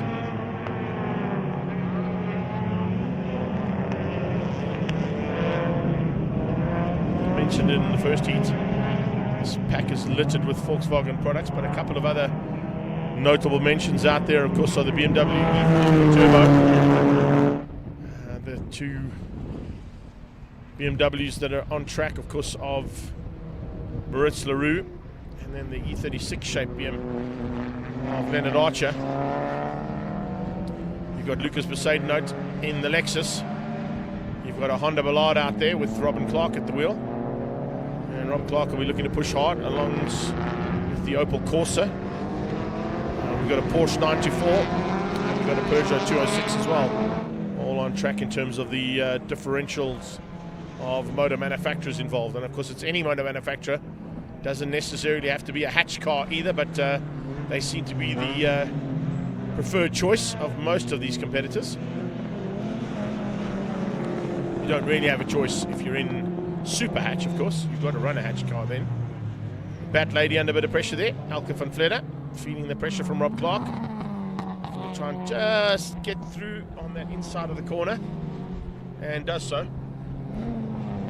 Clark moves up one place, demotes the Bat Lady down one. Elke will probably try and fight back and steal that back again. Here's a nice maneuver. Oh, perfectly done through the first part of the dog bone. It looked like that Shield Golf might just squeeze through. Watch to see if he gets on the inside of the 90 right coming up. Possibilities that he's going to have a look at Roland Hopkins, but Hopkins saw him coming and shut the door. Watch for the cutback now. Try and get into that slipstream. Polo's certainly going to be a lot slippier through the air than that Golf 1. But the slipstream could help him out, as it's doing here for Lindsay. Lindsay Kleur on the back end of Lucas Besaidenote, trying to use the slipstream of the bigger Saloon style and big winged Lexus ahead of him. There we go. Confirmation that it did work. Slipstream in full effect there for Wayne Lubri. Getting past on Roland Hopkins, using that slipstream into turn 5, or into turn 7, I should say.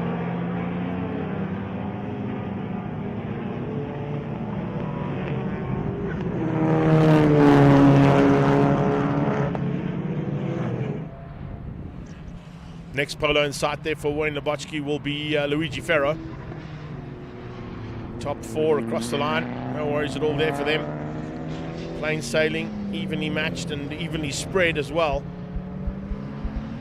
So not really an answer here to the pace or a chance for anybody to spoil the day for the usual competitors up front. Scholz looking for the GT victory, and his teammate Vota looking for the Class A victory. Both out of Car Care Clinic, in the Car Care Clinic, Sports and GT Sports and Saloons and Triple Ones.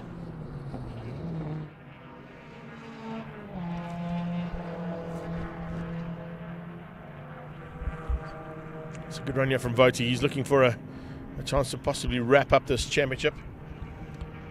I think the 2 wins on the day might be enough. I stand to be corrected. I'll wait for Mel to confirm that. She's probably watching right now. But Class A could potentially be wrapped up here. I don't know about overall. That might have to go down to the final round on the 18th of November. Remember, that's coming up as the final round of the Regional Extreme Festival. That's at Swartkops.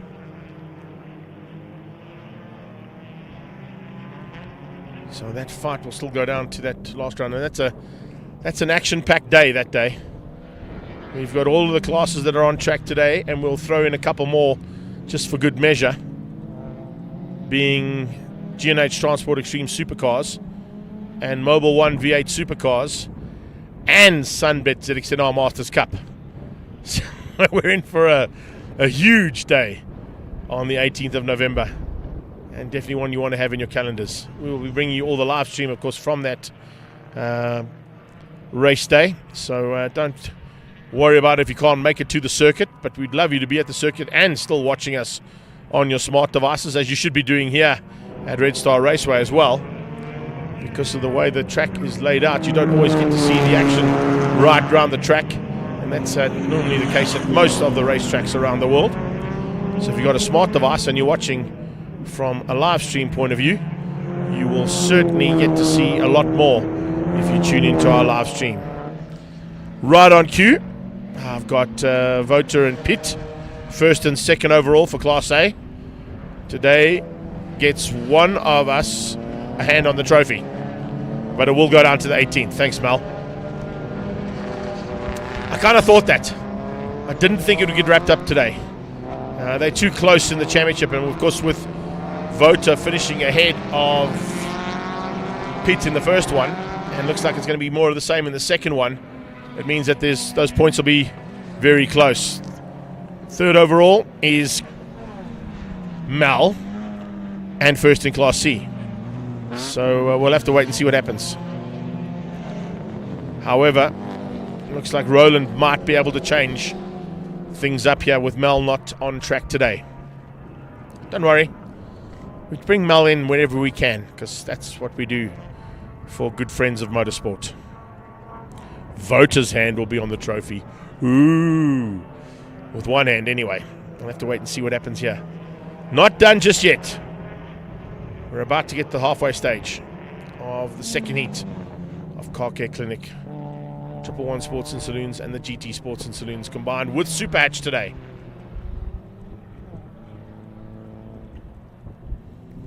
Bit of pressure coming here from the Pretoria Toyota Lexus, and it's paid off because he's got past, and Lindsay Kleur seems to have a bit of a problem. Lindsay slowing up down the short straight, allows Lucas Besaidno through, allows Leonard Archer through. I wonder if that might be a gearing issue there, because he seems to have got the top end once he got going, but just couldn't get out the corner with some speed. So maybe he's just got the high gears left in that car. We're going to try and nurse it to the line.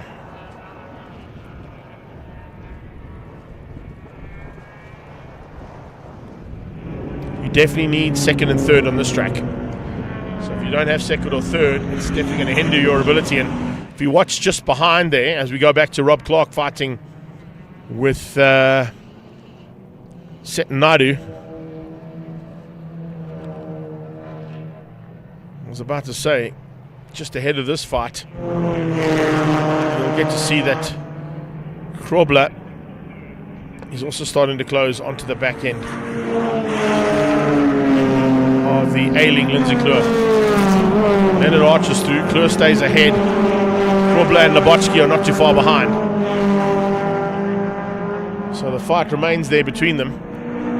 And the fight continues big time here for what is 111 Sports and Saloons and the GT Sports and Saloons.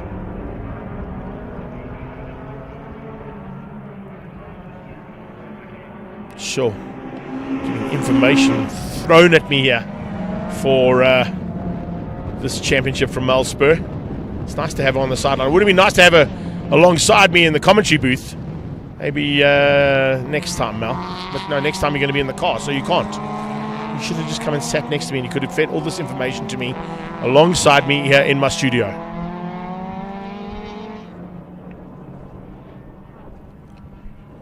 Here's a move. A subtle move there from Gunnison. From Set Naidu. And a nice move there as well. 13 car of Rob Clark. And 13X of Quintus Viljoen. Viljoen diving through, Rob Clark losing out. So we got 13, that is the Rob Clark Honda Ballard. And 13X, that was Quintus Viljoen.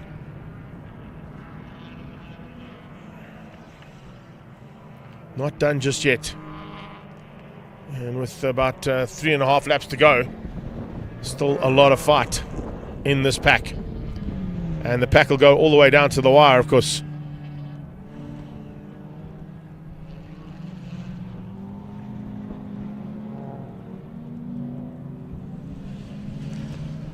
So, this is what it's all about as we get into the second half of Car Care Clinic, 111 Sports and Saloons, and the GT Sports and Saloons. Big maneuvers in the back of the pack here between the usual contenders for Class C and D. And then at the front end, a big gap starting to open up as Louis Scholz continues to maintain his lead over Moritz Leroux. So it's Golf 6 GTI for Car Care Clinic Racing and Nathan's Motorsport, leading over the Sav Speed and 111 Plumbers car of a Moritz Leroux.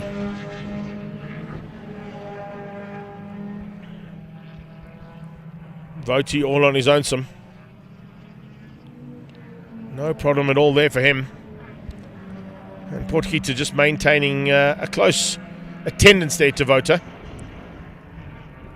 They probably have a set of rules amongst those two teammates that the only thing that doesn't count on track is taking each other out. Other than that, it's mano a mano.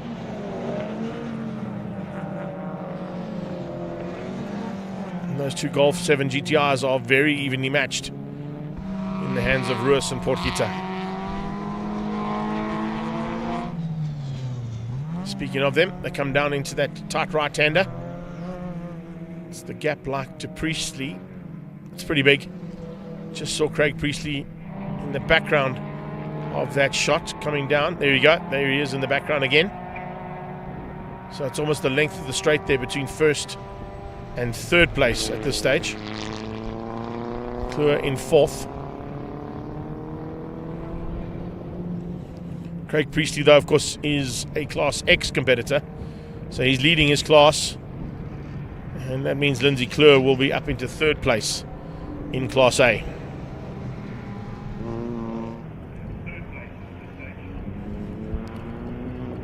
Haven't really seen much of Wayne Masters in the second heat. I don't know if he made it out there for the second heat because I don't see his name up on the board, but he was definitely in the first heat. Maybe getting a little bit extra sneaky practice for his attempt to get to the front end of Class A in the PABAR category.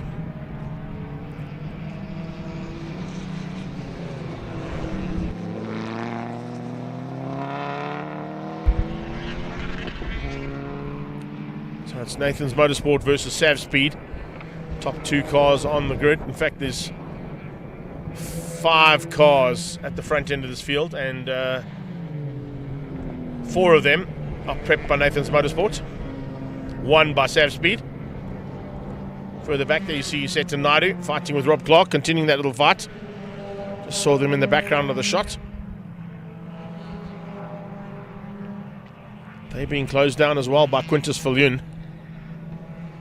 Clark's actually dropped back slightly. I just saw him out the side window here. Lindsay Kleur, it's third in Class A.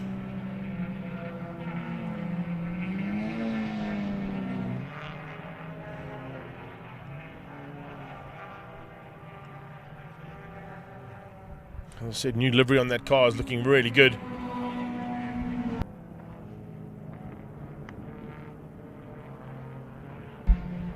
And looking for a chance now to finish up nicely in the second heat of Car Care Clinic Triple Ones.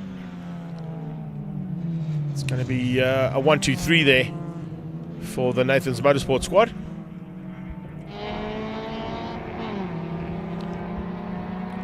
Craig Priestley just sneaking in between those 3 Golf 7 GTRs. Just watching in the background as well. See if I can pick up on Lucas Besaidnote, because Besaidnote at this point in time also looking good for a 4th place in Class A for Pretoria North Toyota.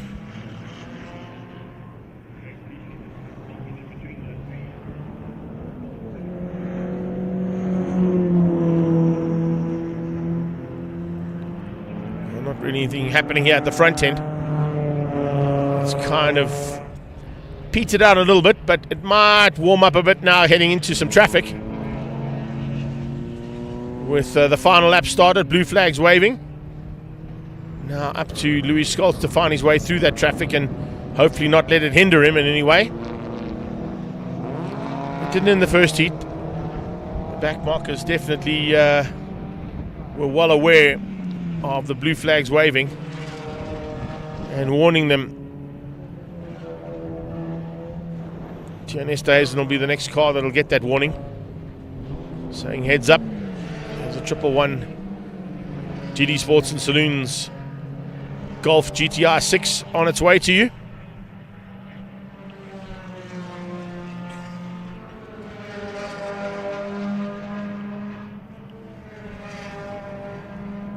And here he comes, inside line.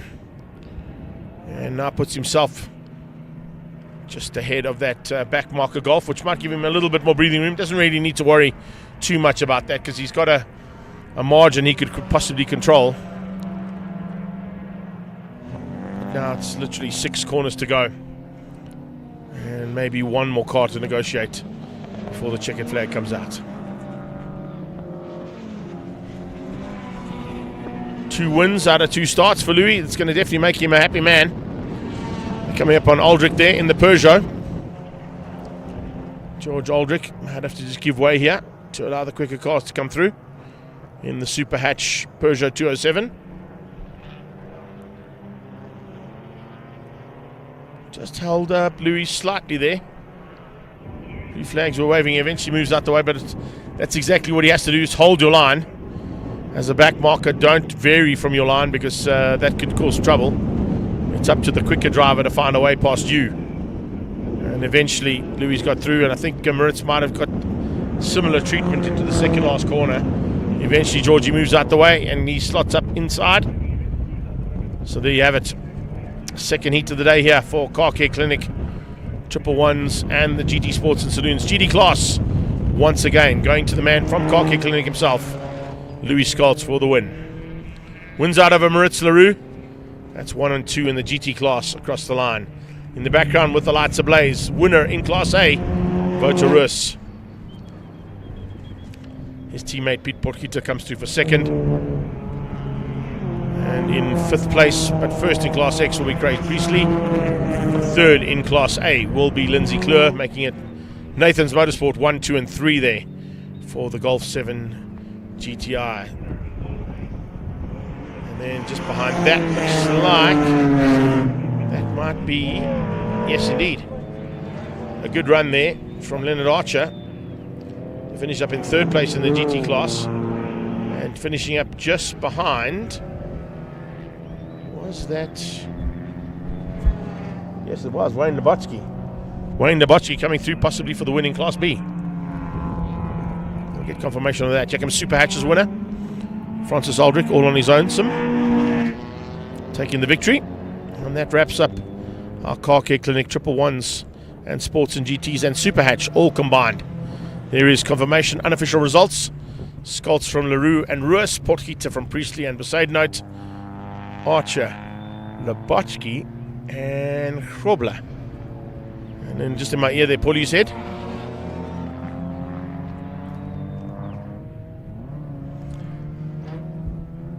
Yeah, but Lindsay Kleur came through there certainly for 5th place overall, so it'll drop everybody down 1, and that'll wrap up our coverage of the car care class for the day.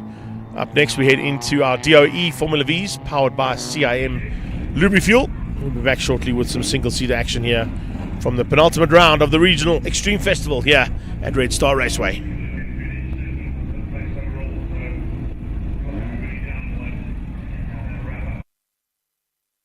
Red, yellow, blue. Not green, red, yellow, blue. Shiny and new. 1 + 1 is 3. 1 + 1's for me. Blue, yellow, red. Blue, yellow, Fred. Could it be true? Doobie doobie doo. Who remembers red, yellow, blue? We certainly do at Car Care Clinic. Red, yellow, blue. Not green. To see how it works, check out the T's and C's on our website.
There we go, ladies and gents.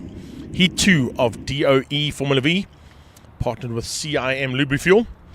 And race 2 will see another epic battle, I'm sure, between Lennell Janssen, MD Bester, Jaco Schricks, championship contender, and Brandon Hills. Those were the first 4 cars in race 1. Will they be the first 4 here in race 2? 5 seconds, turns to lights on. And here we go again. Great start from MD Bester. Looks like he's going to try and take Brandon Hills into turn 1 and follow him through, but Brandon just can't quite get there. He gets up to 3rd and slots in behind Lennell Janssen as they go through turn 1 and 2 for the first time, beg your pardon. Now as they come out of turn 1, you can see it's Theo Vermaak with a nice start there as well from his side of things. Back of the pack, Trevor Hills in a similar livery to what Brandon runs, those bright yellow cars with the black numbers. Inside line from Lennell Janssen. Potential lead change here as Janssen heads up onto the inside of turn 4 for the first time. Does he get through? Yes, he has. He's got through. Just picked up that in the background, and he leads things out now as they head towards the dog bone for the first time here in Heat 2 of Formula Vee. One of the longest standing single-seater championships in the world here is our national championship Formula V's. And of course we've got a national championship and an association championship that have to be sorted out. They won't be done here today. They will definitely go down to the final round at Swartkops on the 18th of November. And once again, it's a fight. And this time in the fight is Brandon Hills and Jaco Schricks. Schricks got a 3rd place in the first heat. And of course that just kept his hand on the championship title. He's looking for his 6th Formula V title here this weekend, but it's not going to happen here, unfortunately, because he hasn't scored enough points. 3rd, and where he is right now, 4th, would not have been enough to give him enough of a buffer to go into Swartkops with the championship lead and potentially the win. He'll have to wait until we get to Swartkops. MD Best is not waiting. Well, he's having to wait slightly because he's defending to keep out Brandon Hills for this point. And Brandon Hills now trying to come back at him as they head towards turn number 10. Close race action as always in Formula V. Look at how tight it is here on this first lap. Sean van der Linde right on the back end of them in the Truck City Boxburg car. Behind that looks like it's Peter Hills. Peter Hills not quite going to start he wanted. Theo Vermaak's in there as well, as I said. How far back is Kyle Watt? Not too far behind us either. And then keep an eye out for CF Toy and for Eric Boyens. Eric Boyens will be looking to try and make up some ground here in this first heat. In the second heat, I should say, because of what happened in the first heat. Having spun out right behind Gert van den Berg. Van den Berg is back in it as well. He's into 9th place as they come through. So Gert van den Berg has got that car sorted out of his. And he'll be looking possibly to get into the hunt again. Going down onto the braking point. The man we're talking about is right there. Snuck a couple of positions away from a few of the competitors as he went down that long straightaway and used a little bit of slipstream effect to very good use there. MD Bester still hangs on for 2nd, but he's defending rapidly and immensely to keep out both Brandon Hills and Jaco Schricks. Behind that, of course, is Sean van der Linde and Peter Hills. Peter Hills has got Theo Vermaak right on his tail. CF Toy not too far behind that. And then Van der Berg and Watt, as I said. Boyens just behind them. He's just outside of the top 10 at this point. But he'd like to be back into the top 10, and he's already starting to show some kind of maneuverability to get through on Kyle Watt to make it into the top 10. Lennell Janssen's got his head down and getting away, but the reason why he's getting away is exactly that. Oh, big move on the inside from Brandon Hills. Getting frustrated and realizing that MD Bester is holding him up. And it's allowing Lennell Janssen to get away. So a bit of a lock-up under frustration there from Brandon Hills heading into the tricky triple right.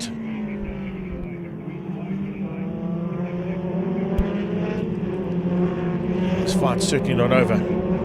Second pack starting to get as heated as that front 3. Got 4 cars in that second pack, led out by Sean van der Linde. Hills, Vermaak and CF Toy.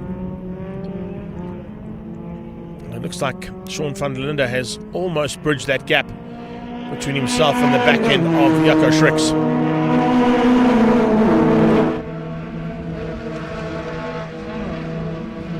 2 down, 8 to go. Lionel Janssen into the 209s. Schricks on a 210. MD on a 210. Brandon, Gert van der Berg, and Peter Hills, all 210s on that last pass. Showing you just how evenly matched these cars are. So slipstream is going to be a factor to be looked at. Peter Hills uses it here to very good use. And on a similar vein does Gert van der Berg. Catty diving through on Theo Vermaak, and Hills getting through and getting the job done with that slipstream and the assistance that comes from it to make up a maneuver and get through on Van der Linde.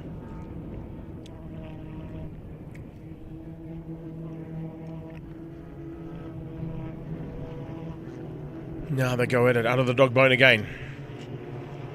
Heading through the exit point of that little left, right that goes through there. And now into the tight right-hander. Probably go down to first gear here in these cars, I think. And then it's everything she's got up the hill towards a tricky right-hander that has a triple apex on it. Not always easy to get right, particularly when the tires start to lose traction. The hot tires start to understeer at the front end of the car, and you've got to be so smooth when you come through these tricky double rights and double lefts and triple rights at first to bring you into this complex section.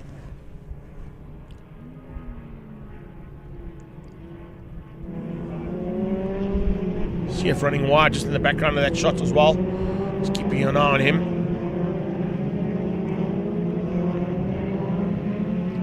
Gert van der Berg also still in with a chance here. But he's having to come from the back of the pack, which is not the easiest thing to do. Here they come. Another lap completed here by Lionel Janssen. He is just disappearing at the front end. Getting the job done. Keeping himself in with a chance of the championship, even though Schricks has got the advantage.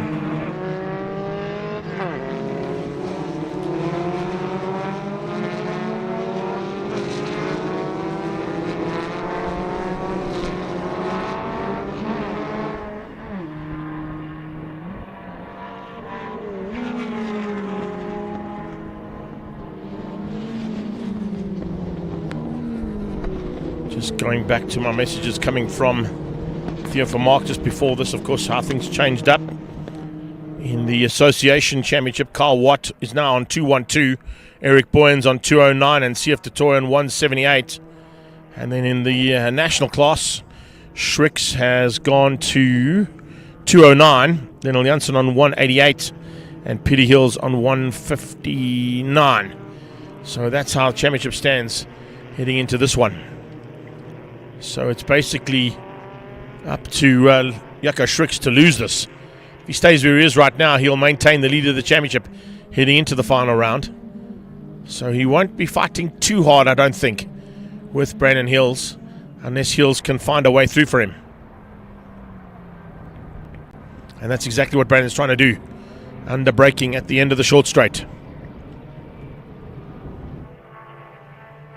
Trying to find a way past if he can, but he can't at this stage. Van der Berg has left Sean van der Linde to fight it out with Boyens and Vermaak.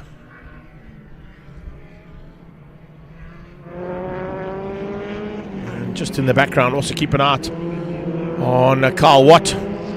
Great move here, inside line.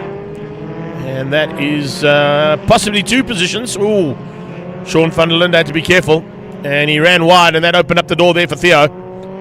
So losing out first to Boyens and then to Theo Vermaak. Eric Boyens opened up the door and forced a slight mistake out of Sean van der Linde in that Truck City Boksburg Formula Vee. And that allowed, first of all, Eric Boyens in the CIM Lubri Fuel car to squeeze through, and followed very closely in a corner later by the DOE Quality Parts and Start My Car machine of Theo Vermaak. Possible change up here. Schricks now goes on the attack. Under braking and the slipstream effect, and gets through on Brandon Hills. Hills runs high and wide and cuts back late to get the drive towards the dog bone. So it's now Jaco Schricks up to third. It's possibly a lot better for him in terms of the championship points he'd be scoring here on the day.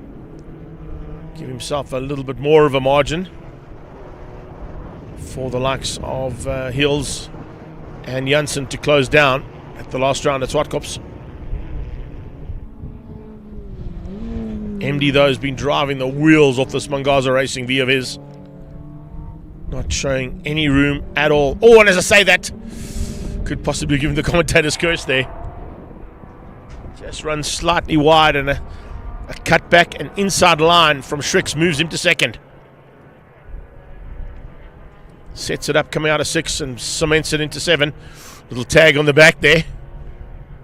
From frustration from MD, I think. So Schricks is second. That's even better for him. PD Hill's closing in as that gap has now come down because of them fighting so hard. The gaps have sort of opened up equidistant amongst all the other competitors here. This is the fight we want to see, though. For second, 4 cars in it. PD Hills has joined the party.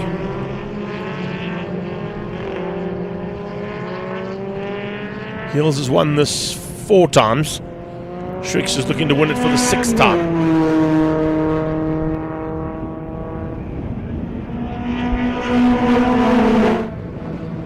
Now the lap completed and the halfway stage is now reached. 5 done and 5 to go.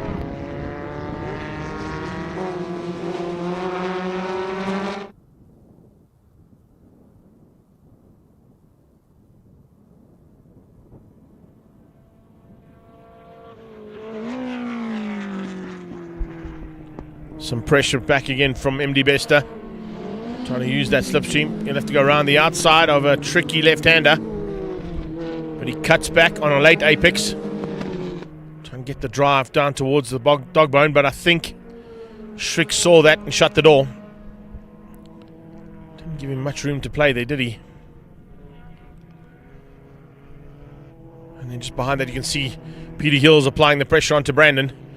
Saying, come on, let's get a move on. These guys are getting away from us slightly. You can't afford to lose that gap.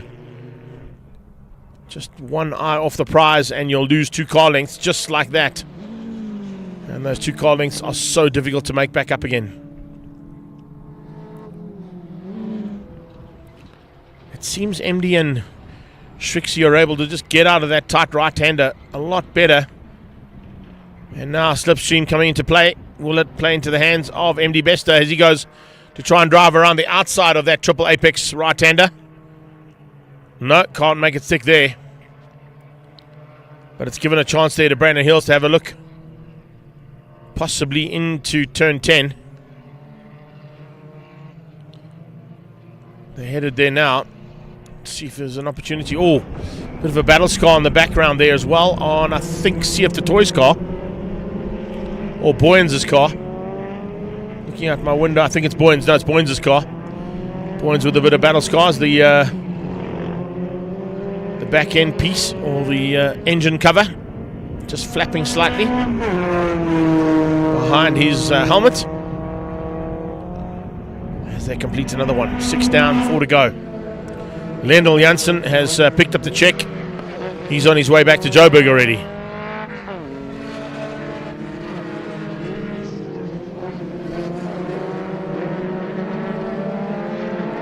Good run here in the second heat from Lendl Janssen, that's for sure.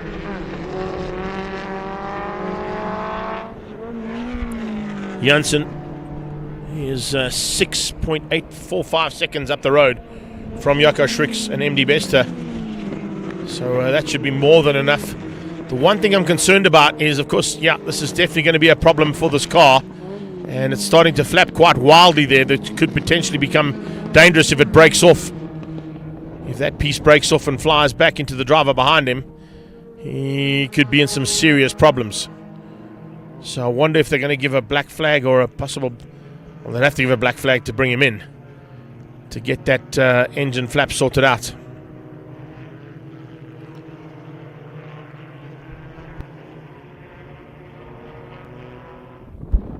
If that is the case, it's a second unfortunate incident there for Eric Boyens. Young driver there, of course, came together in an incident which was not his own doing. Had nowhere to go. and tried to avoid the spinning car ahead of him, of Gert van der Berg. That was in race 1. Here in race 2 you can see the battle scar starting to flap quite dangerously now.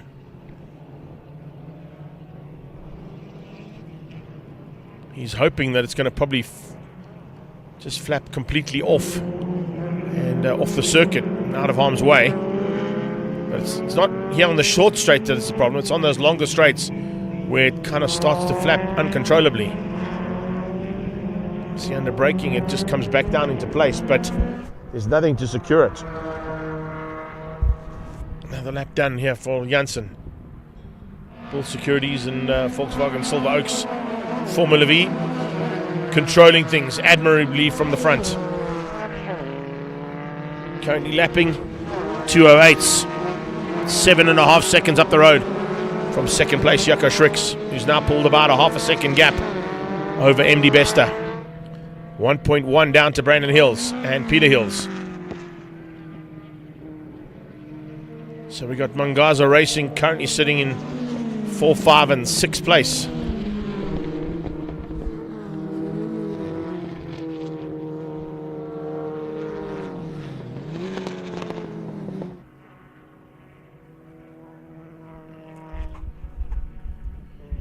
So is it going to be a go here from Peter Hills to get through on Brandon?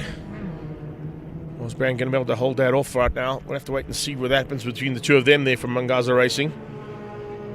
There's no answer to the pace of Lionel Janssen out front.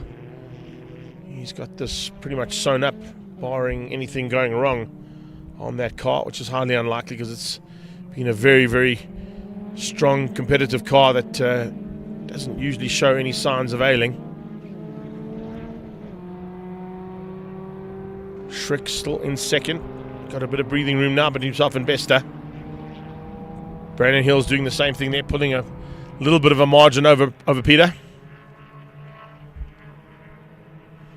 Gert van den Berg is definitely closing on the back end though of Peter Hills. Lap times from van den Berg are 2:10s. Last lap was 2:10.9 and a 2:10.2. That's the difference. So it's about 7/10 there between Peter Hills and Gert van den Berg. Might be enough for him. Still 2 laps to go as they're going to cross the line this time out.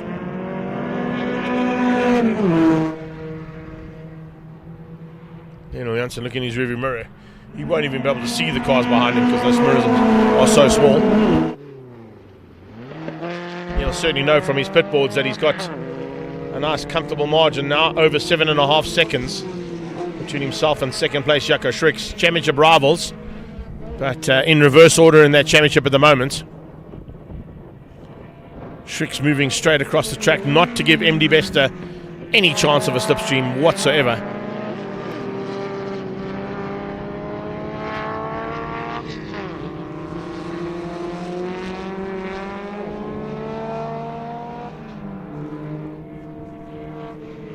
Still that engine cover flapping badly. See, it's starting to tear actually, so that's the concern. And I know that Sean van der Linden must be thinking to himself, if that thing comes off, I just hope it doesn't come flying into my helmet.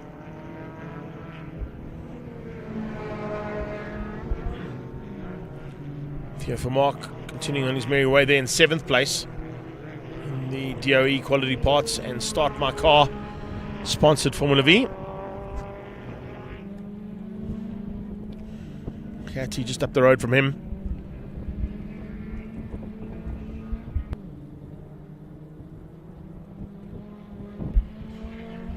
It would be nice to see Cat to start a bit higher up than what he did. I think he's got the pace that could potentially run with the front end guys, but he'd have to start further back. Still engine cover flapping there. As you can see, in certain corners it flaps out pretty harshly. Other corners not so much. Peter Hills looking at the gap there between himself and Gert van den Berg. Van den Berg not too far behind him now. But they're going to have a lap to go on this next pass. So is this too little too late for Gert van den Berg to possibly bring himself up into the top 5.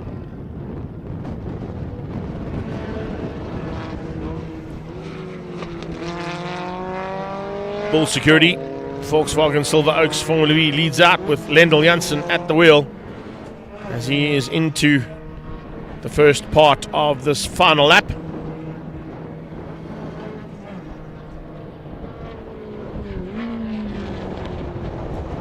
Shrixie behind him.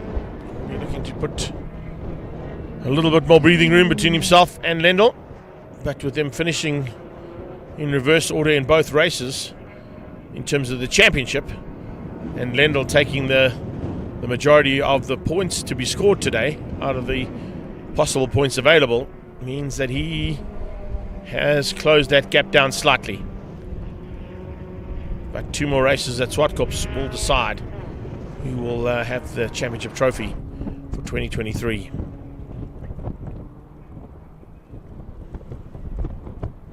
That happens, of course, on the 18th of November at Zwartkops International World of Motoring. It's the final bit of circuit racing action from our Extreme Festival of Champions. The regional side, that is. Our nationals were wrapped up already last weekend at the national final.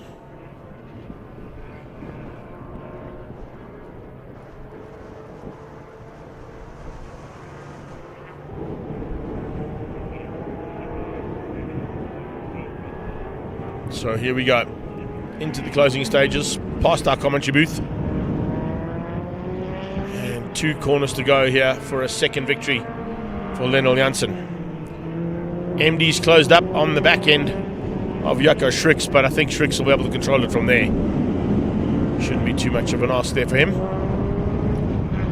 Here comes your winner of race 2 of the DOE Formula Vees, powered by and partnered by CIM Lubri Fuel. It's Lendl Janssen for Bull Securities and Volkswagen Silver Oaks, beating out the DOE Start My Car man Jaco Schrix, and Mangaza Racing finish up in 3, 4 and 5th place to wrap up a great day's racing here from our single-seaters on the regional championship, DOE Formula Vee. Up next, we're going back to BMWs, and it's back to some action from our BMW M Performance Parts Racing Series classes A and B and C. We'll be back shortly. Let's have a quick squiz at those unofficial results though before we go. Janssen from Schrix, Bester and Hills. Gert van den Berg beats out Theo van Mark and Eric Boyens, with Peter Hills, Carl Watt and Sief de Toy making up the top 10.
We've got BMW M Performance Parts Racing Series classes A, B, and C back on track right now, and I believe all of the young contenders that are big fans of this class are watching from home. I've just been sent a message from the boss lady saying, hello Clayton, hello Dylan, hello Leo, and a quick mention out there that Roger McIntyre won't be joining us on the grid either, by the looks of things. It's just an in-house joke, you won't know about it. But Nick, that first heat was pretty interesting stuff. We thought it was all done and dusted, but take us through the thinking of having to restart after we had the red flag, and we thought with 7 of 10 done we had enough. Yeah, what an event. So many incidents from, cars pulling over with technical issues, and then actual, incidents on crash with some collisions. The series has moved over from a technical a condition where I believe it was a percentage based, where the race could be classified. But now, as a result of some uncertainty with that, we moved over to a fixed lap condition where you needed to complete a number of laps in order for the race to be classified, and that was the major cause of the delay. And then, of course, straight after that, the fireball. So that didn't quite work out for what we were thinking on that strategy. And of course, that's what happens sometimes. You have a rule in place that's a rule of thumb, but motorsport is a dangerous beast. And if you do have a second incident as big as we had there with that big fireball out of the back end of the car, it just throws a spanner in the works. And unfortunately, we had to then had to call the race completely. And if I look at the way things finished up, just a heads up, because we were waiting for a combination of race 1's Part 1 and Part 2. Lubri took the victory in Class A. Renier Smith, Mansour Parker, and Anton Pommersheim were behind him. Bagioni beat out Fabio Fedetto. Anwar Levy was ahead of Nick Fisher. And then it was Benny Late and Hein van der Merwe that made up the top 10. So that's kind of the combination of that top 10. But I think at this point in time, you look at that grid, remember it's a reverse grid as well. We're going to take into account that the top 5 are inverted for the restart. But when there's only one car, well, good luck. Then you've made it first, second, third, fourth, and fifth. So no worries at all for Leon. Yeah, Leon's got an interesting job right now. So we've seen through race 1, and being able to get to the grid doesn't mean that you're going to get the points. Finishing the race is just as hard. These conditions are tough. The day's been getting hotter and hotter, and even though the wind is blowing, these are grueling conditions for the race cars. Hopefully, Leon can bring it home and just look after the race. Unfortunately, no competition there from Bob or from William as a result of incidents from race 1, and some really mixed results and a mixed up pack here. And that's what the reverse grid brings to us. We've got a fantastic and dynamic condition now where people are out of position, and we're going to see some overtaking and some great racing. And that's what the whole idea of the reverse grid is to just throw a little bit of a spanner in the works, I would say, but also to throw in something completely unique, because it definitely changes things up in terms of your race strategy. A couple of cars that have been repaired there as well by the looks of things. I saw the Germans back on track. That's good to see. We did have a couple of cars that we mentioned. There's the one with the front end that's got some damage to it. So I think we're in for a bit of a bun fight here amongst Class A, B and C. We saw a couple of Class B and C competitors getting up close and personal as well throughout that first heat, so more of the same to come here as we now go on to the long lap for the warm-up. And of course this warm-up turns into the race start, because it's a rolling start here for this class. And with that inverted grid, look forward to seeing how Fedetto and Bagioni can possibly keep out Pommersheim, Parker and Smith. Some interesting fixes happening in the waiting period. So as you mentioned, a number of cars going off and needing for some repairs. I was catching up with Andreas and finding out what happened with his car, and it looked like we had some battery related issues, but that's been corrected by the fast development team, and ranging from other issues to cooling and heating and connections and problems. Again, just a testament to how trying and grueling the conditions are today. So really going to be interesting to see a lot of people out of place and effectively challenging their way from the back of the pack, and not just as back as far as number 5. We're seeing position 8, 9, 10 guys who are usually contending for 1, 2 or 3, and let's see how far they can get up the pack. Yeah, that's the one thing I was going to say, is that with that restart you're going to have the German having to come through the pack, get through slightly slower cars, and then still have to fight it out with the guys who are lined up inverted now for this second race restart. I was chatting in your heat with Bernard, and he was saying how conditions were pretty tricky out there. You've got X amount of time that the tyres are going to be ideal, and then because of the heat of the day and the heat on the tarmac that's just getting worse and worse, you're going to start to feel the effects of under and oversteer on those cars, and it makes it even more difficult to drive. Absolutely. I mean, coming from a Class D driver and the second race, I can't imagine what these guys are going through in terms of the degradation of the tire. So the heat on the track right now, you've really got fantastic performance in the first couple laps, but it really requires such nuanced management of the racecraft in order to manage that tire. If you go for a hard sprint in the beginning and you've got a powerful car and you're really using all the grip, you're going to suffer towards the end of the race. And it's going to be interesting to see the strategies that are deployed here in terms of who's going to push really hard in the beginning to make up some positions, and who's going to hold back a little bit for a late race push. That's the whole idea, and that's what these guys are now thinking as they start to get those race faces on. In the cockpits as well, you're going to start to feel the effects of the heat of the day as well, because there's hardly any air conditioning units that would be normally available in the road-going versions of these cars. But there is, of course, venting. There is ducts that are put into the cars to try and bring a little bit of coolth into the cockpit. Not always the easiest thing to get right, though, because most of them are doing exactly what we're doing now and shutting the door and shutting all the windows so that you get the best aerodynamic package out of the car. Yeah, absolutely. So, I mean, we're seeing over here the lineup really getting ready for that start. We see the safety car pulling off, and let's see what they have at the start. Obviously, Leon hasn't got any direct competition, but how is Fabio going to handle the restart right now? He's up there, top of Class B. Let's see what he can do. Vedetta going to try and hang on if he can. As the lights go out, we go racing. Vedetta's on the inside line, looking for a chance now to squeeze through. Watch out for him as Baggioni goes side by side. And as they all stream through turn 1 and 2, it looks like everybody seems to have got through there relatively unscathed. Good start there from Smith. And there comes the German. He's got Cochran right on his tail. Good start there as well, coming through from Fisher in the background, keeping an eye on him. And he's got that number 1 plate, makes that car even heavier than anybody else's, because he's got to try and defend the title he's taken. It's not always the easiest thing to do, especially when you got action like this right from the word go. Great move from, I believe, Anton Pommersheim to take the second position and lead of Class B. He overtook Fedetto into, I believe, corner 1 or corner 2, so he should be in second position right now. Another great move also shown over there by Hein. I'm not sure if he lost the position back, but racy moves from the beginning over there. Yeah, I had a look, and I think he ran a little bit wide, but then there's a little bit of a clipping of the inside dirt there coming out of Troy as well. So those two going to be fighting hard just ahead of that third pack of cars. There you can see, as we said, Leon Lopesha not really got any issues. He's going to pull away and try and control things from the front and just maintain a nice pace that'll keep him honest, but keep the rest of the pack at bay. The rest of them, though, will have to fight hard, and as you can see, that the fight is on, literally from the word go. The 92 machine coming through there is certainly looking like it's not quite on the same pace it was earlier on. Fabio Fedetto has got some work to do because he's lost out a huge amount of ground there in the space of that first half a lap. I see Heinen and Troy having a big ding-dong again, really up close. These early moments of the race are so important, everything being so close, and any mistake is going to be absolutely punished. So you've really got to keep your focus so clinical, so high. Got to be absolutely on it and wait until the gap started to be made up. Otherwise, you're going to lose a couple of positions, and it's a hard race from there.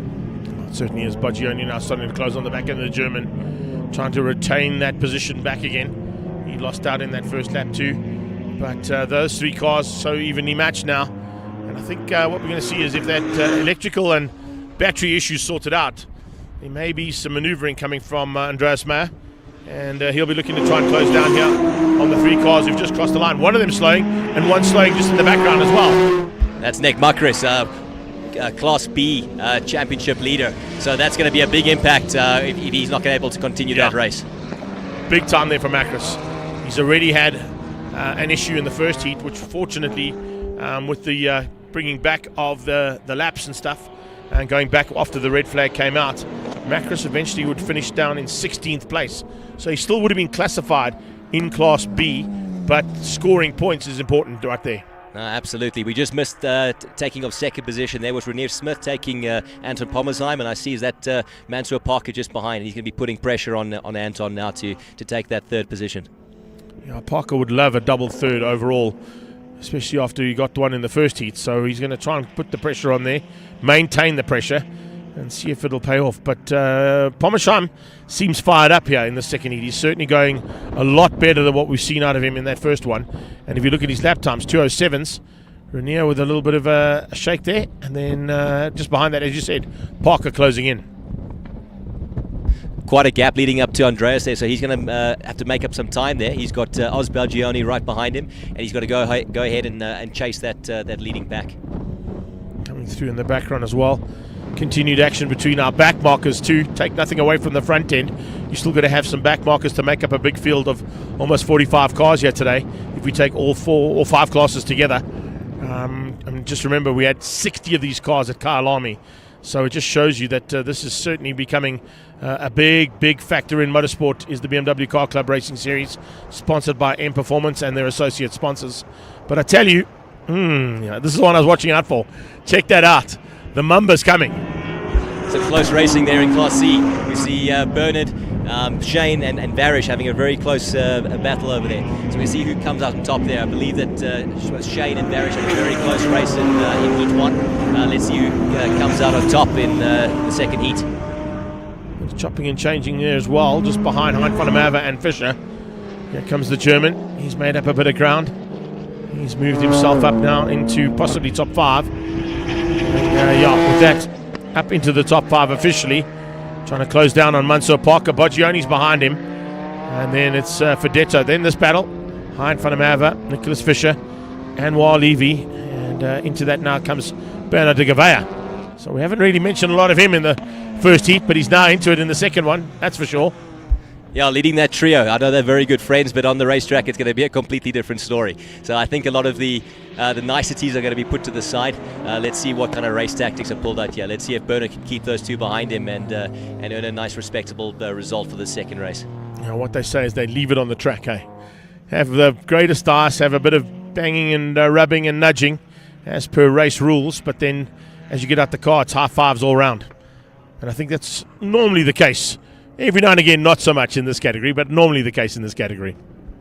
I see Nick Fisher's having another great race. Heat 1, we saw him at the sharp edge of Class C. Now again, it looks like he's challenging for the first position. Hein van der Merwe currently leading that. So really two impressive heats from Nick Fisher. Let's see if he can pull the results through and keep it consistent. He's lost out, I think, there in that last corner to Anwar. Anwar might have just squeezed him out. Yes, he has. So Anwar just getting through there and now looking to close things down on the back end of Hein van der Merwe. So Fisher drops back one place into third. You gave him the commentator's curse, dude. Just want to let you know. Welcome to my world. So nice little move over there. That's Varish getting past Bernard. Let's see if Bernard can return the favour and pull a move back on him. I think he's probably going to look for that as much as possible. Does not want to lose out to Varish Gunpath, that's for sure. So De Gavea with some work to do now, and lots of it is how this all works out. Will it be Gunpath or will it be De Gavea by the time that flag comes out in a couple of laps' time? We are coming to the halfway stage of the second heat of classes A, B, and C, and currently it's Lubri controlling things just 7.5 seconds up the road. Not even anybody close to his pace. Pommersheim is certainly on the move. And has that gap come down slightly? Yeah, 3.4. It was about 4.5. So Anton Pommersheim is looking to get onto the back end of Renier Smith. Maybe have a go for second. Yeah, we can see that gap between Andreas and the next Class B car closing down. So he's making some inroads into that. Renier Smith comfortably leading Class B. We see Leon's doing a great job managing over there, and that Class C battle is still very hot. Heinz still taking the lead, but Anwar's moved himself up to second ahead of Nick Fisher. 205s coming out of Renier Smith, 207s and 209s out of the rest of the pack of Class B. So Smith, I think, is comfortable. Pommersheim could still be in with a bit of a fight still for third. And that'll be second, of course, in Class B that he's fighting for. Yeah, some impressive times there from Anton.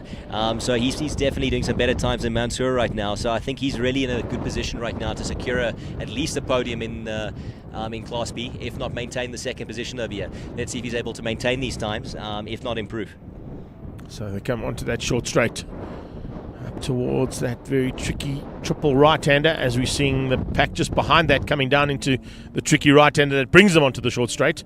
It's a tight 90 degree. That's where we start to feel the effects of under and oversteer at this point of the race, because we're into the second half. Those tyres are starting to cry out because the heat of the track and the ambient temperature is starting to affect the ability of them, and also their ability to turn the cars and get the power down as well. That tight right-hand hairpin is such a technically challenging corner. It's off camber, forcing the car to deviate from the natural apex and line. So if you get it wrong there, you're working yourself onto a mini straight, and the punishment or the result of that is severe. So you've really got to get that corner right. And as Greg mentioned, the degradation and the tires heating up right now means that you're going to start pushing a little bit about the steer, and you're really got to start managing and making sure you got your car in order. So it's kind of slow in, fast out. It's the ideal at this stage. Don't push it in too hard, otherwise you may run off the track. We saw that on a few occasions. The True Wood car, of course, going off in one of the heats earlier on due to the fact that he was pushing maybe just a little bit too hard through the corner and running off onto the dirty stuff. If you run off on the dirty stuff right now, that's it. You're going to be falling right out of contention for battles that you might be in. So it's also time to kind of look at consolidation here as well. Some of these guys will know exactly where they stand in their championship standings respectively in each class and overall. So that also could come into play right now as part of their strategy. I see laptops are still struggling with Mansour over there. So Andreas and Oz both doing 2:08, and Mansour's last time 2:10. So we're going to see a very much a closing up of that Class B battle. And I wonder if that's going to put Anton Pommersheim under pressure. Pommersheim, I think, was the man I said would be under pressure by the time we get into the closing stages. We're nearly there. We've got 3.5 laps to go of this one. So I think keep an eye on that little battle as Parker and Meyer look to close down on Pommersheim. Pommersheim at this stage has got a little bit of breathing room. It's about 3 seconds, but it keeps coming down. It actually keeps fluctuating. He seems to have an answer to Mansour Parker, and maybe there's a bit of a pit board that's going out to him to warn him what the gaps are. The one gap that is definitely coming down is the one between Parker and Andreas Meyer. There you can see it on shot right now as the German closes down on that drive BMW. Yeah, I think we're about to see some overtaking maneuvers in this lap over here. This gap has been coming down for a while now. I wonder if Mansour is struggling with grip. And we've got Oz tailing just behind Andreas, and I think he's going to try get in on the action. So if there's any kind of slip up between those two or any kind of incident, Oz is certainly going to pounce and take both of those positions for himself. Good possibility that if the German opens up the door, Oz will pounce and go with him. It's always it's kind of a gentlemanly agreement that you don't use the advantage of the faster car coming through, but if it comes in race time, you usually don't give up that opportunity too easily, do you? Yeah, many tactics to racecraft, and if there's an opportunity, and this may not be Formula One, but everybody over here is really pushing themselves to the limit and really trying to extract the most from themselves and from the car. So opportunities, whenever they arise, are going to be taken. So even an opportunity like that, you'll be very sure it's going to be taken. You've still got to get to the back end of the car first. That's the difficult thing. To close in might be an easier task. To overtake on this track is not always as easy. There are a few occasions and a few opportunities where you can make some overtaking maneuvers, but you've got to be pinpoint accurate in order not to spoil your own race day or both of your race days, as we saw in race number 1. Looks like Baggiani is actually putting a lot more pressure onto Andreas than Andreas is on Mansour. Mansour is lining up the straights very nicely and building a comfortable gap, but Oz is really in position to look for an overtake. So any mistake from Andreas there, and Oz is going to have that position. Great driving from Oz over there. Yeah, he's always been a man to watch out for. A little bit of a better drive off the tight right-hander there coming out of the German. Andreas Meyer probably wanted to try and use the slipstream, but he pulled out early and just follows through on Mansour Parker in the Jive Cool Drinks BMW. But there's certainly a little bit more of a gap closed down there. In fact, you can see it visibly how the gap's closed down between all 3 cars now. As we're into, two corners and 2 laps to go. So Andreas Meyer putting the pressure onto the back end. It might not be picking up on that transponder. It says Mansour, but Mansour's definitely in front, don't worry. Welcome to my world, by the way. Just that's why sometimes these guys go, oh, but you got it wrong. And I go, well, yeah, just come and have a look at what I've got to work with, pal. The timing monitor has not refreshed to as it stands, and as it comes across the line, we might get that changed up. But Baggiani is certainly not in the top end, but maybe if we just do that as well might just help out a little bit too. There we go. So Lubri to his penultimate lap. This is the fight between Mansour Parker, Andreas Mayer and Ozbagioni. This is for what is now 4th place on track. Just up the road you can see Pommersheim, but I don't think they'll catch him because this is going to slow them up, the little fight they're going to have here. He's really driven incredibly well to build that gap, and we're arriving at the last couple of laps. That's really commendable. So great job to him, and I hope he gets it done. Tight little race over here, so everybody's going to be looking for somebody to make a mistake. Who's it going to be? Is it going to be Mansour Parker? Is Andreas going to make a mistake? Is he going to make a pass? Or is Oz going to pounce on both of them and take 2 positions? Very interesting little battle happening right now. I love the way it's just panning out here for this little fight, but there's a couple further back as well that will also be sorted out. We'll get to them once we get this one all sorted. Gioni, of course, running with those 364 design colours now. Used to be the pool man. Now running, of course, in some new livery there. And Mansour, he's doing such a great job. Unfortunately, it's not going to be a 3rd place for him, but it could give him a 3rd overall if he stays where he is right now. Here's an opportunity for the German. Oh, how was that? Straight drag race Just down the main straight. Turn the wick up, baby. Took it down the inside and on the inside of Mansour Parker. Nice pass over there, and now Mansour Parker's going to have pressure from Oz right behind him. And as I said, I think once that door opened up, I thought Oz might bounce. He wasn't close enough to do that. And he might have been caught out there by the Germans slightly. Still playing a little bit of a different game. So Oz is still on that naturally aspirated technology. So he certainly wouldn't have had the natural grunt, down the main straight like Mansour and Andreas with his new powertrain would have. But I think through the twisty bits and that excellent throttle response that we've come to know from naturally aspirated engines, that's going to play an important role through these last little sections right now. Second of the jive cars under a bit of pressure as well from Fisher. So Anwar Levy starting to feel the effects of the late race charge coming from Nick Fisher and from Varish Kanpath. There's the leader. We haven't spoken much about him because we haven't really seen him. He's been so far up the road. It's 14.5 seconds ahead of Renier Smith in 2nd place. Yeah, great managed race. Obviously, Leon had a lot less competition to deal with right now, but bringing it home is really the prize at the moment. So great, and then well done to him. Looks like he's managing that car and the conditions incredibly well. 2:01.886. That's a very hot lap time around here in the BMW, dude. That's a very fast lap time.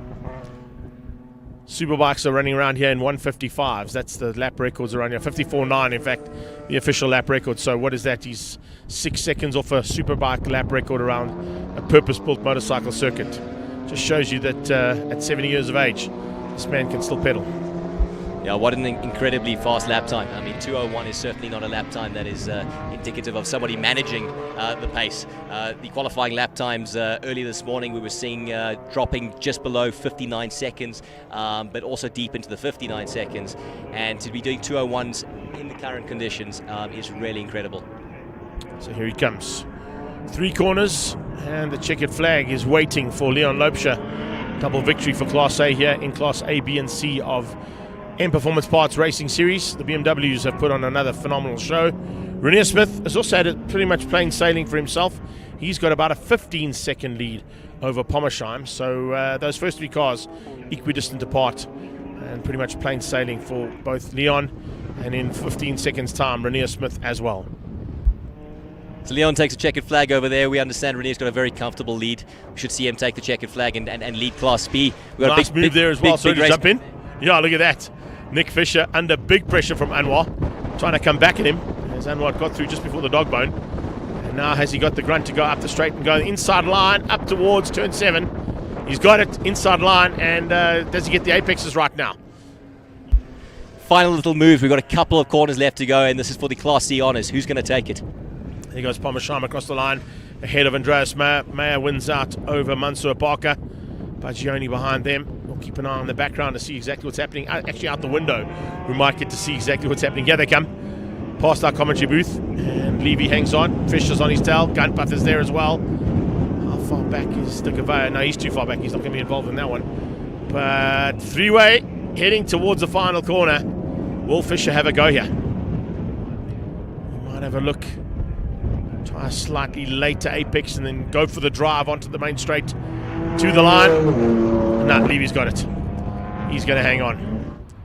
So Anwar Levy hangs on to beat out Nick Fisher. He's happy. Look at that. You can see him gesticulating in the cockpit there. He's a happy man. Probably get some high fives between the three of those drivers after this one. There you have it. Unofficial results. Lopesha from Renier Smith, Pommersheim, and Andreas Meyer, with Mansour Parker making up the top 5. Baggioni finished up in 6th, ahead of Fabio Fedetto and Anwar Levy. Nick Fisher is there ahead of Avarish Ganpath for classes A, B, and C. Further down in the pack, well, we're not going to go to the second board, but Nick, once again, thank you so much for jumping in. It was much appreciated. Go and enjoy your second heat, and we'll see you at the next one. Thanks, Greg. Good luck for the next one. Thanks, dude. You can jump on that side. Jump on that. I'm going to keep that door open. I can't. I'll take the wind on the mics.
Lining up now for Heat 2 of Classes A and C.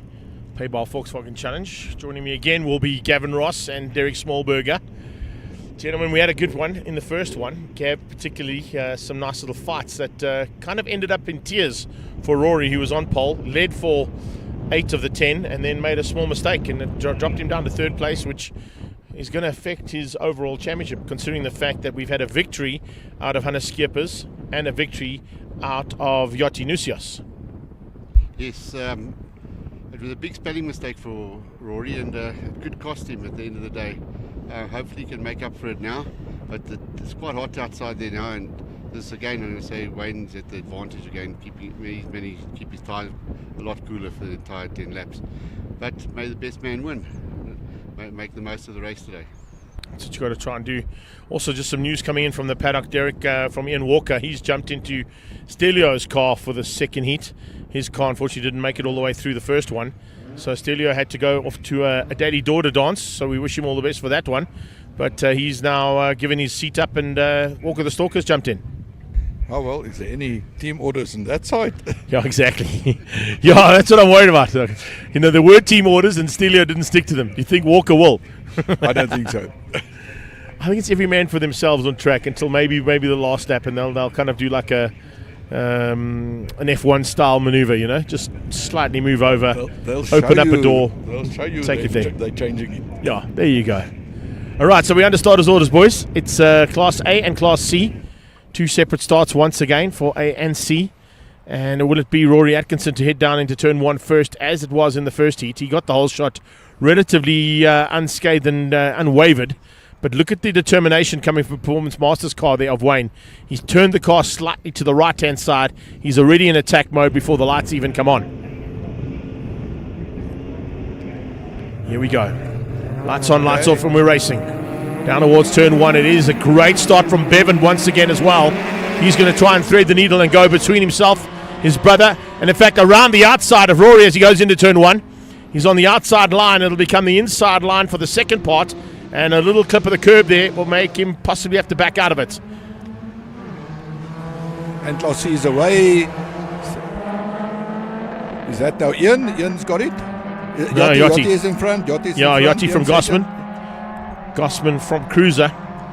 So Cruiser up into 3rd place. How high up is... There he comes, the Daisy car of Ian Walker.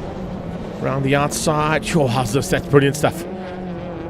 Dean and Darby side by side as they came out of turn 4. Dean is on the inside of Darby. Yeah. Darby knows that right-hander comes into it though, and he just slots ahead. But he'll have to keep the door closed and not allow that second car to squeeze through. There goes Walker inside down into turn 4.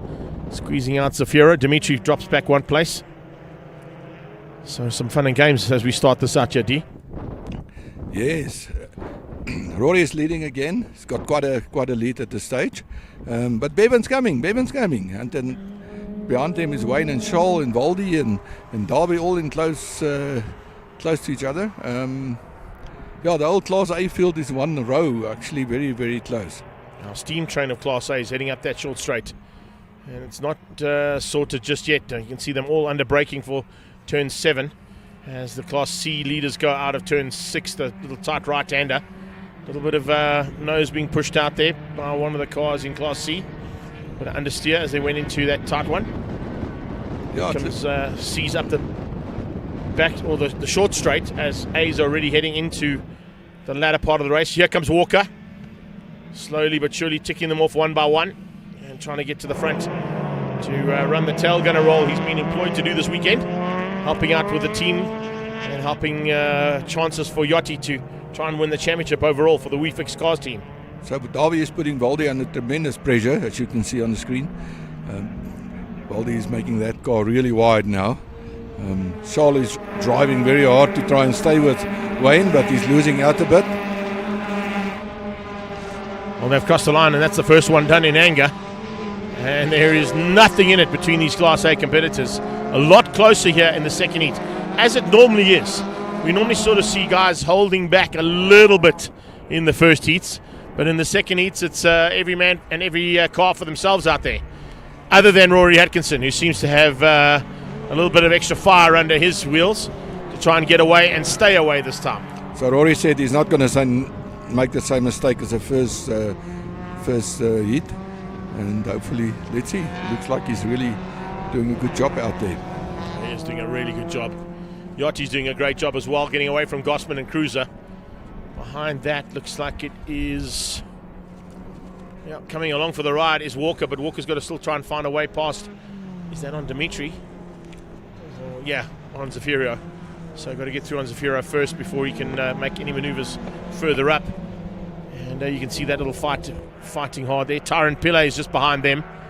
And Michael Zafiro is actually the car we were checking out there as well. So Michael Zafiro under attack. It says Stelio, but it's actually Ian Walker on the timing. So if you're watching the timing, it's Ian Walker that's at the wheel of Stelio Nosios' car, down in 17th overall at the moment. Yeah, looks like Philip has made his place, and Andy, the old man, is ahead of them in second place.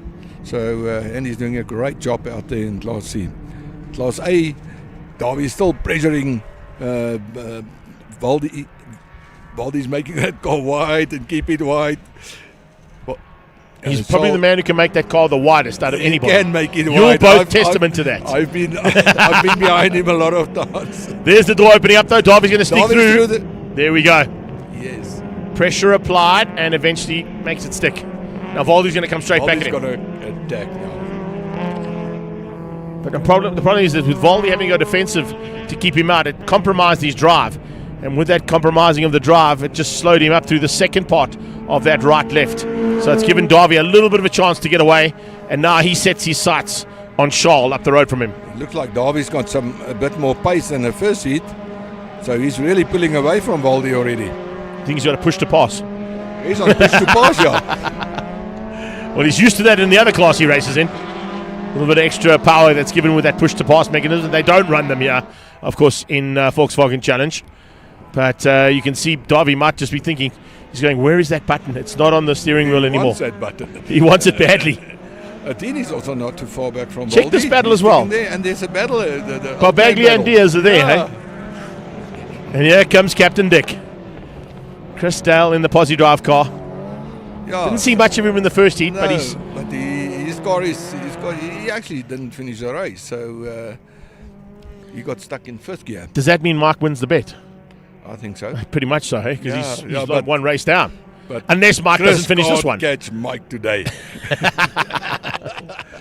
Okay, I didn't say that, Chris. That came straight out of Derek Smallberger, hey? Yeah, Sabre Tech, Team Red Racing, you'll find him there. You'll see him at the track. Yeah, you'll definitely see him at the Wednesday track. afternoon practicing before the next race. There we go. So it's Miguel Diaz now trying to just get a little bit of advantage away from Mike Barbaglia. This little fight is heating up quite nicely here, Gav, in Class A. It's the mid-pack of Class A, but that's the steam train of Class A heading down the short straight. Yes, and we've got Darby now going for Charles, and he's catching him at a rapid pace. But Diaz trying to pass Mark again. I don't know. Mark's got a problem. Mark's got a problem, so he's gone off the track. Hope he doesn't. Oh, I hope he can stop before he gets to the turn one. And put the car into a safe position. No, it looks like he made a mistake. So he's going to go. Well, it looks like he's parking it. Sorry, I don't know what happened, but it's bad luck for Mark. He broke a gearbox in practice yesterday, and he was complaining today about the gearbox that he had in the car that wasn't working to his satisfaction. So it looks like it's just given notice. As well, Nicole for once is not too far behind the fellow competitor, which is good to see. Yeah. And from the previous race, she made up 3 seconds from her previous fastest lap, which is good to see. So it's a case of practice, and she's getting there. Maybe at Swartkops unfortunately she won't be at Swartkops because she'll be right to the final exam on that day. But it's good to see that she can get up there with the guys now. Yeah, nothing wrong with it. Nothing wrong with it. Seat time is important. You heard from Derek earlier on saying that Wednesday afternoons at Swartkops is the best place to be. Get into the car, get the seat time, learn the car, learn the ability, learn what you can do as a driver, and of course try and get yourself a little bit of expert advice from some of the teams that might be there on the day. Chat to the drivers, stay behind the drivers, learn where their lines are, learn where they're braking. It's all part and parcel of the learning curve that is Volkswagen Challenge. And here you can see two boys that have been at it for a long time in this category as well, in Gossman versus Cruiser. Gossman up ahead now of Philip. Yeah, looks like Philip is catching him. He's lost out a bit now. He was catching him. But, yeah, these two don't need practice. They've done enough laps. Now, they've done a few laps around many circuits here in this country. Look in the background, though. That S. Nusios car is actually I. Walker. And Ian Walker is closing down on Cruiser. So could be in with a three-way fight for second in Class C by the time Walker closes that gap down. Yeah, he's coming at a rapid pace. Masters coming into the double right-hander, triple right-hander now. So Wayne Masters, still no answer to Bevan. And Bevan, no answer to Rory. Rory Atkinson, Bevan Masters, Wayne Masters, the first three cars. Then there's a gap down to Davy van der Merwe now, who's up to fourth overall. He's got ahead of Charles. So he's found a way through there on Charles Smallberger. Valdi Mikes is just behind and looking to possibly do the same thing there to the Sabertech car. So I see Davi's going sideways in the corner, so his car's getting loose at the back. Charles made a few changes to his car, and it seems that they actually don't work. Yeah, I think he went backwards as opposed to going forwards. So we'll chat to him later. He's going to come and join me, I think, again for the second heat of Classes B of PABAR Volkswagen Challenge.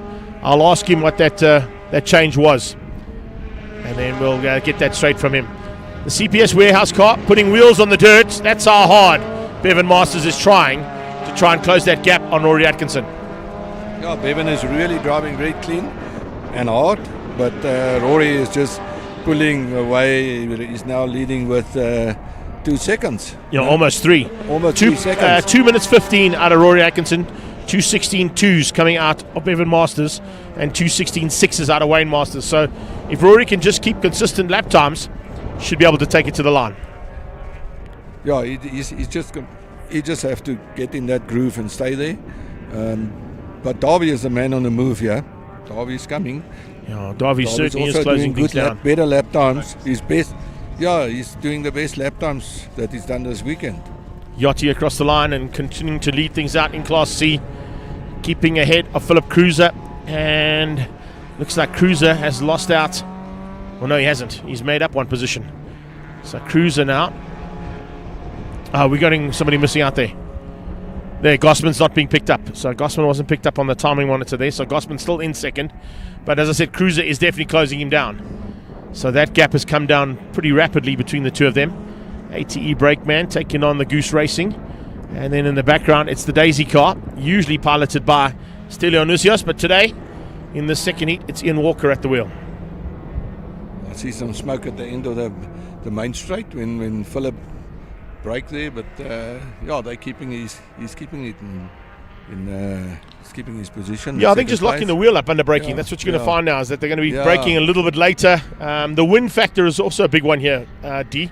As always, you've got your normal braking point, but when you've got a little bit of a stronger wind behind you, it might just push you a little bit more, and then you tend to lock up, and that is also not good for the tires. And the wind's straight ahead in the pit straight, so obviously slipstreaming can work there, but in the main straight where it really counts, the wind's from the side.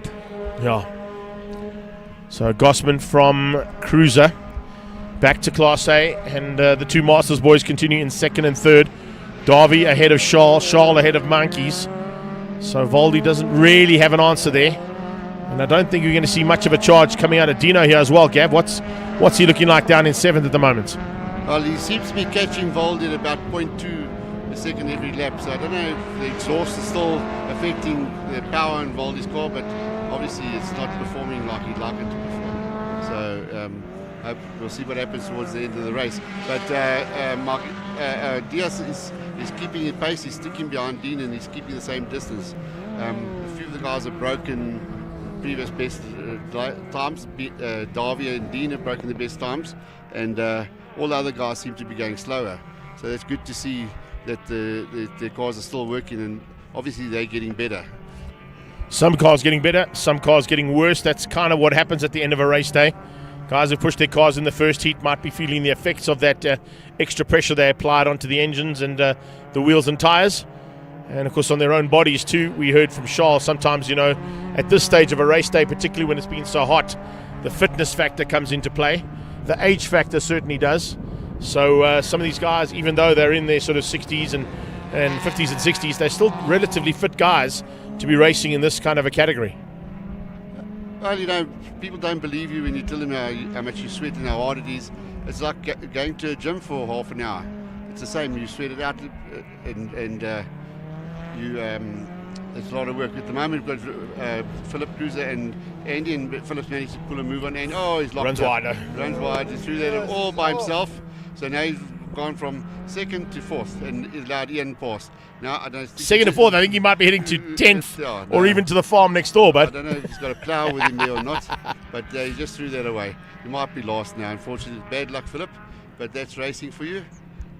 it kind of tends to happen at this stage of a race as well. I was mentioning that the pressure starts to mount. We're at the halfway stage, and Cruiser tried something. It didn't work out. He ran wide. It's opened up a big opportunity there for Ian Walker to get up into now second place and potentially fight it out there with Gossman, who's in second. So Gossman and Walker are going to fight for second spot. These inside lines. I know you guys have got a rule to race between the white lines, D, but if you're doing it on numerous occasions that you're pulling over and going over the white line rule, surely there's going to be some kind of a penalty that could be incurred. This is VW Challenge, Oh, okay. not Formula One. Not MotoGP. This is proper racing. So you can actually use more of the track than you're actually allowed to. Okay. I'll just take that under correction. My bad. Well, you saw Philip do it. Yeah, exactly. So by this stage, Brad Binder would have had 5 additional ride-through penalties and long lap penalties, but the Performance Masters car and the CPS Warehouse car, they can continue on their merry way. Is that how it works, D? Yeah, they. It looks like pretty static at this stage. Yeah. I thought Wayne's going to catch Bevan in the end, because Wayne's car is normally faster towards the end, but it's staying the same. Charles is falling back. Darby is doing well. I see that car's not working, so the change they did obviously didn't work. Have a look at this as well in terms of change of light conditions. Big cloud over the top of the circuit at the moment, putting about 3/4 of the circuit in shade. And that's not our cameras, that's a big cloud above us. You can actually see just on that certain part of the circuit, there's the big cloud that's just gone into shade there. And we've got some hot conditions further up the road, and maybe slightly cooler conditions in the middle of the circuit, as you can see. Yeah, I don't think that'll make a huge difference. The the track temperature is still very high because of the sun the whole day. So the tires are getting hotter and hotter. So the cars are getting loose. You get understeer in front, and you get sometimes funny things at the back where it starts oversteering in certain corners. I have to agree, D, because having driven one of these cars when they were originally the Polo Cup cars, I actually got a chance to drive at Kyalami, and I found that the back end of these cars are very unstable. I don't know how you guys get them to work well, because the car I was in seemed to be tail happy the whole time, and you never knew whether when you hit the brakes it was going to brake left or right. So that fine balance is very difficult to get right. Yeah, you generally want the car to be loose at the back. Otherwise you get the back steering in the front, and that gives you a lot of understeer. So if it's loose, you can still catch it as long as your front wheels point in the right direction. Yeah, and you're on a juice, you can catch it. But if a car's pushing you, you can't do anything. and that's possibly where we saw the issue with Mike Barbaglia having not enough gears. Is when he went to go and change the gears and wanted to get into the corner, it wouldn't turn because he didn't have enough juice to pull him out. No. And the back end stepped out, and he just continued on his way and straight on. 100%. Because So Charlie there ahead of Mikey's. Yeah, Mikey's there's still something wrong continuing in on his that merry car. way. It's How far back is Dino? There he comes. yeah. Gav, you mentioned a bit earlier that there might be a little bit of an issue on the car that he sorted, but it didn't seem to work out by the looks of things. Yeah, I think they're all staying the same distance from the guy in front. So Do you think it's like they just want to get to the end of the day's racing now without any more possibilities of problems? You asked that question, did I solve the problem? Unfortunately, no, I didn't. It still has a long pedal, so there must be something bent or something. So unfortunately, Volkswagen will benefit out of this again. I'll have to buy new uprights and knuckles to solve this problem. I've never had this problem before. But That's racing, isn't it? That's it, unfortunately. But I see Rory's now, I don't know, he looks to me like he's calmed down and just going at a pace to keep the car on the track. He can't afford to throw it away this time. And it's important that he wins to keep himself in contention for the championship overall. For Class A, I think he probably win it, but Bevan's still very close. But I must say, looking at Ian Walker, he jumped into an unknown car today. Started at the back of the grid, and he's managed. Looks like he's got himself up into second place. Overall. So that's well done to Ian. Yeah, nice recovery considering his first car didn't quite work out. Carl Peterson's car that he'd borrowed for the weekend just gave up the ghost about halfway through the first heat. Here in the second heat, he's jumped into Stelios' car, and he's made his way, as you said, from the back up into second. Crossing the line again, we've got 2 to go. So Performance Masters is Wayne at the wheel. CPS Warehouse is Bevan at the wheel. And if we look at the way that's turning out, it looks like Wayne Masters is going to give Bev a bit of a run here. Yeah, Wayne is definitely gaining on his brother. I think there's going to be a dice very soon here for second place. He's got good legs on the straight, so that could be the difference there between Wayne's car and Bevan's car. But you mentioned it earlier on how good Wayne is on the brakes, so we'll wait and see. You see now Wayne's car can hook up. He can in that corner. It's unbelievable. Towards the end of the race, when everybody's sliding around, Wayne's car is just so good, and you can see him coming. Look at him. That car is so stable. Making up about 0.8 of a second there, I think you said, Gav. So 0.8 of a second just in that little section through the dog bone and out of the back straightaway. So once again, not done yet. Evan Masters is going to have to try and fight on. He has to finish second if he can't beat Rory. He's got to try and take as many points as possible from the day's takings. But as you said, there's also a good possibility here with Rory's win and third. It might just put that one hand on the trophy for Class A. Not overall, because in the overalls, we have to wait and see what happens, of course, now with Dr. Hannes Skeepers. He took the first victory in Class B, and Yotti's already taken a victory in Class C, and he'll possibly take the second victory in Class C here in Heat 2. So that overall championship could still stay wide open for Swartkops. Yeah, Rory is driving very sensible in front. He's just keeping it, winning with a lowest possible margin and not driving his car into the ground. And 2 Masters are giving it all they can because Wayne is catching Bevan, and Bevan wants to stay ahead of his brother. They did say it. I think it was on Fast and Furious that said if you can win by a meter or you can win by a mile, it's still a win. A win is a win. It looks like it's going to be a couple more meters there for Rory Atkinson. Make that 4,000 of them because it's 4Ks to go before we get into the checkered flag being brought out. Bevan Masters still under big pressure there from Wayne. And you can see he's feeling that pressure. Look at that. Wayne through 1 and 2 is just so smooth. Stays on the black stuff the entire time. Where Bevan was sliding and going across and cutting the curbs. Yeah, Wayne's car is so stable. And Wayne drives well, but his car is so stable.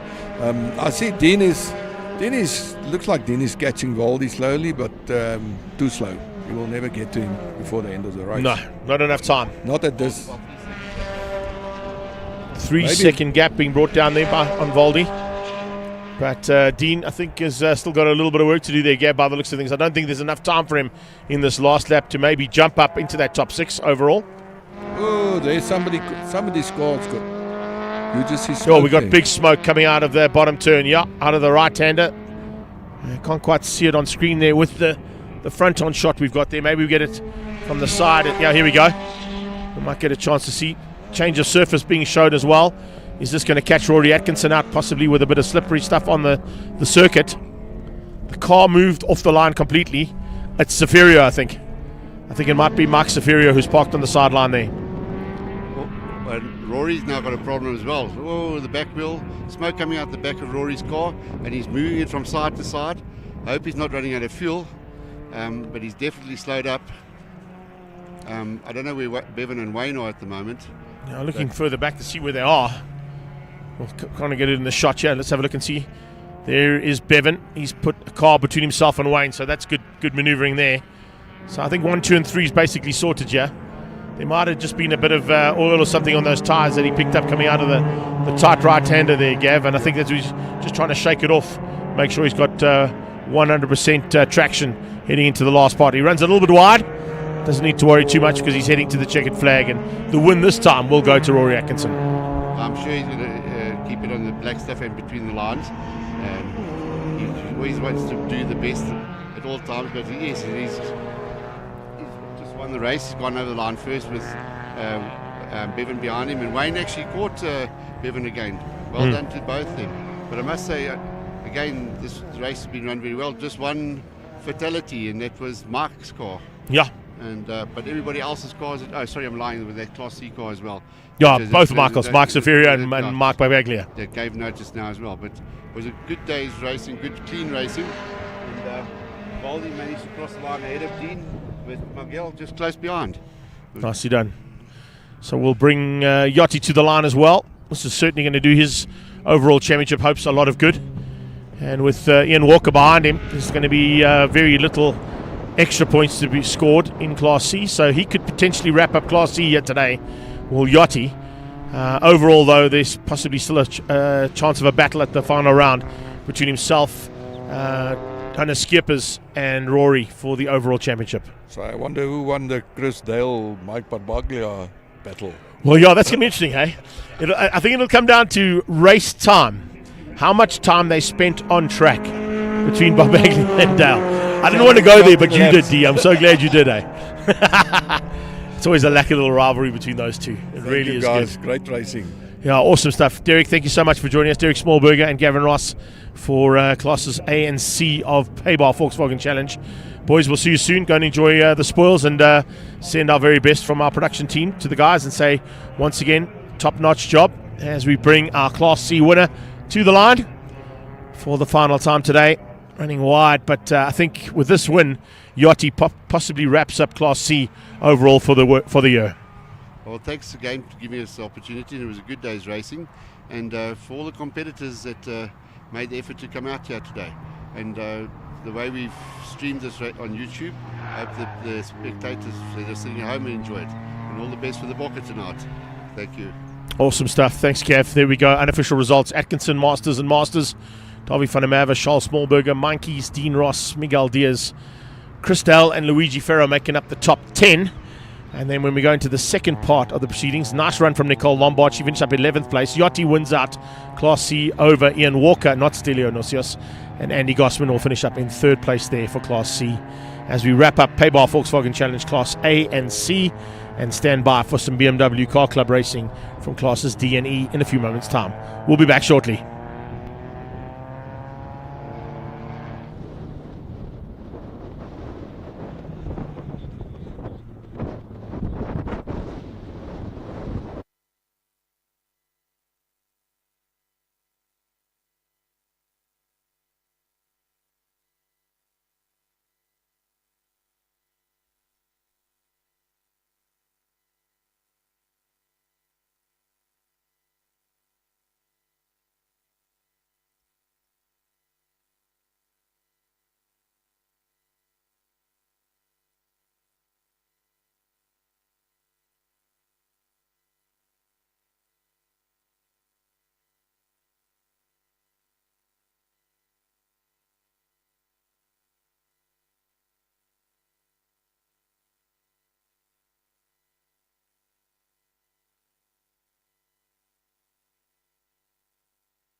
So with an inverted grid, they make their way to the start line once more time. It's BMW M Performance Parts Racing Series classes D and E. And Bernard de Gavay has now climbed out of his race suit. He's climbed into some official BMW Panani kit with his Dunlop cap on. Ready to do some race commentary, huh? Hi, Greg. Yeah, it's nice to come and sit in your air-conditioned... air-conditioned. What is They this? could only see. A panel van. It's it's one of those French panel vans. Yeah, you know? yeah. So look, it is a bit fresher than in race car. So yeah, thanks, man. The cool thing is that it has cooled down slightly in terms of ambient temperature, but the track temperatures I think are still pretty much up there. Yeah, look, and it was inside the cockpit's still going to be hot. Yeah, look, it was fun for that 1 hour endurance sit that we had. So It must have been fun, eh? yes, no, At least you got some water in the car. Yeah, luckily they brought us some waters, and it was very hot at the time. Eh? Nick kind of explained the whole scenario there, that you've gone from the percentages to a lap to be completed as opposed to a percentage of the race to be completed, understandably.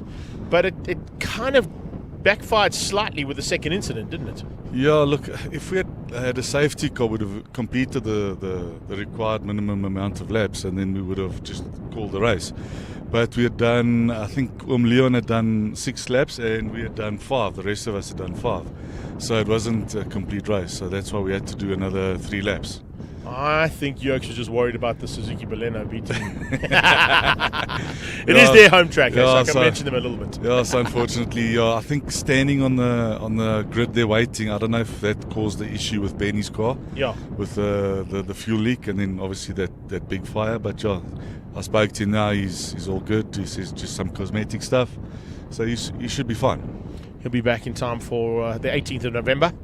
Final round at Swartkops, but we've still got final race action to come your way now, and that little Suzuki Baleno official pace car here of Red Star Raceway will dictate the pace initially, and then we'll hand over to a new front row there, and that front row looks pretty fired up, I say, especially when I talk about the Pepper Shield BMW. Yeah, that's our Kobus Boma. Like I said earlier, it's his rookie season, and he's doing quite well. He's moved up from Class E into Class D. It's a E90 330. It's actually the two guys in front are both E90 330s. It's going to be nice to see how they go. I think my fellow commentator there was feeling pretty good after he climbed out of the studio, yeah, and he said he was quite prepared to put on a show. We've got a change of surface flag being shown, and that looks like it may be at the top end of the short straight. Just looking out the... No clue. Well, there's a highway at the back. Yeah, the highway's at the back there. I'm just looking to see where that change of surface flag is, though. It's it's there. Turn 2, turn 3. Into turn 1 and 2, yeah.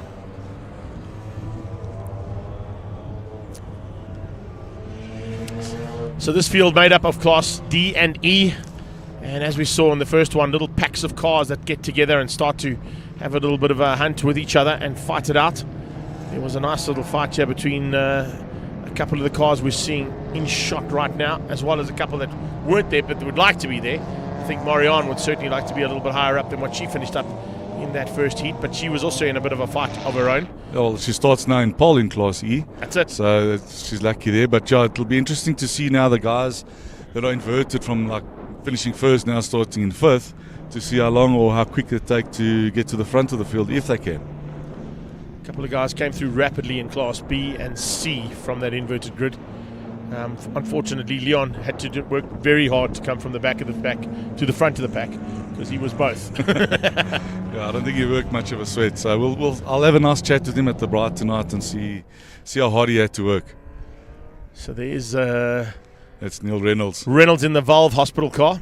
He'll be... That's a 330 with a turbo motor. So yeah, he's also hoping to come up into Class C. I think those two cars there in picture should be knocking on Class C's door. Oh, I like to hear that, eh? Yeah. Definitely no pressure being applied here by the chairman. And it's on camera and it's on record as well. We've got that down. It's now official. It's official. They'll be going to Class C by the next race. We'll just push him up. I'll make the rules. Aspirational racing turns into looking for trophies. Can see that there's still some dust being put down there. I think there was a little bit of an incident in that last Volkswagen Challenge race, where a couple of cars right in the closing stages there just having some problems. And again, it's at Notorious Corner. Yeah. that corner's had a lot of work done to it today. Could almost change the surface there. True. Completely. They've got some new tarmac that they're going to be laying. I chatted to Quinton earlier on from Red Star Raceway. You can see just the drive in here has just changed completely with the shell garage and the new lodge being put in.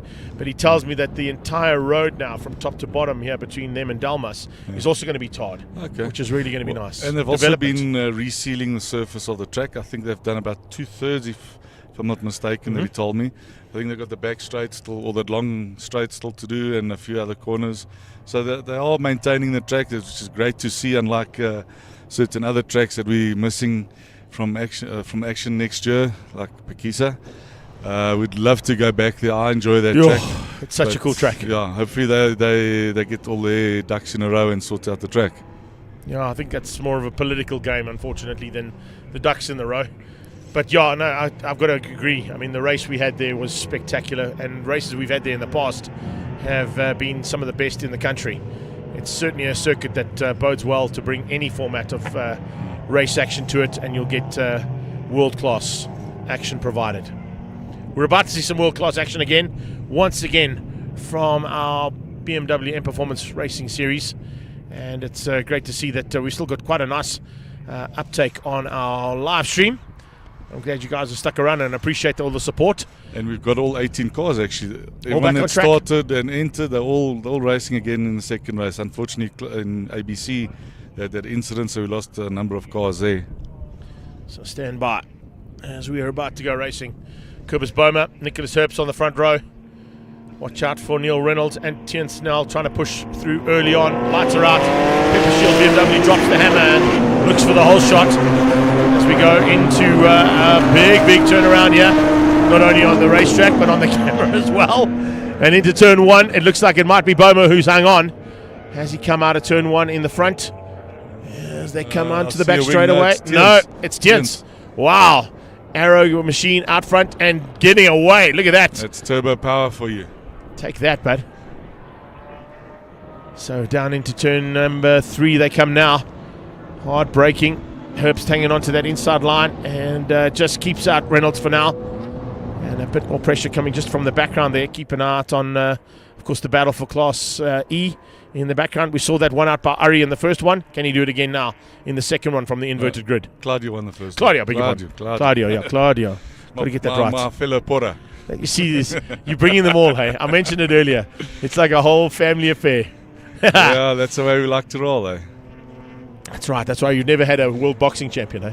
Because you can't bring all your mates into the ring. I thought those are the lads. Oh, yeah, it was them. Sorry, it's my bad. All my Portuguese friends, I apologize. It's the Lebanese oaks. That's how it goes. Oh, but Tiens has a lot of bit of time on the track there. They've caught up to him. Yeah, I think he might have just made a mistake through the dog bone section. It's a tricky section to get right.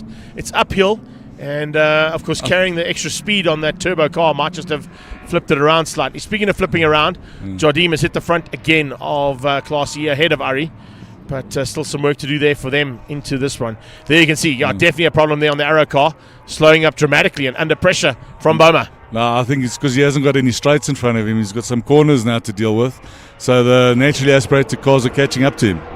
There's the extra squirt on the straight. And the Valve Hospital car just diving through there nicely of Neil Reynolds. Reynolds just making up some ground while he's got some time on track. And I see Reinhardt, he's also making some moves to get back into the front. And Manny also trying there with the wagon. Manny tried to get up on the inside, but couldn't quite get through there on Herbst. He kept the door shut, but Miller certainly did. So Reinhardt Miller has moved up one place now onto the back end of that Pepper Shield BMW of Kobus Boma. Looking for third. Here he comes. Now we'll see those turbo cars just run away down the main straight, or in the back straight. And then you'll see obviously the NA cars then catch up again in the corners. That kind of works at the shorter tracks where you don't have too much of a differential. It keeps the field a bit closer, but now with these big straights, it gives a chance of the quicker cars to get away. There you see a prime example of it. Yeah. And if you can keep in front to get on the straight, it means you'll maintain the lead. Correct, yeah. I mean, hopefully we'll have a new winner in Class D. I think he's never won a race. And if he wins a race, doesn't he get automatically bumped up? That's what I heard. No. That's what you said. because he's a sponsor. We'll keep him where he Okay, is. we'll keep it where he is. All right. Yeah, and I see that's actually I think the leader of Class E that just went through the shot there, Dewald Smith from MTech. Yeah, Dewald Smith, then Krobler, then Ismail, then Ari. And it looks like Ari might just be ahead slightly there of Jardine. So Claudio and Ari going to be fighting to try and get ahead of those 3 cars ahead of them and possibly give them a run to the line. But now we've got some problems. This is Craig Herbst putting the pressure onto the back end of Manny. Yeah, we just hope he doesn't rearrange the rear bumper of the taxi as well. We used to have a tow bar there. We should have kept it. Oh, there's a problem there. I think he probably missed a gear there. Yeah. Missing a gear coming out of that, or just in the wrong gear. He might have gone to third or fourth instead of going to second. Where do you go down to? What do you drop down to? There's second gear coming out of there? Well, basically all other tracks, I don't go below third, but that sharp little corner there, I have to go down into second. And I also missed a gear in my race when Varish caught me. I went from second to fifth. So, yeah, it was... I know with the big V8 supercars, they drop down to first gear in that corner as well. Yeah, no, but their gearing is totally different to ours. I think they're doing 140 in first gear. That's right, yeah. But just interesting to see that the different categories of racing and what their choice of gearing is for the certain parts of the circuit, and the sort of differential and the ability to compare is quite nice. Especially when your top ends are not too far away. Yeah, but most of us will stick third, fourth, and fifth at most tracks, depending. Like I'll use Benny for example. He's got the E46 M3, but he's got a sequential gearbox. Whereas I've got a manual 5-speed gearbox from an E36 M3. Instead of the E46, it's a 6-speed. So we obviously have different ratios, and we use different ratios in our diffs. Like the most popular ones, like a 3.9 and a 4.1 in our cars. Okay. In our Class C, D, E cars. Here's a bit of maneuvering from Ari. Slowly but surely moving his way through there on Krobler. Or does he? No, Krobler keeps him honest. Into turn 1. They've got away now from Claudio. Claudio's dropped back slightly. And then looks like just behind Claudio is going to be... And then the ladies are at the back. The ladies, yeah. So Marion and Karen. And then it was actually Johan Miller that I was trying to pick up on there as the car just in the background. It's not over yet between these two. He just seems to... There you go. Late braking into 3 makes it stick. Thanks for coming. And that silver car that Mike Krobler is driving, that was a road car 12 months ago, a 323 CR. Now it has a 330 motor in, and it's quite a nippy little car. Still road legal. Anything wrong? Yeah. So you can also participate in some handicap versions of racing as well, because those guys, you have to have a road legal car. Just for matter of interest's sake, and of course, so we haven't got a chance to mention this in the first one as we watch the race. We'll keep an eye on the action. But guys that want to get involved in the series, what do they need to do here, Ben? Well, it's very easy. They can just come and contact us at bmwcarclub.co.za, or go into our Facebook page, or they can try to get hold of myself or Varish, or come to the track and come talk to us. Come look for us. We're there. We talk to anyone. We're not scared. And come and chat to us. We've got our time trials and our track days. They're welcome to come and participate there. We don't mind what kind of car they've got, but obviously with our race series, it has to be a BMW with BMW motors and stuff like that. It's proper BMW. Don't come with a 2JZ, we won't allow you. 100%. So it's basically going to be definitely BMW parts, BMW engine, and BMW chassis, etc., that you have to run in the race series. Correct. But on all your fun events, you can get other guys coming in from different clubs to join you too. Yeah. So they come with all variety of cars, track cars, road cars, whatever. We've got specific categories for them, and we split it up properly. So we try to keep the race cars separate from the road cars, because obviously the race cars are a bit more bully on the track, and we don't allow like overtaking into the corners. The cars must go back in one piece. It's a track day. It's not a race day. Yeah, 100%. And if you come in your road car, you want to drive it home as well. So correct. That would be nice. And I would say 90% of these drivers, we all started in our road cars. And the series started was from track days. In 2011. And it's just grown to what it is today. Unbelievable stuff. Well, the race action is picking up there between Reynolds and Miller. Neil Reynolds seems to have got whatever he sorted out as an issue coming out of that tight turn. Probably a misgear, or maybe the wrong gear to come out in, and just missed the drive though. He was able to close up on Miller, but once Miller got through there, He's now opened up a bit of a margin. He's trying to close that gap down again. Boma and Herbst going at it again. Yeah, that's a common occurrence. The two of them always at each other's throats. Greenhouse versus the Pepper Shield machines. And then is that Manny just behind? I think. Yeah, By the looks of this. He's like trying to give him a lift somewhere. Yeah, that's nice. Eh? Did he pick up an Uber on the way? And he drives that car back home. That it doesn't get trailered to the track. He's even driven that car to Pekisa. He gets there with his house inside, unpacks his camping gear, and then he stays at Pekisa. That's the way to do it. There's a couple of stories like that around the racing world that I can share with you, but it's really nice to see. I know one of my very first events I got involved in was with that handicap racing that they have in the historic series. And there was a guy called... that's Dewald Smith. Dewald Smith, making a mistake. It's quite a powerful car, the E46 M3 with a turbo. But he's very new to the series, so he's still sussing things out. And he'll get there. That car should go up to Class C. Come Dewald, Class C. Caught out in the tricky corner again. Going back to what I was just going to say, Colin Keane had a Mercedes-Benz dealership in Greenside and used to go and fetch the cars in the morning to have a race to the petrol station, because whoever got to the petrol station would have to pay the fuel if you were lost. Ooh. Then you drive to Swartkops, race the 4 races, drive back and park the cars. That's the best way of doing it. That's the way to go, for sure. Oh, lovely stuff. It's what we like, and these are the kind of stories that I can't bring into commentary. So this little banter between the two of us, including the race action, is always nice, because this brings in a whole other aspect of how this series works, B. Yeah, I remember Paulo Cavalieri was telling me back in the day, Tony Viana, to choose which car he wanted. Oh, there's a spinner. That's Karen. Just outside of our window here. Turn 10, Karen Nino was crashed out, but we're watching Ari going at it. That's why we stuck with the shot.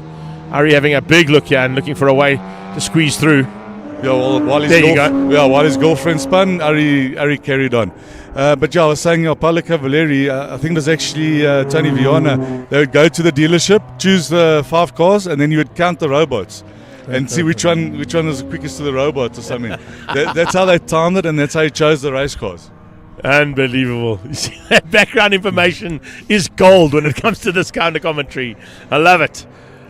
Oh, there was a lot of stories I know from those days that we can talk about. Speaking about going to Pekisa, of course, a couple of times we got passed by Robbie Smith in his 333i, and we were driving at that stage what was Westbank modified saloon cars. Oh, car off in the background as well. Claudio, is that? That might be. It could possibly be, yeah. No, not Claudio. We'll pick up on him as he comes through here, but with a bit of cloud cover coming through here now, that's going to help out the performance of the cars a little bit. Cooler conditions for the engines to work in. Didn't quite get a shot of that car that spun out. I'm going to try and pick up on it now. But at least Tien's is still holding the lead. It might be Craig Herbst. I also think so, yeah. In my ear there was Craig Herbst. Yeah, here he comes. Yeah, there he comes. With no bumper. But yeah, it's good to see Tien's up front. That guy's going to be super chuffed tonight. I can imagine he's going to have a few beers. And maybe Tien's, can we get a bit of a bigger sponsorship, Tien's? I was about to say the same thing. Just get the checkbook out. With a race win, it means that you've got to spend more money, Tien's. That's how it goes. Top tier sponsorships available to partner up with M Performance Racing. Correct. Right, so Tien's now hanging on now with 3 to go. But a bit more pressure coming from Reinhardt, coming from Nicholas Haps, who's moved up there. Looks like there's been a bit of an issue there for Neil Reynolds. He's dropped back into the clutches, but now changed up again. Reynolds back up ahead of Haps. There was a bit of chopping and changing that happened there. And it's a little bit more action to come your way here with 3 laps to go in M Performance Racing Series, classes D and E. Where is Ari? He's up to 1. Yeah, Ari's up to 1. So he leads out. From Claudio. Johan Miller, he's Class D. So he's Class D, yeah. And then Mark Grobler, our statesman, he's in 3rd in Class E. Or he's just dropped down. Dewald Smith has gone out to 3rd, and Mark has gone to 4th. Well, Dewald Smith has got a slightly more powerful car. Just a tad.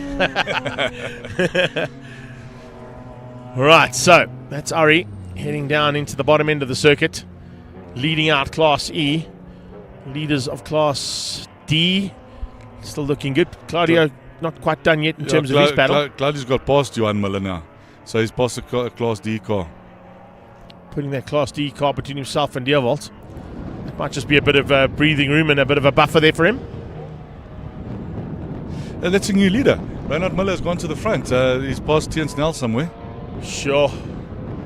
So he's certainly going to move up to Class C after this, eh? If you Yeah. overtake the sponsor, that must be a rule. Yeah, we'll have to make a plan. No, we'll bring it into the rules.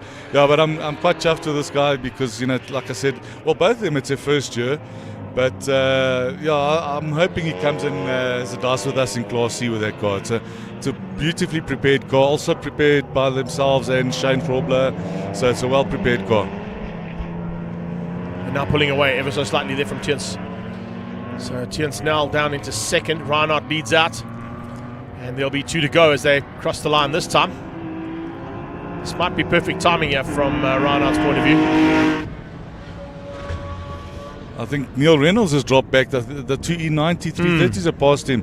And I think Manny's also having About a to look. pass him as well. Yeah. Into turn 1. There you go. Ribero's through as we're watching Ari come into the second last corner. That's the beauty of having the studio where we've got it. You've got the outside views of the windows, and we can keep an eye out on some action that we might not pick up on. Yeah, there you got confirmation of exactly what we've spoken about. And I think Manny's also going to have a look now at Kurbis. He's right up his bumper. Late braking. You said he's good on the brakes. Yeah, that wagon's actually got very nice brakes. If I'm not mistaken, it's got an M3 or 330 brakes on, so it's quite good. And we've got the PFC brake pads from International Race Supplies, also one of our sponsors. So yeah, it brakes very well. You see, I love working with you, bud. I just throw the bait out there and you just pick it up and reel it in. It's great stuff. There's been massive support as well for this entire series, particularly here today, because I think every single category runs on ATS Motorsports Dunlop tyres. Yeah, no, we've got a great relationship with Heinz Bazet at ATS Motorsport, and then obviously Joe De Freitas. She's not Portuguese, but her husband is, so good on her. And yeah, it's a great relationship that we have with them now. As you know, next year all of our cars are going to be on Dunlops, including Class A, which currently is unlimited to any brand of full slicks. And that's because Dunlop have now brought in the full slick, so we're going completely Fantastic. Dunlop next year. So thanks to Heinz and his team, and thanks to them for the great service and for the sponsorship. We appreciate it. Did you see how hard those guys were working yesterday at that Dunlop tyre changing section? They work, those ex-graft. They do, eh? Yeah. Hats off to those guys. Well done, guys. Tom and the other guys, I'm not sure of all of their names, but I know Tom, and yeah, he's quite a nice guy. He'll help out when he can. Dude, I'll tell you how much he helps out. I brought my Camry to have the tyres changed at the racetrack. Brilliant. Right, so we're into the closing stages here. We're about to start the final lap for Reinhard Miller, but we're watching the battle just behind that. And it's starting to get a little bit more heated here as well. That's Farad Ibrahim in front, and I think Zir Sidat just behind him. Yeah. And is this the final lap, I think? Yeah, onto the last lap Last right lap, now. so Reinhard Miller is in front, and he's got a little lead over Tian Snell. I think he'll maintain this lead. I'm sure Tian will just gradually catch up, yeah. But to overtake him, There's a turbo squirt coming. Oh, there, he's blocked him a bit there. Well Yeah, done, if he'd Reinhard gone Miller. down the left and stayed there, he probably would have made it. Reinhard using some race tactics that maybe Tiens hasn't got yet in the experience side of things. Yeah. No, he's grown in the year that he's been with us. He's become quite a good driver, and yeah, hopefully, like I said, he'll move up into a higher class and come play with the big boys. So they're into the dog bone now for the final time for classes D and E of M Performance Parts Racing Series. Tiens Snell kind of had it all his own way until about a lap and a half ago, where he was outgunned and passed by Reinhard Miller. He's going to try and maybe hit one more go here. He's got the possibility of a turbo run up the short straight. Is there enough? Is he close enough? I don't think he's close enough to make a go, though. No, he's too far back. Too far. Too far back. So it looks like that Amtech and Hey Joe transport machine is going to hang on for the win. Yeah, that's it. Third place at this stage. Haps, he's there still. Yeah, Nick's still there. Fellow commentator from earlier on. I believe your PR guy has gone and done some fun videos for you guys to put up later on. So we'll stay tuned for that we'll one. Go and see what he got up to. Old Reinhard, behave yourself. He does try. He does try. No, but I must say, since we brought him on board, the whole social media aspect has changed, and yeah, we're just hitting the right target markets, and we've got new things coming up for next year. We're looking at doing TikTok and all that, so yeah, it's new things coming next year, so just watch the space. I like to hear that. So from a social media point of view, we of course bringing it to you on social media platforms today. All the race action from the penultimate round of the regional here at Extreme Festival and Red Star Raceway. The win in race 2 goes to Reinhard Miller, beating out Tian Snell and Nick Capst for third for Class D. Background Boma hangs on just to beat out the track taxi of Manny Ribeiro. And then our Welcome boy, Leonard Archer, he comes in 6th. Comes through for 6th place, beating out Craig Herbst, who's hung on for 7th. And Farad, has he been able to keep out Zahir? That's Ari. And I think he has. Yes, he has. And yeah, Ari will take the win in Class E. Ari for the win in Class E. He crosses the line there in the little E30. And he's going to beat out Claudio. Yeah, Claudio. Well, yeah, Claudio Jardim there for 2nd. So there you have it, bud. Your day's done. You can now go and enjoy the spoils of the day. Yeah. And get ready for that game that they throw the ball backwards to go forwards. What's that? Reinhard Miller, Tian Snell, and Nicholas Haps, your top 3 in Class D. Down in 10th place was Ari van Heerden for the win in Class E. And he beats out Claudio Jardim and Deerwold Smith. Good job. That's how we wrap things up for BMW M Performance Racing Series. Once again, Bernard, thanks for joining me for this one, buddy, and thanks for sending Nick for the other one. No, thank you very much. Quite lucky to have you guys in studio with me. We look forward to having everyone come watch us race again on the 18th of November at Zwartkops. We'll see you there, brother. See you there. Thanks again, guys. There you go, wrapping things up here. We've got one more to go. It's PABAR Volkswagen Challenge and Class B. Until they're on track, we'll be back shortly with action here from the final round, the final bit of race action at the penultimate round of Extreme Festival's Regional Championships.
We are back for the final race of today's penultimate round of the Regional Extreme Festival here at Red Star Raceway in Mpumalanga, South Africa. And joining me in commentary for the last race today, once again, will be Charles Smallberger. Charles, you had a nice outing there in that second heat of Class A and C, but it kind of petered out at the end. Was it tyres and wear and tear and the heat of the day? No, for sure. Your tyres are pretty much finished when you come to this time. And I had a decent outing, but we went the wrong way with the setup. Anyway, we've got a race on our hands. We have, and looks like a little bit of almost a stall there on the grid from Mac, which means we're going to have the rookie into turn one, possibly leading things out. No, the turbo kicked in there. Turbo kicked in, nice cooler temperatures. Stewie's going to be hard to beat in this race. Mac was clean and clear at the front end. He seemed to have just got off the line slowly. Anthony Lessing caught him out there. Remember, he comes from a superbike background, so he'll know exactly what to do over start line to try and get the whole shot. He certainly got ahead, though, of the man who would want to win this race more than anybody else. So into third place goes Dr. Hannes Schippers, and that's not where he needs to be. No, he needs to move up quickly. He needs to stay on Anthony's tail and try to make a move early on if he's going to still challenge for that overall championship. Overall championship up for grabs, Class B up for grabs. Class B I don't think is done and dusted just yet for Hannes either. There's still a couple of permeables and permutations that could come into play as we get to Swartkops for the final round. But I think what he's doing more than anything else is concentrating his efforts on the overall championship. But we've got to move. Mo's up the inside. That's a great move. Mo had massive issues right at the start of race number one, so expect to see that Fast 5 and Lee Thompson racing car coming through rapidly. I think Mo's one to watch for sure. He's a bit out of place, so he should make his way towards the front. He'll be trying to close down on his stablemate there, of course, Ethan Kutsia, who's a little bit further up the road, but Mo would have had to come from the back of the pack, which is why he's taking his time and having to make his way through there. De Beer coming through at the back as well, Adrian. And then keep an eye out also on Tanane Kube. Remember, he was involved in an incident early on. And he's up the inside of... Oh, no, that's Ethan, actually, up the inside of Pierluigi. Nice move there from Ethan Kutsia. So Pierluigi losing out one position. Mac getting away. Lessing hanging on ahead now of Hannes Schippers. Then it's Kutsia. There is Tanane Kube. And he's got Mo Karodia on his tail. As they're coming through here for the first time, down to second gear. No moves just yet. Pierluigi trying to get that place back, but it's going to be hard to beat Ethan around Red Star. Yeah, Ethan Kutsia now with Pierluigi on his tail and pulling away ever so slightly from Jacques Hayes. Jacques Hayes, I think, under attack there by, if I'm not mistaken, from, is it not Elio that's there? No, that's Shirin. Or is it Shrin? It's Shrin, yeah. So Shrin Rajpal into the mix there as well. Didn't see much of him in the first race either. No, I think he actually, I'm not even sure if he finished. He was way outside the top 10, which is also out of character for him. But let's hope he has a better outing in the second league. So they cross the line there, as you can see. It's Mac, Rajpal. Rajpal in second. I don't know if that's right. No, I think that might be wrong. That's sure that's Lessing in Anthony second. Lessing in second, yeah. Yeah, that's definitely Lessing in second. I think they're confusing the two cars there. Maybe they're just picking up on the wrong transponders. Let's have a look and see. Yeah, they come down under braking Jacques Hayes. Just want to see the back end of that car behind. Yeah, that's Rajpal. Adrian De Beer a bit wide there. there. Running very wide. But he's managed to hold on to it. Just as they go into the dog bone. Now this is the car I want to pick up just behind Jacques Hayes. Is that Lessing that's further back? It is. It is Rajpal that's up into second. So apologies there, Shrin. Up into second place there. Much better start there from the Dubco car. And a terrible start coming out of Anthony Lessing. He's got work to do. And so, Dr. Hannes Schippers, he's got ahead of Shrin. Yeah, he's through. Up into second place. And slight lock of the brakes from Shrin there. But he's on the power. And he drags up the hill to try and stay with Dr. Hannes. And they're all, of course, chasing Stuart Mack. But that turbo is just loving these cooler temperatures. Yeah, they don't really have to chase him because it's a separate class that he runs in. So they can let him go and let him just be the Class X winner for the day. Class B is what he's got to concentrate on, and I think that's what Hannes is doing. He's getting a little bit of a margin there between himself and Shrin Rajpal for second, and leaving Rajpal into the clutches of Kutsia, Mussolini and Hayes. Mussolini's car looks like it's seen some better days, but it doesn't seem to affect the pace. Looking up the inside, not quite there. And can he get through No, not quite. It's a bit tight for a move into the second last corner here, and he's going to looking to apply the pressure as they come through the final corner there to start another lap. Unfortunately, those second last, third last, and last corners do not work for an evenly matched class like this in terms of overtaking opportunities. Because the cars are so evenly matched, you're never going to be able to get the drive out of the corner, even if you have a go. And also the braking zone isn't big enough. Correct. So you can be brave on the brakes, but it's not gonna work out. You're not going to get there. No. Yeah, you're not going to get there. You've got to wait for a bigger braking opportunity. This is probably the most challenging part of the track, the first couple of sequence of corners here. And Mo's on, that's Tanai's tail there. Yes, he is. Yeah. And getting a nice slipstream there down the back straight. Can he pull off a move into turn, was it 4? 3. Yeah, turn 3 there, yeah. Turn 3 there. 1 and 2 is a little chicane. This is 3 as they head down into 3. That's Ethan up the inside of Shen now. It's a nice move there. That's Great where you've got move. that longer braking zone to have a go. And he's through. Shen trying to fight back. Can he stick it up the inside here? Doesn't seem like he's close enough. And Pierluigi. Look at Pierluigi. He has to coming in for a defend, bit of a yeah. go. He had a big look there, did Luigi. So Pierluigi having a big look to try and find a way through. Almost brought Jacques Hayes along for the ride. And if you look just in the background, Lessing has now joined the party. We got a big fight on our hands here. The first 2 guys are gone. But what a battle for third place. And Pierluigi has actually gone past Shen as well. So Shren dropping back here. One of them might be a bit of an issue on that car. Locks up again, coming into that tight little right-hander. Watch for the drive now into the short straight. Pierluigi going to try and get past on Ethan Gutsia. He looks very racy now. The pride of Italy. Can he get up into third place? He's definitely looking for a chance. Watch in the background as well with Lessing. Lessing attacking Jacques Hayes in the Ace Auto Parts car. He locks up. Ethan's Mike running defending. wide. Oh, Ethan Gutsia very, very hard on the inside there for the defending line. Just hung on. But Great action, eh? The gloves are off in race 2, Greg. yeah, they are for sure. I said it earlier on when I spoke to your dad and to Gav. I said normally what happens in this category particularly is race 1 is hard fought, but race 2 is no holds barred. Shen just locking up there into the tight right-hander, and Jacques Hayes applying the pressure. Action aplenty. And about to join the party is Nkube and Karodia. I think Tanai had no option other than to get the move on with Mo Karodia on his tail in that Fast 5 motorsport car of his. Lee Thompson has, of course, done the preparation on that car, and he'll be looking now to try and get into the hunt here. We're going to have a 6-way fight for third place. It's a matter of pass or get past. Yeah. And if you make a mistake, you're going to the back. Yeah, no, then you're somewhere That's the 3-4 places down. So your timing has got to be perfect, yeah. Your car placement's got to be good, and you cannot have a mistake like that or like that. 2 cars, one going inside. That was Pierluigi pulling to the inside. I think he's got a mechanical problem. And I think Rajpaul had to take evasive action. That's allowed Lessing through. That's Lessing allowed through, and Hayes, Tanai's gone with Lessing, him. and Tanai. And here comes Mo. Karodia. Mo's up the inside. Did he make it stick?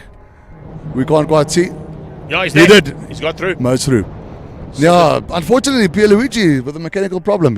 And he was What having happened there was Rajpaul went to avoid him and went off the track completely, which slowed him down and allowed the 4 cars to dive through. Hey, they took the words out your I mouth. just said that, didn't I? Don't make a mistake or you'll drop to the back of the... Oh, it's a nice sideways onto the grass. And Mo gets through. I'm going to just keep quiet from now because they're doing everything I'm saying they're doing. They're gonna give me hell afterwards. Tanai fighting back. He squeezes Mo a bit wide there. And now we've got Shane on the inside. Yeah, Rajpaul coming out, having a look inside. This time Mo hangs on. Mo into the tight second gear corner. Nicely done there. And he managed to hold on. There.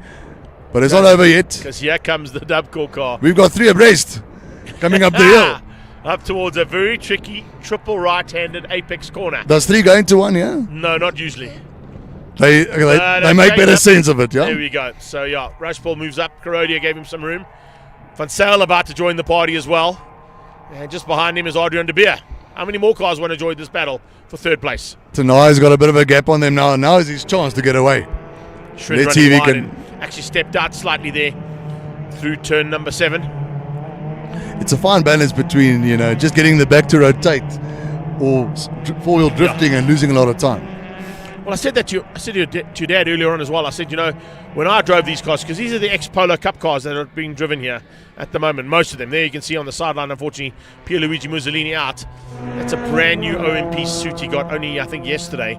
So he's getting a little bit of airtime for it as he walked past there, by the way. Give ATS a little bit of a run there. But I was just going to say, when I drove these cars as a part of the Polo Cup, when we did the media challenge in Polo Cup, they're very tail happy. They like to sort of get a bit out of shape in the tail end of the car, which, of course, as your dad said, is what you want, because it's then not pushing the nose in and getting understeer. The worst thing in a race car is understeer. Yeah. You'd rather control it with the throttle and slide a bit than just have the nose push all the time. It's as a racing driver, everyone prefers a bit of oversteer. But it's that fine line, Charlie, to get it right. Is can you push it too much, or push it just enough to do exactly what Ethan did there and hold off your competitors? Yeah, that's the difference between fighting for first and fighting for like fifth or whatever. Yeah. There you go. So Stuart Mack will agree with us right now. Is that what you're saying? Look, Stuart Mack's got that car dialed. He's driving well. And I suppose maybe the turbo's helping him a bit. Yeah, it is certainly helping him to get away from Skipper. Skipper's in second at the moment, continuing there. The fight for third, as you can see, is Kutsia, Hayes, and Lessing. And Lessing is putting big pressure onto two seasoned campaigners in this category as the rookie. He's on Jock's tail, and a good drive up the hill here could set up a nice move. He goes deep. Yeah, he goes deep, tries to get onto the throttle a bit earlier. It seems like he does get the drive. Mm-hmm. And the slipstream, let's see if he can pull alongside. Jock doesn't defend, and he's on the inside.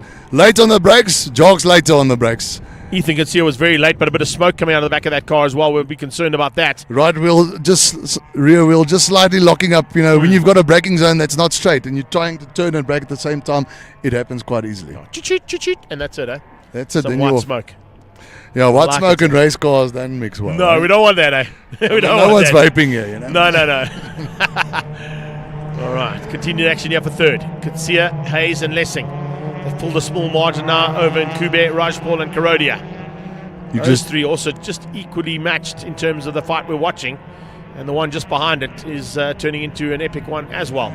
It's hard to sort of place the cameraman here and tell them where to watch, because there's non-stop action. These two are getting away, no doubt about it. Yeah, they go. Here's the third place battle, Shotty.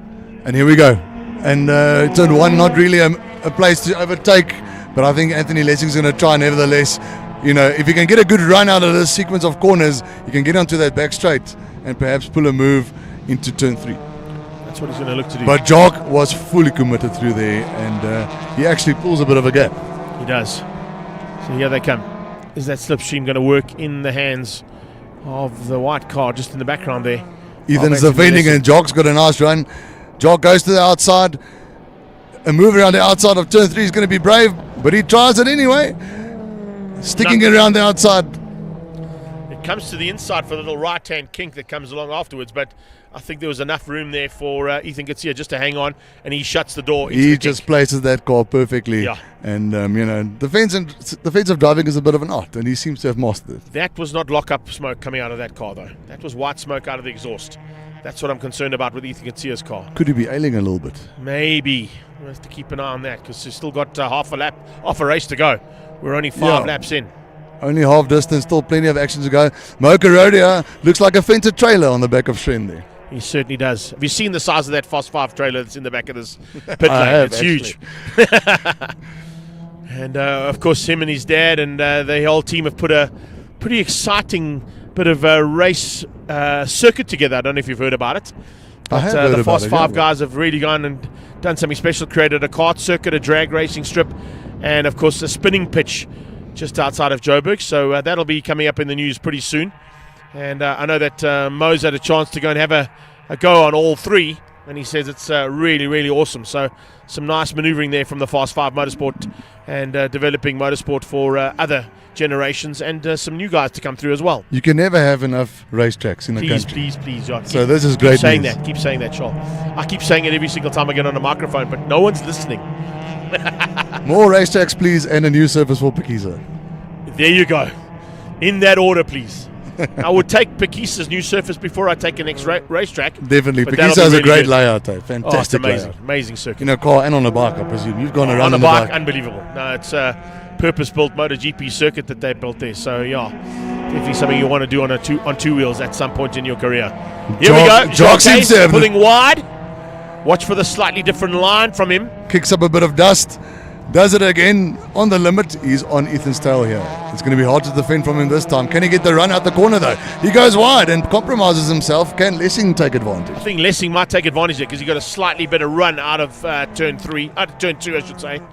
So out of turn 2 now, heading towards 3. But Jock making use of that slipstream, and he's actually pulling alongside Ethan. Ethan just places the car on the inside. And Hayes is going to try and hang on around the outside this time. Lot more commitment from Jacques, a lot more commitment from Francois Van Zyl as well, locking up. He ran wide though. And Jacques is on the Lessing. grass. Lessing's got the inside. Can he make it stick? It should be a routine move on the inside as long as he brakes late enough. And but he he does. squeezes Jacques wide and loses a place. So the problem that Jacques Hayes had there is basically he committed to that outside line and tried to make it work, which compromised him, unfortunately, for the next sector, and that's allowed Lessing through. So it's a tough little game High to risk, play here. high risk, high reward. Yeah, In this case, didn't work out. Didn't work out. You got to have a crack though. No. Rather that than just sit behind the guy. You know? Oh, sure. No. You got to have a go. You got to have a go. That's Can for he sure. bounce back though? I'm sure he can. He seems to have a bit of pace. Francois goes off the track, just lost his braking into the tight right-hander, and he's going for a corpse dry there. I wonder if he's caught out watching the cars in front, because one of the cars in front also ran wide.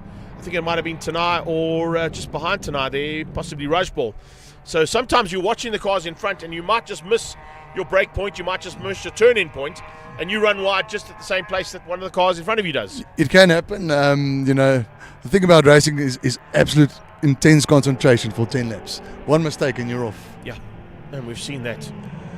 Jock is the most racy guy in this pack. On the inside, they're trying to manufacture a move. It's a bit tight, and if they squabble like this, Ethan could get away. So now is his chance to get some breathing space. Stewie Mack still leads out from Dr. Hannes.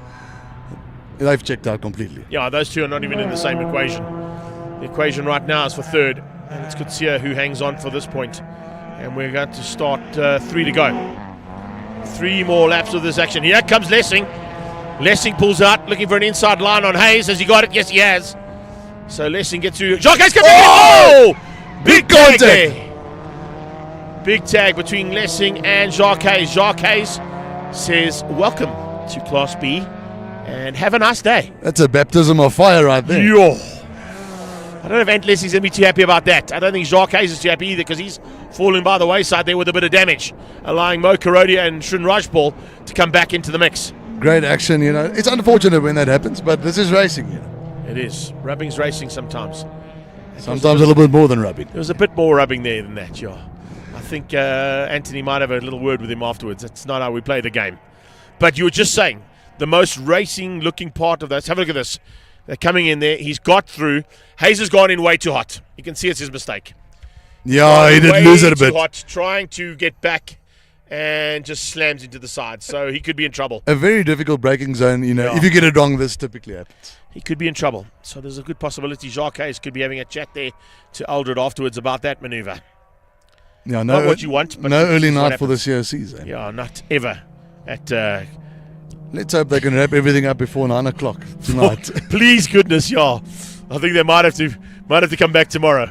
Just 9 o'clock. Sorry, boys, we'll come back tomorrow. Part 2. Yeah, just put a Part pause 2 in of the it. hearing. Just pause the hearing right there.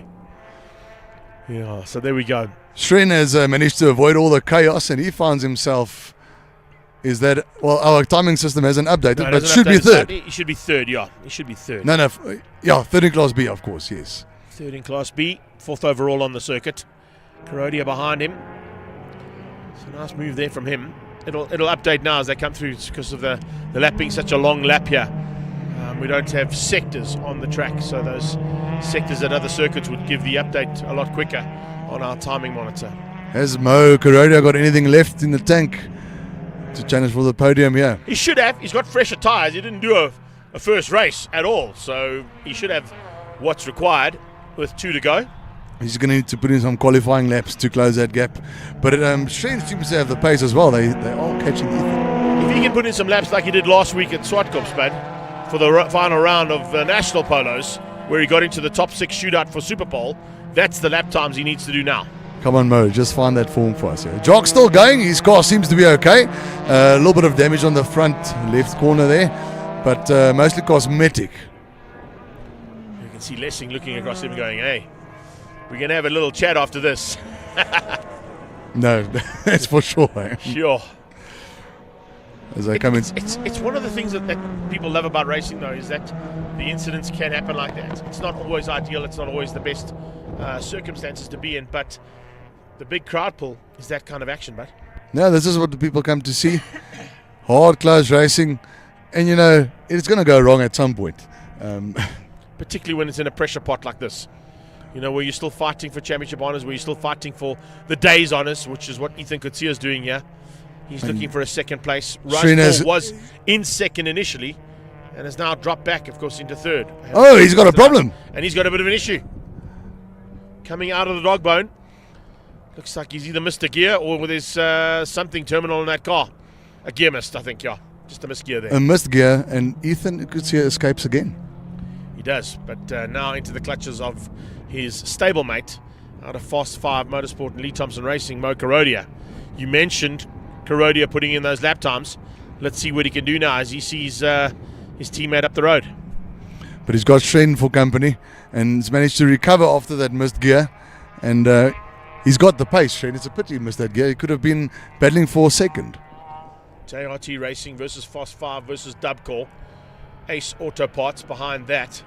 Francois Vincel running for the big man upstairs. And here we go. Into the closing stages. We've got a lap and a half to go for our leaders. We've got about a lap and a half for these guys as well, just behind them, in the form of Adrian de Beer, Elio Mussolini, and Emsley out there as well. So it's still some work to do. Not too much for the top two. I think Doc's put it into cruise mode. No, most definitely. And we got some tired drivers at this point. So hard work around Red Star. You're very busy as a driver. It's a busy cockpit, yeah. You know, if you go to other track like Swartkops or Port Elizabeth or whether there's time between corners, but over here, left, right, you're always busy. But Mo Karodia, he's closing. Let's see what happens in the last couple of laps. Mack is going to take the win in Class X. He's going to take the overall win. Hunter Skip is going to take the win in Class B and second overall. Let's see what's going to happen there between Kutsia and Karodia. That's still going to be sorted out. But low sun here as well. Starts to affect visibility. Not too much at this stage. We probably have to wait for about another hour before it starts to affect you even more. Going down into sort of what you would find Sunset Corner at Kyle Army, and of course Sunset Corners at Swartkops, turn 2 and turn 5. Stewie Mack just sort of romping home. Not often you get to win a race with a big gap like this, so he better enjoy it. Got to watch out as well. I was just picking up in the background there. Mo Karodia was having a go. He was certainly having a look to see if he can find a way through on Ethan Kutsia. And Kutsia's going defensive. Look at how tight it is. Rose Paul waiting to pick up the pieces. Oh, we're in for a grandstand finish here. Can Mo find a move? It's not the easiest track to pass on, but he is on Ethan's tail. Can he get a drive up the hill here? That's going to be key, because this is probably one of his best shots. Yeah, definitely. On the brakes into turn number 7 is what you want to be doing, and he's looking to get into that slipstream. Ethan's just placing the car. Not going to allow him, and there you go. Defensive line. Just waited until the last moment before he moved over, not to give Mo any room to play. Mo's going to apply the pressure, but yeah, that was his best shot. Can Ethan hold it together? No mistakes now, and he should be able to romp home in second. No worries at all there for him. If he can just keep it all together here for what is now 3 corners and a little short squirt to the line. Coming to the line is going to be Stuart Mack for the win in Class X. Here he comes. Stewie does the double on the day. Yeah, double on the day for Dr. Hunter Skippers in the Dane Fern Dental Services Polo. He wins out Class B. He'll be happy with that. It's going to certainly give him a chance and keep him in a chance for the overall. And then the 2 compatriots. And Ethan's going to hang on. Yeah. You know, Ethan hangs great on. drive. Yeah, out over Mo Karodia. Absorbed a nice lot of recovery pressure from Mo, though. Yeah, Mo came from the back of the grid. Battle. Good fight there between Shren Rajpaul, Jacques Hayes, and Lessing. Unfortunately, Lessing ending up on the grass after a little touch there between the two of them. That'll be sorted out after that. But I think Anthony Lessing will be back. He's got good pace, and we must watch him at Swartkops. Stand by for more action coming out of Anthony Lessing, that is for sure. Charles Smallberger, that wraps up our day's racing, buddy. Thank you so much for joining me in commentary. Thank you so much. It really has been awesome to have you here and to get the insight from a driver's point of view. Let's have a look at those unofficial results before you leave. Mac ahead of Hannes Skeepers. So Mac takes Class X, Skeepers takes Class B, ahead of Kutsia and Mo Karodia. Shin Rajpal, Jacques Hayes, Francois Vancel, Adrian de Beer, Milan Emsley and Ilya Mussolini, your top 10. And then into the back end of the field. Nice bit of driving there from Anthony Lessing, who will still be classified in 11th place despite ending up on the side of the circuit. So top 10 is what we had, and we wrap things up here at Red Star Raceway. Charlie, thank you so much, buddy. We'll see you soon. I'll see you across the prize giving just after this. Thanks. Cheers, Greg. So that's it, ladies and gents. Red Star Raceway's penultimate round of the Regional Extreme Festival wraps up with another great fight with our PABAR Volkswagen Challenge Class B and X. And we look forward to action in about a month's time as we head back to the home of Extreme Festival, the Swartkops International World of Motoring, on the 18th of November, where we'll wrap up the Regional Extreme Festival Championships. A massive thanks to our team out there from 2 wheels and up to 60 seconds, to all the marshals and medics, to the Red Star Raceway team, and to our race control guys for making up the time after a big break in proceedings earlier on. We've ended up, I think, just short of where we were supposed to, which is actually quite a good day's racing. If we take into account the break we had was almost an hour. And also a massive thanks to, of course, Quinton and Tracy and her team here for the magnificent circuit they provided for us to come and play on. And we look forward to more of the same here next year in 2024 at Red Star Raceway. From myself, Greg Maloney, the voice of choice. Take care then. Bye-bye now.